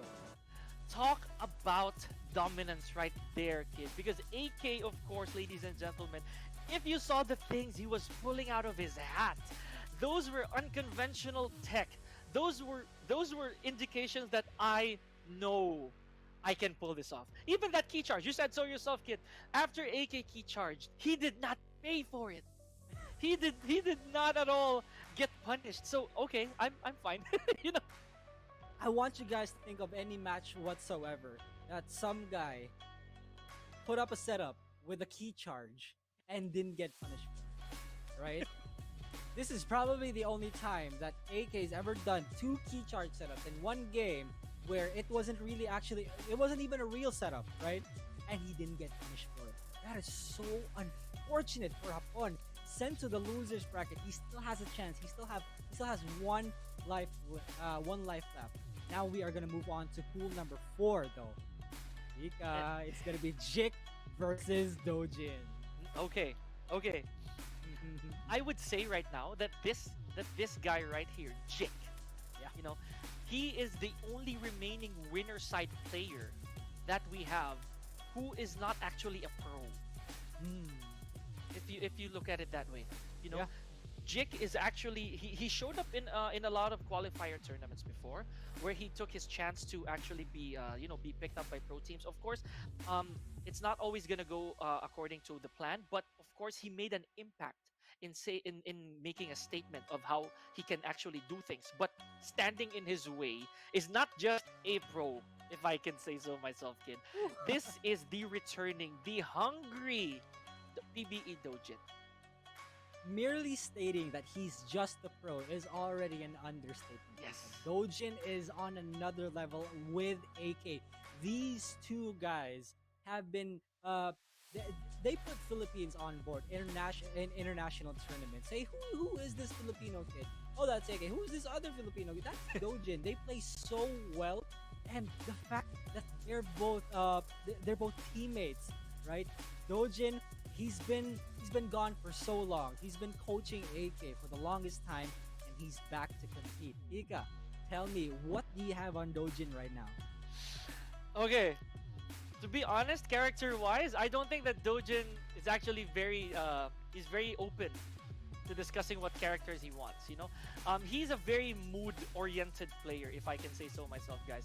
He literally picks characters on the spot. Like, no planning whatsoever. You know, he would say, "Okay, I feel like I'm gonna throw this dice, and if this lands on this number, this is who I'm picking." So, hopefully, Jik can honestly put a little bit of a halt in that momentum, in that confidence. And again, I say this with all conviction: Jik is one of the more commendable players that I've seen so far coming out of the ashes, out of the dark, who managed to make a name for himself. And just like that, look at this. 2 new God. characters that we don't see that much, if at all. Ika, you know what? Dojin heard you. He did. There isn't much like what Miguel representation here in Oh, Pro he Play. did. Dojin is showing us that right now. Jik though, this is his own all reliable Kunimitsu. This is his comfort pick. Let's see how Dojin hits against that character. I'm not even sure if Dojin's ever fought this many Kunimitsus at all. Or at least that's what we've seen. Yeah. We do know that Dojin, of course, he tried his best to, of course, get into the hand of the opponent just like that. He tried to do so with Jik with all those generic lows, and Jik trying to retaliate again with lows of his own. That counter hit was not capitalized too well here by Jik, but still he has the lead now. 45 seconds left. I just want to emphasize again that one of Jik's many strengths is also lies within his movement. If he can just get Dojin to whip, that would be the end of Dojin right here. Jik with the out of nowhere, out 4-3, puts Dojin in rage. Good break on the throw, gets the mix-up. Oh my gosh, I the think he flinches pressed. by Jik. He did not budge, and look at that. He baits Dojin to walk right into his own rage art, and Jik obviously gets round number 1. Look at this kid. I think we do have a match right here between Jik and Dojin. A match, not just any kind of match here, but a match of bluffs. Right, and it may have looked like Dojin went for a teabag there, but he was actually trying to guess which move or option Jik was going for. Because again, Kunimitsu has a move on full crouch. That is one of the most threatening moves ever here in Tekken. Not just for Kunimitsu, yeah, you're right about that. It's Yeah. definitely in the entire game. You cannot afford to get swept by Kunimitsu, not even one, because it's a huge chunk that you're gonna give to Kunimitsu. But of course, here we go. And Dojin, rather, I stand corrected. That Jik got baited by Dojin earlier into pressing. And again, Jik, let's see if he can still make something happen here from Dojin's how should I say this? His bluffs, his calls right here. Look at this. Is Jik going? Is he did? Okay, he did. Yeah, he tried to low again. He did it! He did a hop kick. Dojin finally pulls out the hop kick. Gonna carry to the other side of the stage. Gets a wall also. And a follow-up wall combo. You're kidding me. Pika! Dojin's doing Dojin things. You cannot be any more accurate with that, kid. Dojin just doing Dojin things, and as I stand myself, I stand myself corrected with a while ago that round wherein it was actually Dojin who baited Jik into performing a rage art. It did look like that there was a teabag going on. That there was a little bit of a flinch fest, if I may. But Dojin, so composed, was able to turn things into his favor 100%. Now, that said, low. Okay, sure. 1, 3, 5. And then one hop kick. It's like there's not much thought put into, you know what? Hop kick. Okay, I'm gonna do that. I forgot about that move. Anyway, people who have fought Dojin over the course of these years are so familiar with it already. Familiar with his play style, but somehow can't, they can't process it. Like, why is he doing this so much, and why is it working? Why is he just spamming one jab at me, like jab, and it's working? I know how to counter it, but why is it still working? Though that's that Dojin thing that we're talking about right here. So it may sometimes come off as a wonder to the people watching. Why is it that the opponent just lets that happen? Why is it that Jik wasn't blocking it? Why is it that Jik was just letting Dojin work his way into the gameplay? It's a lot easier said than done, ladies and gentlemen, because with someone who is composed, someone who knows your weaknesses, who sniffs it right off the bat and dictates the pace, it's very difficult to alter it right away, because that's called basically you call the bluff. Excuse me, like you tilted, you basically gave in to the pressure, and again, that's what Dojin is really good at, if we can say so ourselves. However, Jik really did put up a fight, kid. I will give him that credit 100%. He did bring Dojin to rage and to very small health as well. Yeah, that's right. And it looks like Jik doesn't even want to go for a character select nor a stage select. He just went for a random, and I want that run back. I want I want a rematch right away. Jik probably still feels hot right now. He wants that rematch immediately. And Dojo's like, alright, let's do it. Let's go.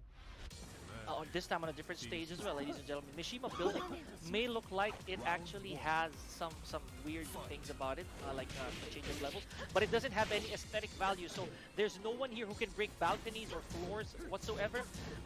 The same with Dragon's Nest a while ago. And oddly enough, I would say this right now, kid, it's another octagonal or spherical stage, if you know it. Yeah, that is true. Dojin up against the wall though, but I don't think he even feels any pressure whatsoever from Jik right now. He's contesting down back forward. Jik half health, Dojin lower. Oh wow, okay, here we go. Oh, did you see that? Just a small standoff right there. Look at this. Dojin relaxing his hands a little, and Jik actually does the same. He knows that I'm not within range. I shouldn't flinch. I shouldn't do anything. Now Dojin took a chance on that 4-4-2-1 no duck there. Now look at this. Look at this, kid. The clock is actually narrowing down. Let's see who's gonna budge. Yeah, this is so weird because Dojin did not even have the life lead, but he's not approaching Jik. He's just taking his time. Rage Art, wake up. Is this gonna hit? It doesn't! Jik misses the punish. 7 seconds left. Good duck on that third hit, and Jik finally on the board. Crazy call as well there from Dojin. He did feel that Jik was going to flinch, that he was going to press, but in an unfortunate turn of events, Kunimitsu just went right behind Miguel after that rage art, and that was a one and done, folks. It means that Dojin cannot have any more rage access. Never mind. Okay. Seven hatchet kicks. Are you kidding me, Dojin? Oh my goodness! I've been counting, Kika. I'm sorry. I know you were, and I would have counted on you to count. You know what I mean? That's why. Please stop. Jake can only defend so much. Here we go. Dojin again playing so patiently. This is such a weird playstyle, Pika. Is there any explanation to this? I wish I would have one, honestly. but the rationale of Dojin right here is that I will win at any cost, and hopefully the guy does not actually contradict what I'm doing. Look at this. There's nothing extravagant about what Dojin is doing here, ladies and gentlemen. It's just poke after poke. He actually lives up to the laziness that Miguel is implying. That I will crawl and I will not do much, but it's effective. Yeah, that's true. One more hit away. Jake no, rolls Jake out is with gonna the rage drive. Oh no, wall spot. Here we go. Jake, one hit away. Can he He get it? just did that! What did he just Round do that? four. Are you? He did not have any reason to do that. There was just one hit away. Dojin, are you kidding me? He just did that, ladies and gentlemen. He just hop kicked out of the blue. He could have died if that hop kick was blocked, but he didn't care, folks. Dojin does not care. Look at this, and he's so stoic. If you look at this right now, kid, he's not even sidestepping. Dre, ano ba? This is honestly one of the most entertaining match I've ever seen in my life. Jake right now, though, still trying to keep Dojin in that corner, but Dojin, no pressure felt whatsoever, but Jake still doing his best right now. Low kicks after low kicks after low kicks. This is a monkey see, monkey do situation right here, kid. This is crazy. Okay, for the first time, Dojin actually ate a throw there, ladies and gentlemen. A command throw, but what a block and punish here from Dojin. Folks, this is the most linear Miguel I have ever seen in my life. Oh my gosh, and Dojin just putting that to good use here, ladies and gentlemen, with a 2-0 from a very stoic Miguel care of Dojin. Congratulations, he still moves on to the top game. I don't understand a single thing. I don't understand a single thing what the thought process was for Dojin. Guys, I'd love to analyze for you. So Dojin actually did this because he was doing this. You know, the frame data here for Miguel is actually that. No, you expect me to explain what Dojin does? You gotta be joking, right? There was no, honestly, there was not a single explanation for his again for his motives. He just wants those chips. And the funny thing is, I also understand that Dojin operates on a calculated basis. I know that there's a reason behind it, ladies and gentlemen, because we know for a fact that if Dojin gets to punish a lot of moves properly, then it means he's aware. He's awake. He's not literally toying, if I can use that term, with Jik. But he knows that he has planted something in Jake's mind, you know? The low after low, and then all of a sudden, with this much health to risk, you would hop kick. How hard of a read is that? If I'm being honest, it wasn't even conditioning on the part of Dojin.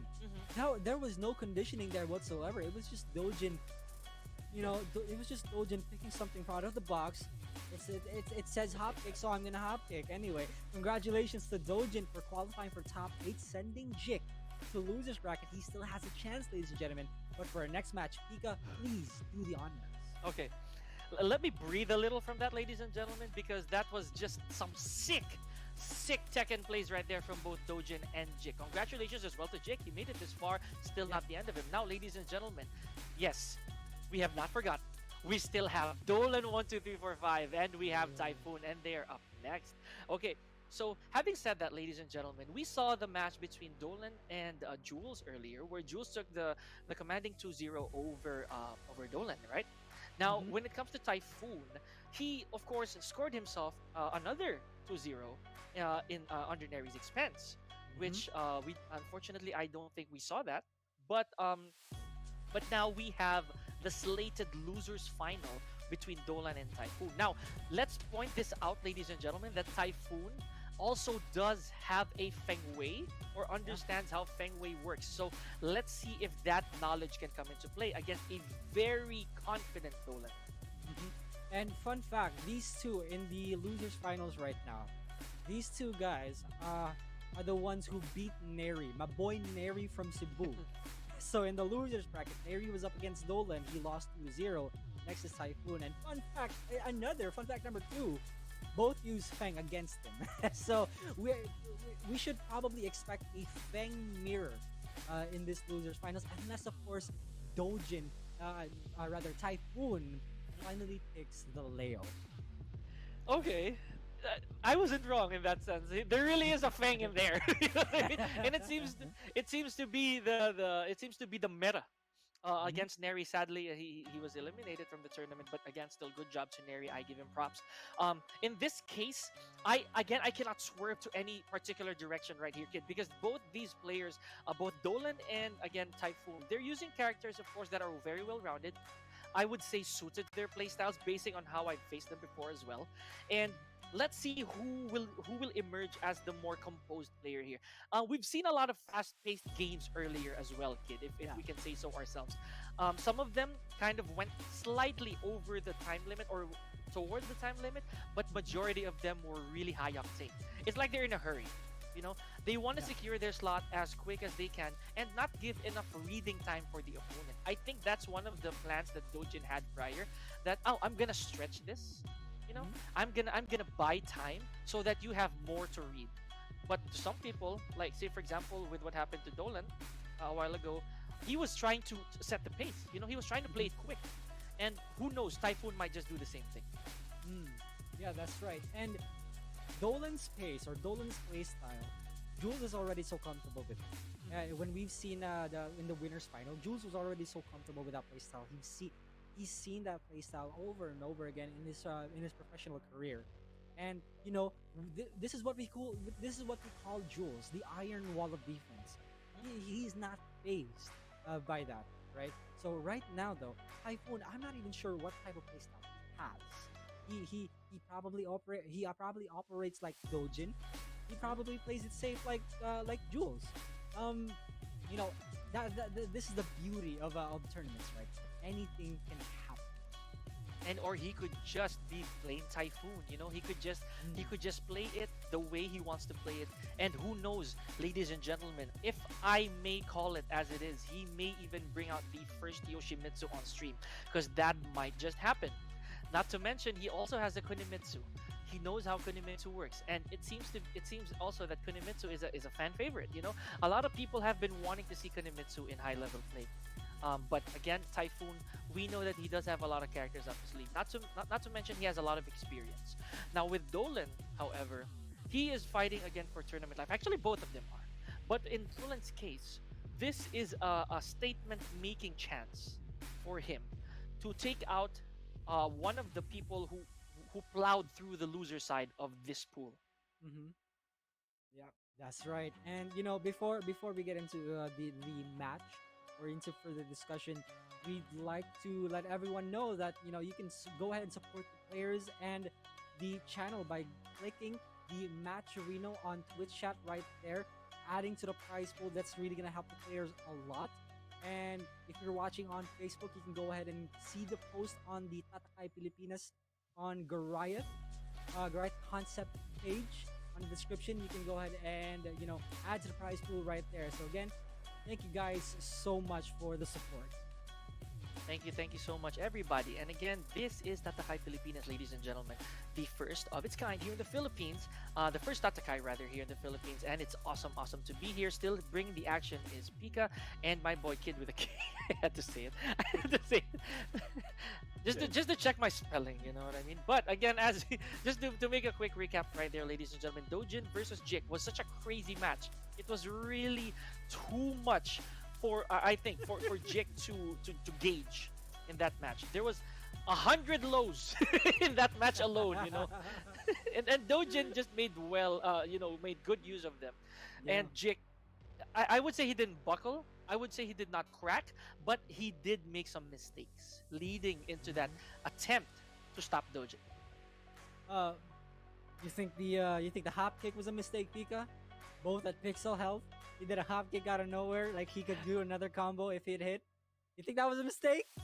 I did not say that it was Dojin who was making the mistake. It was actually, in my opinion, Dojin did make some mistakes himself, if I may, because Jik was able to get some combos in, some counter hits in. So it means that he did catch Dojin pressing during wrong times of the game. However, we talked about the 100 lows Dojin threw out. There was one match that he did nothing other than hatchet kicks. Seven hatchet kicks, and Jik utterly refused to block low because he kept expecting the mids to come out. But this is Dojin we're talking about. If one move is working, he's gonna keep doing it. He is the epitome of do it again, right? And Yes, especially actually. that one moment in that match where they were both just doing generic down fours. Monkey see, monkey do, as you've said. Right? That was one of the funniest moments I've ever seen in my entire life. And I heard myself screaming out loud, like exclaiming, ladies and gentlemen, that Dojin is not even sidestepping. This is the most linear Miguel I've ever seen in my life. So, but again, the funny thing is, I understand that Dojin had a plan. And that was, of course, to chip away the health of Jik, making sure that he inflicts as comfortable damage as possible, not to the point that he overextends for him to get punished. And that worked perfectly for Dojin, you know? He hardly took a heavy hit with any block blows from Jik. And Jik was almost unable to actually sweep Dojin, something that a lot of Kunimitus are, you know, more akin to doing. But Dojin hardly got swept. I think Jik was just able to do like what those sweeps 2 to 3 times max in that entire set. Here we go, ladies and gentlemen. Again, this is Dolan 1, 2, 3, 4, 5 going up against Typhoon in the losers final. Oh, okay. There we go. That's our call right there, kid. Yep. That is definitely our call. So just for the convenience, ladies and gentlemen, we are going to refer to him as Dolan in this entire set. And sticking it out with the Feng Wei, apparently his most comfortable pick, if not his only pick, coming into this tournament. And of course, Typhoon being, I think, the second Leo that we've seen in this tournament scope. Or third Leo rather. That we've seen on stream so far. And donning, I actually like him personally. And again, in an oddly shaped stage, abandoned temple.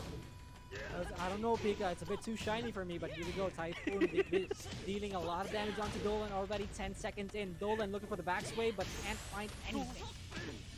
All these lows just a little too much. Oh boy, okay, the Sabaki attempt again right there from Dolan. But Typhoon was able to rack up some damage, ladies and gentlemen, just with those low punishments. And again, this is no joke. Leo's punishment from while standing, from a crouch status to getting up, it's not funny at all. It will really give Leo the mileage she needs to take a lead just like that, kid. Minus 14, perfect punch coming in from Typhoon. Also half health, lower than half health. 20 seconds have been spent. Dolan has been very persistent with those lows, Pika.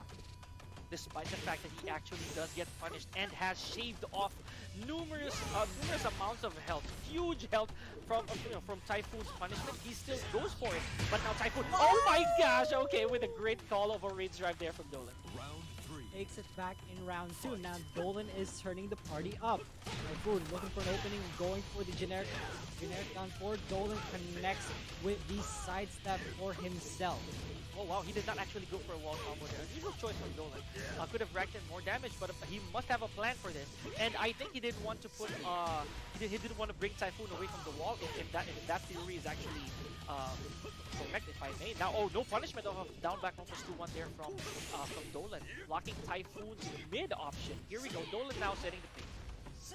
Good block on the low again. Typhoon has been he's been crazy with those low blocks. One more hit away. Dolan right now tried to go for the evasive move, but Typhoon still gets the last hit in. I think Dolan pretty much dug his own grave in that situation there, kid, because of that forward two.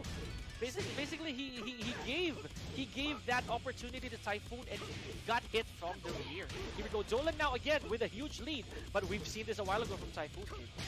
Yeah, he's just not scared of blocking the lows also, but here we go, Typhoon put in rage also. Dolan right now, one hit, hop kick out of nowhere. Shades of Dojin have shown to us already. Here we go, pixel health left. He spends his rage drive. What's the option gonna be? Goes to the armor move, nothing, doesn't connect onto Typhoon. Oh, kid, what? The This fish exchange. The fish hook connects onto Typhoon and he takes it to a final round. That barrage, ladies and gentlemen, from both players. I did not know what was gonna happen because again, even with the pixel health, we know that one combo can make a huge difference. Here we go, great attempts here from Typhoon to set the pace. A solid block off of that side step for Dolan. Again, this is what we were talking about. Get a little too aggressive right here, and it may just cost him. Dolan now on the defensive did not respect that plus frame at all. No, absolutely not. This is Dolan we're talking about. We've seen him do that time and time again. Typhoon very comfy with that life lead, and he finishes it off with an FF2, and he takes game 1. Good call as well from Typhoon there. I did not expect him to actually throw out something that heavy. Granted that he does have a huge life lead. He could actually simply chip off, but he knows that I do have the advantage. And Dolan already spent his rage. So this is the perfect call for me. I will not worry about any rage drive or rage art for that matter. And again, good first game there for Typhoon. It's worth mentioning as well, Kid, that round, the second round that Typhoon took, it was so chaotic. I would say that was really chaotic. It was all over the place, and and I think that really describes how Dolan is playing right now. He may not care that he gets blocked time and time again. I'm still gonna do it. It may not work out like Dojo, how Dojin did it, but he's still gonna do it. And he's playing for fun. It really feels like he's playing for fun rather than for competition here. The confidence of Dolan definitely there. As I mentioned earlier, I can feel that this guy is full-fledged, 100% jumping into Feng Wei, no matter the situation, no matter who you are. I am not shifting. I am sticking with Feng Wei. Now, let's see if that's still the principle that Dolan will live in, because again, Typhoon does have momentum on his side with 1 win up. So Dolan can either choose a character or a stage, apparently. Oh, he did not even pick a stage, Kid. He just doesn't care at all. Honestly, he just doesn't care at all. Here we go. Can Dolan come back from this? This is a first to 2, best of 3, ladies and gentlemen. So, if whoever loses this match will be eliminated.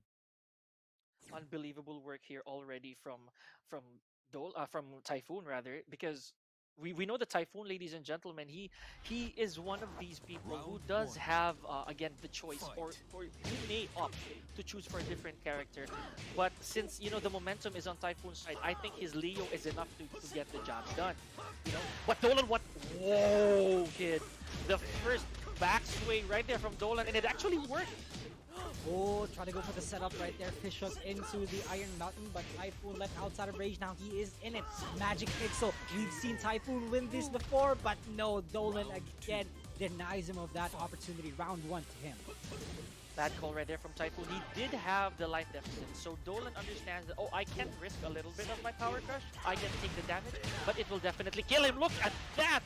Without regard for his own character's negativity here, Kid, Dolan just throws out the palm that breaks mountains. Typhoon up against the wall also. Again, he's very persistent with the FF1+2s if that's the correct input. Dolan has been working with that move so well. Oh, back turn. Here we go. Typhoon gonna get carried to the wall.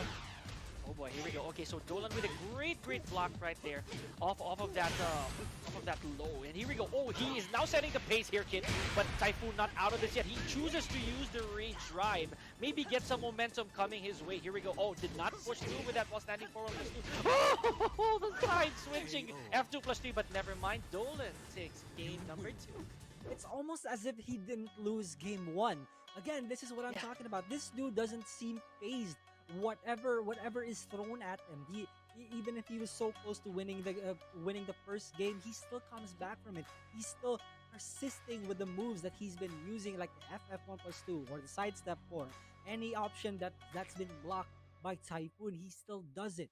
That is some mental fortitude there. And for me, another thing that I would really want to bring up with Dolan is the fact that he does the same things. He does the same things over and over again. But one thing that I commend him for is when they come out. He does the same things, like the power crush. We've seen it like more than 5 times already, just for this set alone. And even though he takes damage as a Feng Wei, it's something that he knows the risk. He absolutely understands that I have to do this. Otherwise, I'm gonna get smothered, just like what happened earlier. But I really like the backwards shifting clouds that he did, the launcher that he confirmed, the first round. That was crazy good. And that's always the mind game, right? Like, hey, look at me, I'm blocking all your stuff. You better stop doing it. But no, he still does it. Why do you keep doing that? Because if that ever happens to you, that you manage to stop yourself from doing that, it's gonna lessen your arsenal. It's gonna lessen the amount of things that you need to do or against your opponent. So like, what am I gonna do now? And that's when the mind games start. So in Pika, I also want to mention you did. In one, he went to the preset, the golden shiny preset. And Typhoon in game 2 went for another preset. He probably heard.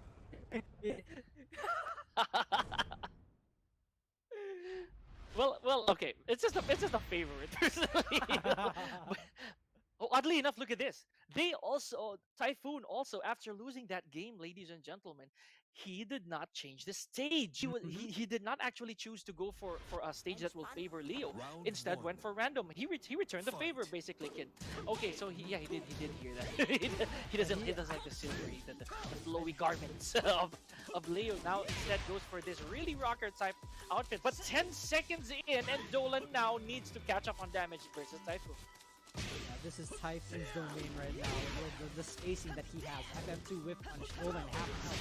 20 seconds have been spent. Typhoon counter hit. And that all of that off of a block, Wow. A block 2 rather, yeah. Basically a block 2. Oh, rather a KNK 2 counter hit, forward 4-2. Here we go. Now again, Dolan, ladies and gentlemen, is deprived of his range. He chooses to always burn this more times than not. And here we go, Typhoon now with access to his range. What a block there, kid. Round 2. Clutch block coming in from Typhoon also. He's been looking for that again and again since game 1. Dolan looking for the launchers as well. FF4-3, Typhoon super patient. Good break on approach. I think one of the plans that Typhoon does have here is, again, as Moro mentioned it earlier, it's to make Dolan self-destruct.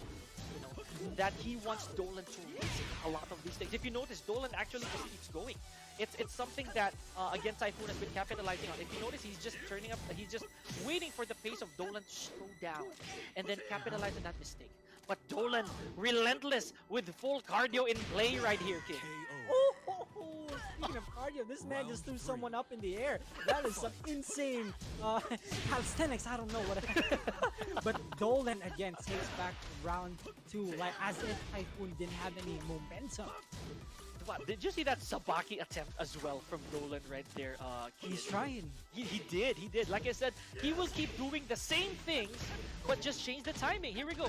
Again, he's counting on those to hit, but with Typhoon's knowledge of Feng Wei and the tendencies of a Feng Wei player, he may just be able to convert again the confidence of Dolan, but don't count him out just yet, because Dolan is now one round away from eliminating Typhoon from the tournament. Yeah. Here we go. Typhoon right now. A little bit flustered. Dolan goes for another low option. Typhoon looking for more blocks, hoping to catch up with the health. 10 seconds have been spent. Typhoon with the block on the low gets the perfect punish hit. Is he gonna go for the... Yes, he does go for the more powerful ender.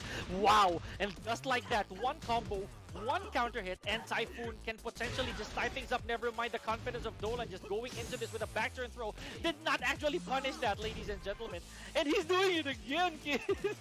Yeah, the timings have been very, very different. Down back 3, Typhoon has a chance. No, he doesn't anymore.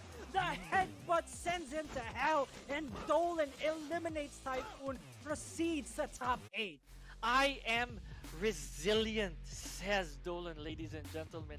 He smelled the blood dripping off of those rounds here of Typhoon. Congratulations to Dolan for keeping his slot here in Tatakai, Pilipinas. Wow, that was actually very clutch. I would say so myself. It again was a reverse sweep, right? Because it was Typhoon who took game number 1, and with the reverse sweep here of Dolan, he sustains, survives even despite those odds, kid. And Dolan really, he's the human version of he's the epitome of this entire tournament's name, Tatakai. He's fighting for his life. He's qualified for top 8. And man, oh man, was that just the first losers bracket run for qualify for top 8 that we've seen today. But before we get into even more Tekken action, we're gonna have to take a quick breather. We're gonna have to take a short break. But when we come back, it's gonna be Gold Standard versus Ponge. Stay tuned, guys.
What it do, boys and girls? Welcome back to Tatakai Pilipinas, a Tekken Online Challenge Dojo event. I am here with Poru Kun. Poru, welcome back. Also me, I'm Kid. How y'all doing? It's Kid with a K. Thank you so much, Pika, for that. Poru, yeah, I'm pretty sure you've seen the matches, and let me know what you think. Cause for sure, I had a, I had a fun time. I am super envious that you got such insane matches. When I stepped away from the mic, I was like, why? Where were these matches beforehand? We got hatchet kicks, we got kunimitsus, we got all kinds of weird stuff. Dolan taking it all the way to the top 8. But of course, that is for now settled down, and we're going to be looking into our next match because we have a few more matches here in the top 32 to settle who gets into the top 8. So let's take a look at where we are so far. Who has made it into the top 8? All right, so now we have Jewel. I had to, I choked right there because the first match we have is already a treat. It's Jules versus Dojin. These guys know each other so well, but I obviously don't need to explain that. Maru versus AK. Now, Poru, I want you to imagine just a bit, all right? What if the stars just align and Dojin wins against his match against Dojin wins against his match against Jules, and AK wins against his match in his match against Maru? We're getting a PvE run back if ever that happens. Okay, if ever that happens. This is one crazy tournament. That Poru, what do you think? It is. It's going to be very nostalgic because it's been a long time since we've seen them fight against each other, right? It takes a while. It's usually at the very end, but that just might happen. But then again, Jules and Maru, we've seen their matches. They've performed spectacularly so far, and they're not going to be going down without a fight against these two. But meanwhile, in the lower bracket, our first contender actually from the loser side is Dolan 12345, who showed us a relentless Feng Wei against Typhoon earlier on. And we're gonna be seeing who will be joining him in our next match between Gold Standard and FTC's Ponge.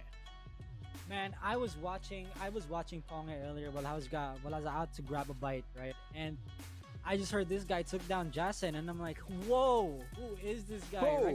Because I'm fairly new to the scene as well, and I don't know everybody here in this community. But man, if you take down a guy like Jason, one of the top players in Cavite, that's actually saying something. And Marduk always enjoyable to watch. Let's be real honest here. You hate to fight against him, but always fun to see him in games, right? Yeah. He's the type of character that when you see him in the loading screen, you're gonna be clenching your teeth, clenching your fists, and checking your blood pressure just in case you get a stroke. But then again, when you're spectating a Marduk match, it's always a spectacle to behold. Like the amount of damage, it's like you're back in childhood, right? You want characters that deal so much damage, and this is it. This is the character. This is the big scary character that you'd choose if you were a kid. And yeah, in the hands of Pong, he just becomes a lot scarier. So let's see if Gold Standard can resist the power of the Marduk with his Leo. All right, so into the jungle outpost we go. So there's a little bit of a shenanigan here. There's a balcony break as well as a wall break. Let's see who gets to capitalize on those advantages first. But now we have Gold Standard versus Ponge. Man, everybody make some noise as to whoever you want to support here. I see a lot of supporters for Ponge in the chat. How about for Gold Standard? Let us know. I'm sure there are a lot of them, and they're all cheering him on, if not jeering behind the scenes when he makes a mistake. But that is something for them to decide. Ponge, on the other hand, is starting off with his offense, already getting some good hits against Gold Standard. But Gold Standard trying to fight his way back to the other end of the stage. He's aiming for that breakable balcony, which should even out the score for him. But then again, here it is. Almost gonna get it, not quite gonna risk the follow-up on the side of Gold Standard. Oh, Gold Standard almost got that wall bounce in. Ponge up 4-3+4, gonna connect, and that should seal the deal for him. Takes round 1. Very solid gameplay once again so far. And very fearless with this Marduk. Obviously super comfortable. That Tekken God rank on the side of his name is pretty much true, right? Gold Yeah. Standard, on the other hand, still maintaining his own momentum here, trying to maintain this slight life advantage against Ponge. But once again, we discussed this earlier, just a few hits from Marduk, and that life disadvantage is going to go away. So Gold Standard needs to finish things off. Ponge, however, is in the red. And there's a wall splat from Gold Standard as well, evening out the round. Well placed, and 1 round. Damn, he just took it back immediately, like he didn't lose the first round. That was pretty good. Gold Standard trying to answer back. Not a single, the balcony hasn't been broken yet, but Gold Standard confirms. Oh, he doesn't get the full damage combo in, but doesn't matter. Ponge is up against the wall. He gets it again! He does. Gold Standard finding the right hits, the right opportunities here, and slowly but surely shredding away at Ponge, taking that third match. But Ponge, once again, not losing heart. Gold Standard finds him with a big launch. However, that launch does take a long time before it comes out, and Gold Standard knew that he was going to come out first. That's Ponge right now on the defensive. Gold Standard being aggressive once again. Ponge with a bit of a sidestep coming in, but he is put in rage right now. One more hit can do it, and the forward for Gold Standard with game 1. 3 rounds to 1. Okay. Very comfortable gameplay coming in from Gold Standard. Lots of heart, basically. You can see that he's prepared for the encounter with this Marduk player. He's seen that this Marduk player is nothing to scoff at. Very strong, absolutely powerful in the hands of Ponge. But yeah, he's being very calm and collected, and at the same time not fearing the Marduk matchup. And on the other side of the table, it's also nice to see that Ponge actually, despite the advantages that Gold Standard was able to pile up, he just keeps going. He just keeps trying to go for his brand of Tekken with this Marduk, and he knows that all he needs is a good hit, and he can reverse the table. So that's something that I will be expecting in the next match, because he's gonna need it, of course. Yeah, and speaking of the Marduk matchup, it should I think it's worth mentioning also that Gold Standard is very familiar with that matchup already, because he plays with Jules, and Jules, as we know, plays Jin, he plays Bob, plays Claudio, and most importantly, he plays Marduk. So, there's gonna be that familiarity here, and he goes for the Arctic Snowfall. So, interesting choice from Ponge. I wonder what the game plan here is. Yeah, taking away the walls, right? Against Gold Standard. I guess it's an advantage considering how many times that Gold Standard was able to capitalize on the wall situation earlier on. But still, it does take away quite a bit from the damage that Marduk can dispense. Not to say, of course, in the open space, he's still gonna hurt like a truck. It's true, 10 seconds been spent. Ponge lower than half health already. Gold Standard keeping up with the aggression, but not too much wherein he can lose most of his health also. 20 seconds have been spent. Ponge is outside of range, gets that low parry in, connects with a combo. Good reads there from Ponge. Not shying away here, not quite enraged as well. 30 seconds left on the clock, almost equalized. Gold Standard with a slight life advantage immediately takes out Ponge with that opportunity and takes the first round. Ponge still not quite there in finding ways to really take down Gold Standard. That's true. Oh, no break on the tackle and gets the right choice in. Gold Standard with the okay situation, but does not let up with the aggression. Ponge right now still trying to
べては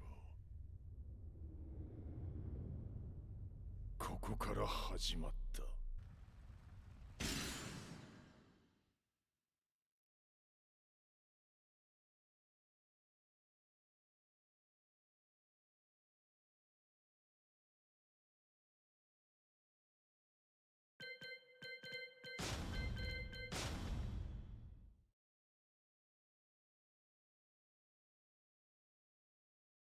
So guys, finally we'll be up. Pagod na ako. Last game na to, last game. Pagpahinga na.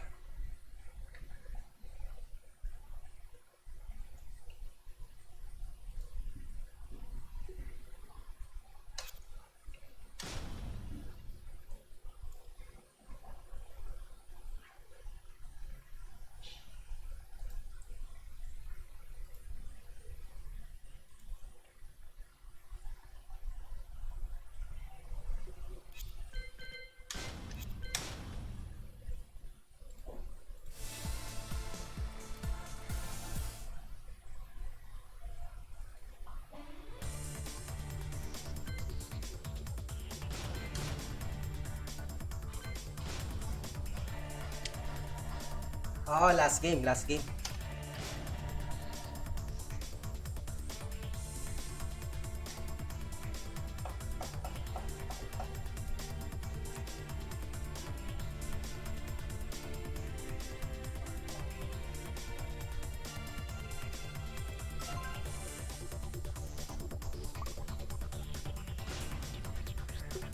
Ah.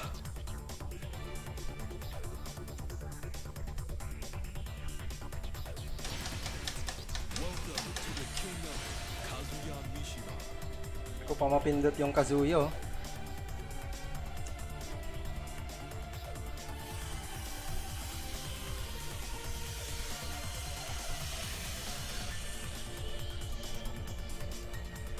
Get ready for the next battle.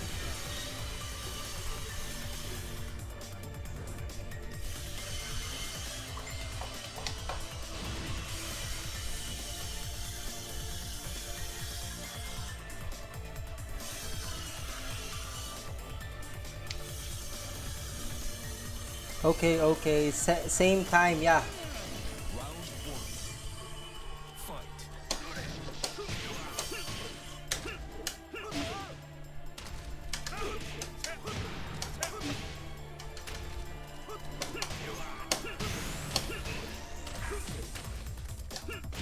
KO.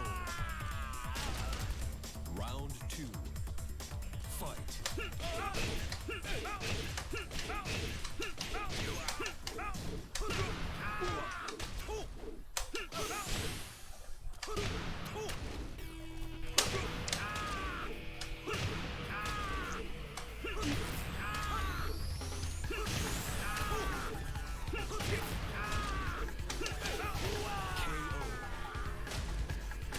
Round three. Fight. KO.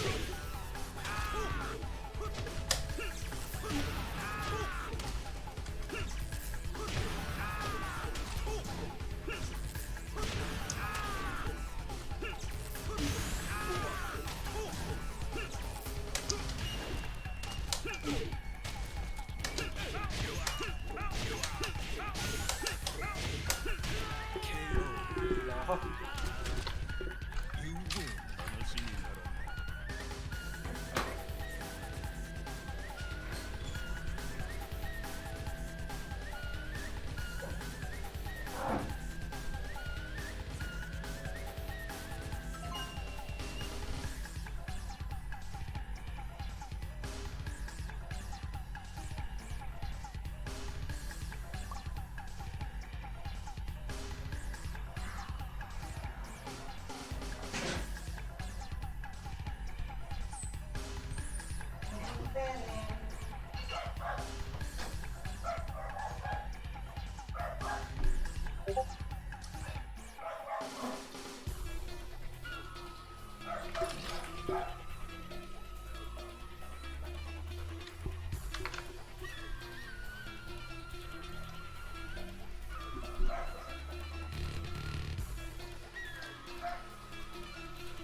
4. With just a few hits, he whittled down what was left of Jake's life to take his second round. Yeah, he betted on that down forward 1 string. And you know, Jin was still very, very patient about this. So here we go. Jake trying to go for the duck into the wall standing 3. Jin. Ala ko next na kami. Here we go. That's the problem. That's Sila pa the issue, pala. right, with Asuka. Mitsu wants Sila to Jig get sa that, si Jin. Asuka is ready with that reversal as well. But then again, there's a dagger, something to watch out for Jin 04. And Jig right now with a massive momentum, but no parry. Jin 04 wants to make a comeback. Muntik na yun, oh. Not and- quite. Almost. Yeah, Jake finally on the board. The best that we've seen here. The best that we've seen him since the Dojin match.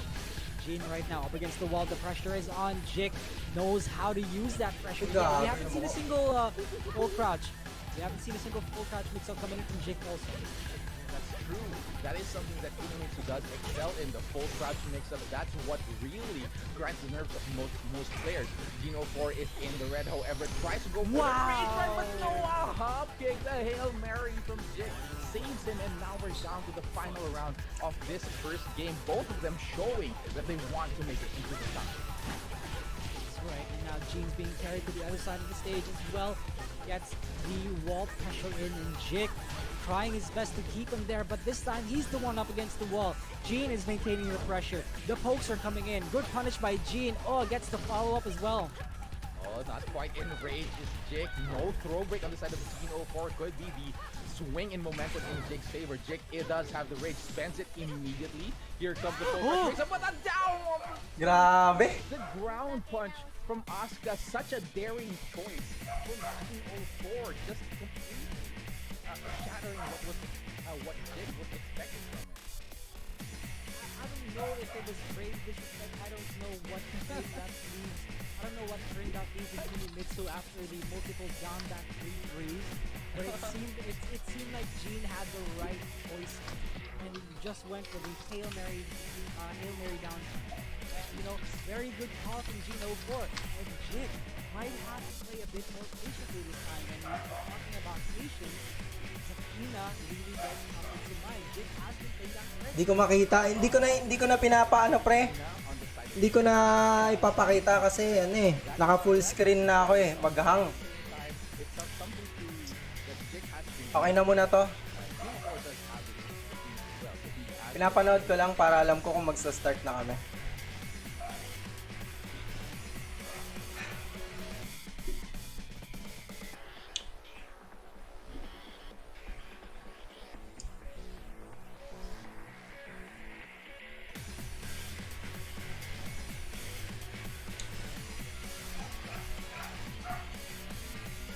Demo na natin yung waiting.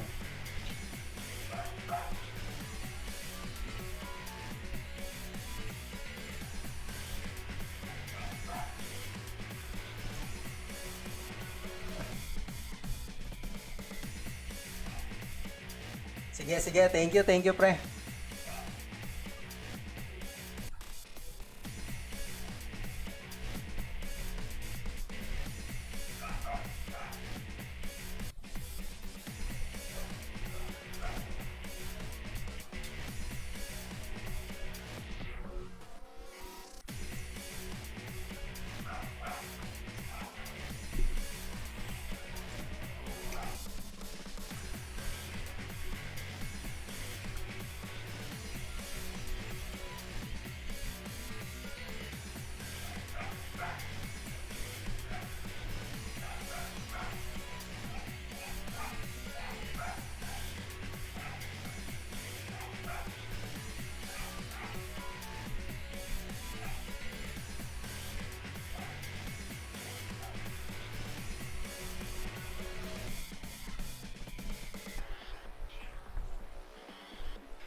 Kanina pa yan.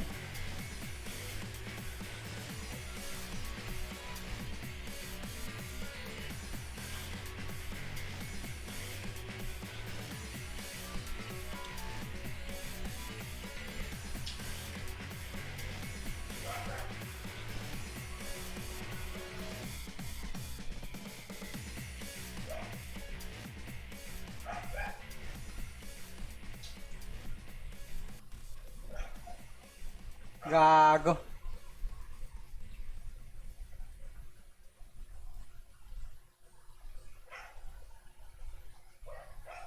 Jake, ano ginagawa mo?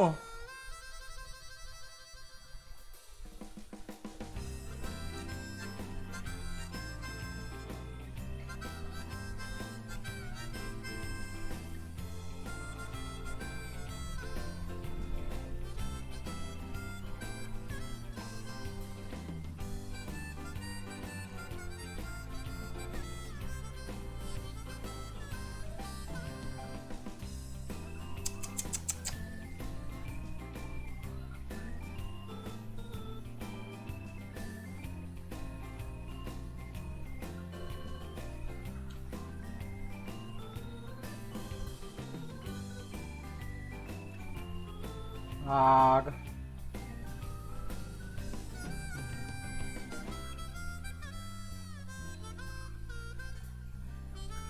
Patay si ano? Patay si Jake kay Jin.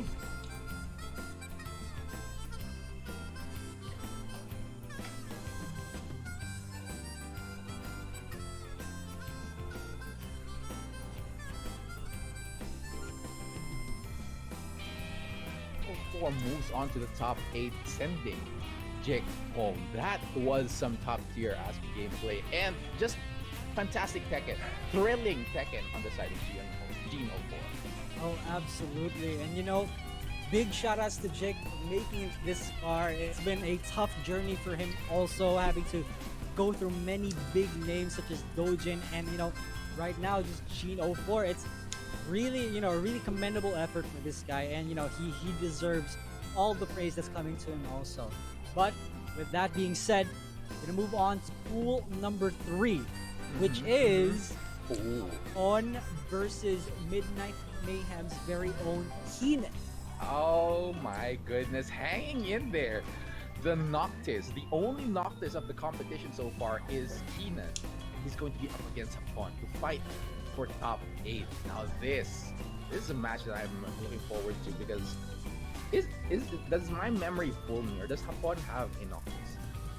I don't think so. I don't think he Yeah, I has think a that's- Noctis. I think that's my Ayun na.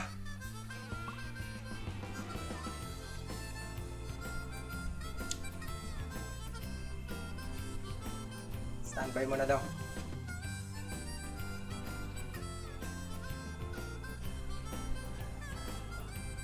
It's Keenan, but you know, we know Hapon as the Eddie of the Philippines, and he also has a Leroy in his arsenal. Now, Poru, I'm gonna ask you right now, those 3 characters, which one do you think he's gonna pick? Oh, you know what? Add Geese in there for good measure. yeah, actually, it's if there's a good chance that there might be keys, but I don't think he's gonna go for a projectile character, considering how Noctis can just throw his blade against Right. projectiles, right? So that's automatically a counter. I think he might go for the Leroy Smith. It might be the strongest choice, especially after what happened to the Lydia earlier on. But unless he wants to try to fix the performance, try to fix or make some adjustments on the performance of his Only Lydia one daw. earlier, Oh, then maybe pre. he's gonna bring that out. But I'm putting my bet on the Leroy Smith.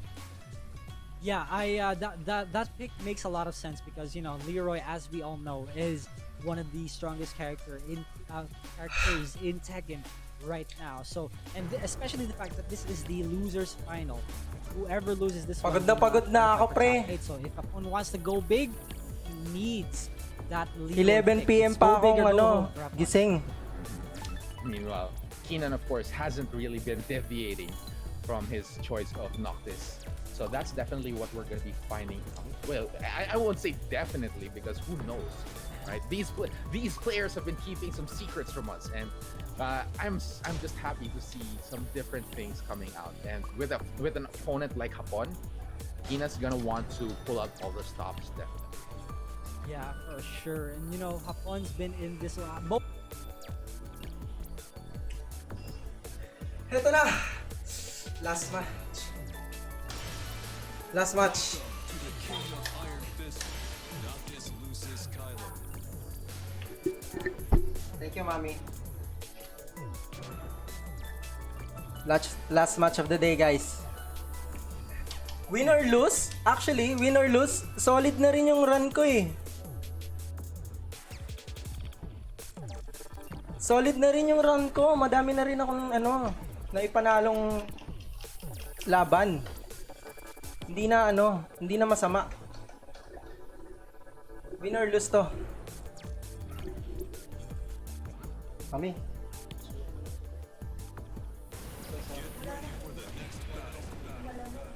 Kahit hindi malamig.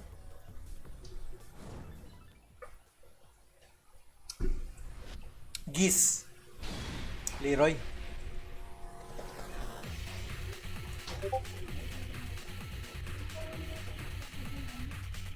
Bibili ako mamaya.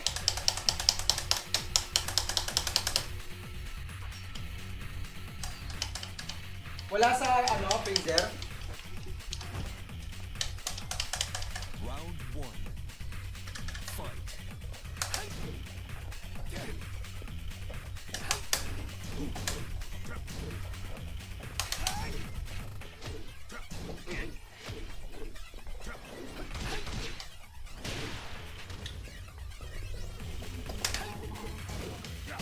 Tae, oo nga pala.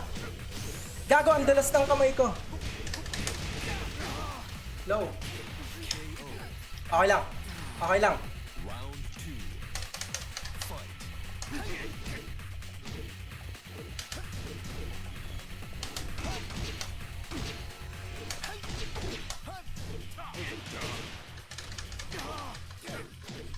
Ina-hard read niya ako. Okay lang, okay lang.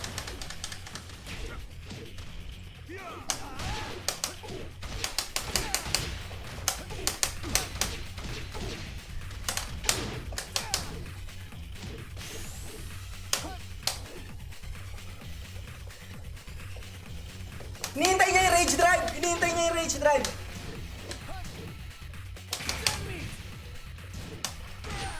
Yes! Hinihintay niya yung rage drive. 3. Fight.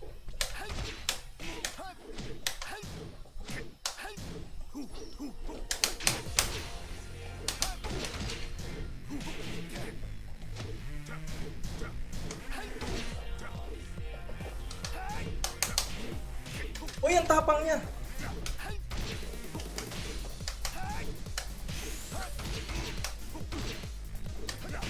Tae! Okay. Boy pa ako.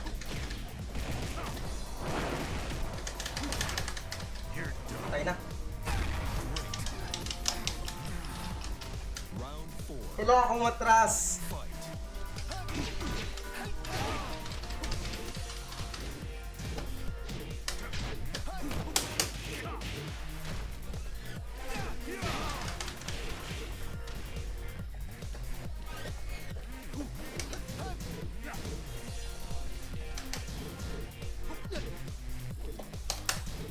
Grabing depensa!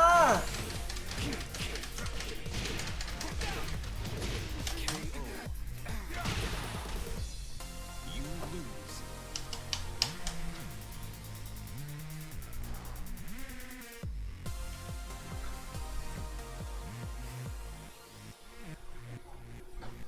Huh!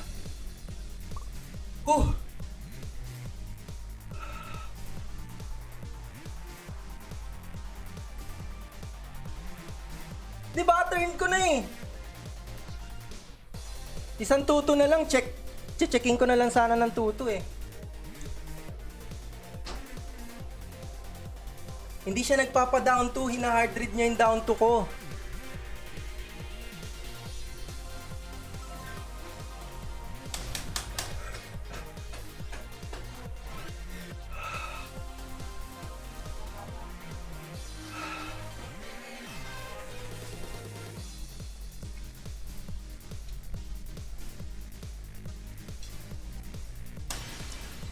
Welcome to the King of Iron Fist Tournament 7.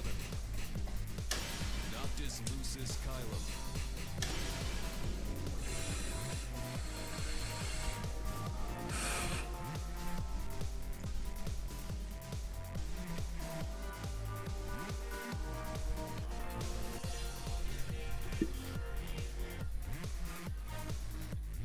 Natatakot ako sa back 1+2 kaya hindi ako makalapit ng DF1 eh.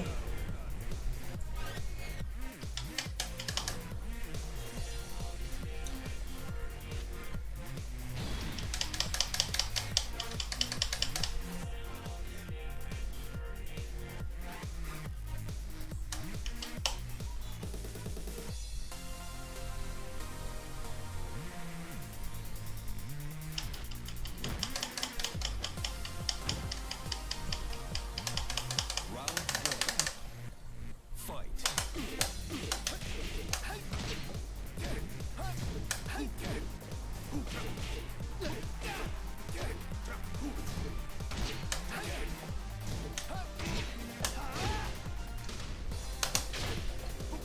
Aray! Binigla niya ako sa ano, plus 10 ko. Okay, ako kailangan ko i-take na yung plus 10. Kaso mapapari ako eh.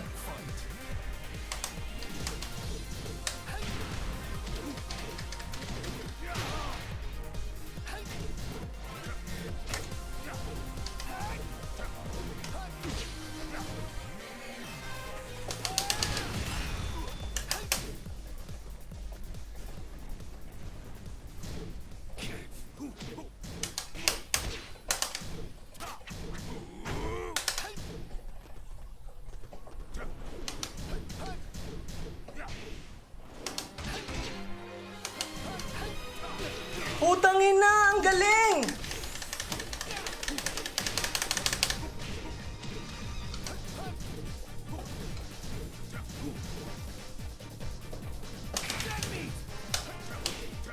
Ay, alam na alam.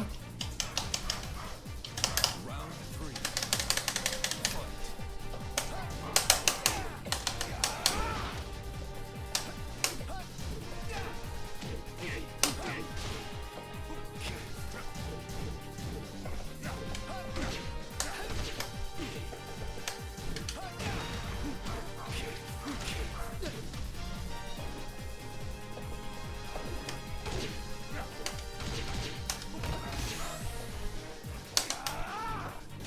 Putang ina, nag-whip!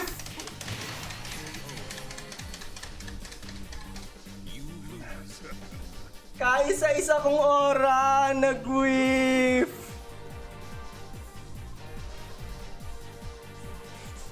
Ah!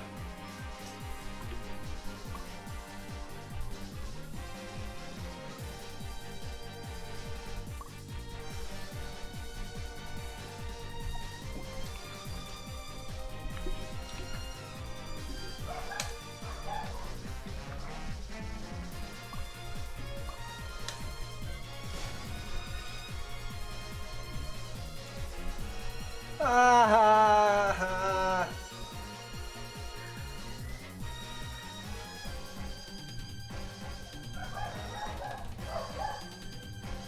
Ayun na, nag-whip! Putang ina!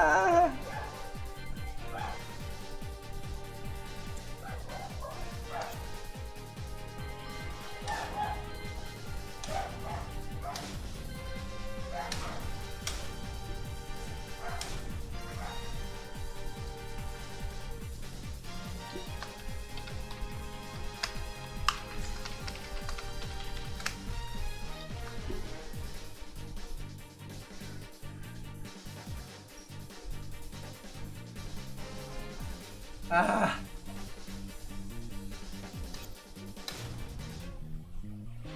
Shit! Re-reviewin ko yung mga laban na yan. Wait lang, isa-save ko lang lahat.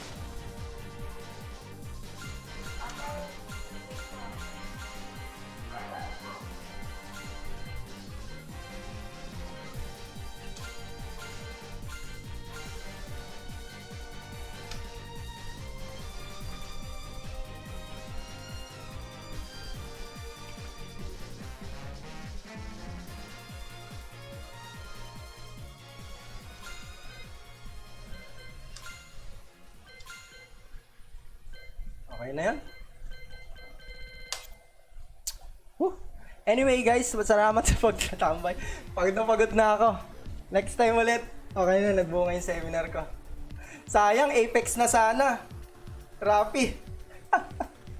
Apex na, naging bato pa.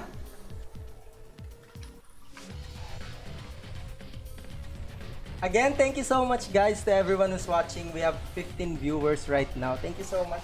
I couldn't make it to top 8. I really wanted to. But I'm still happy. I'm still happy with my performance so far. Kaya ako pinuputol lagi kasi nakakatakot yung pari niya sa yung back 1+2.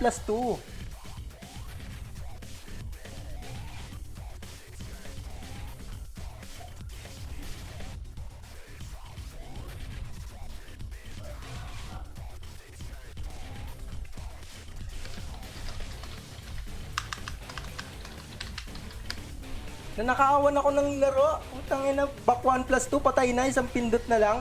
Na back 1+2 ako. But anyway, guys, thank you so much. Thank you so much sa panonood.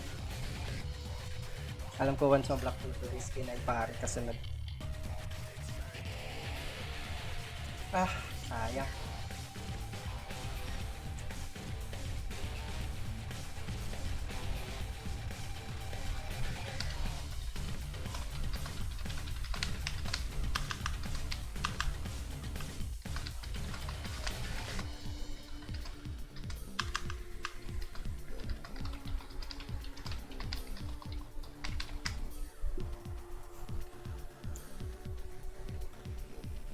So, ayun guys. Bye-bye guys. Kailangan na magtrabaho dito. Thank you sa lahat. Thank you guys. Bye-bye.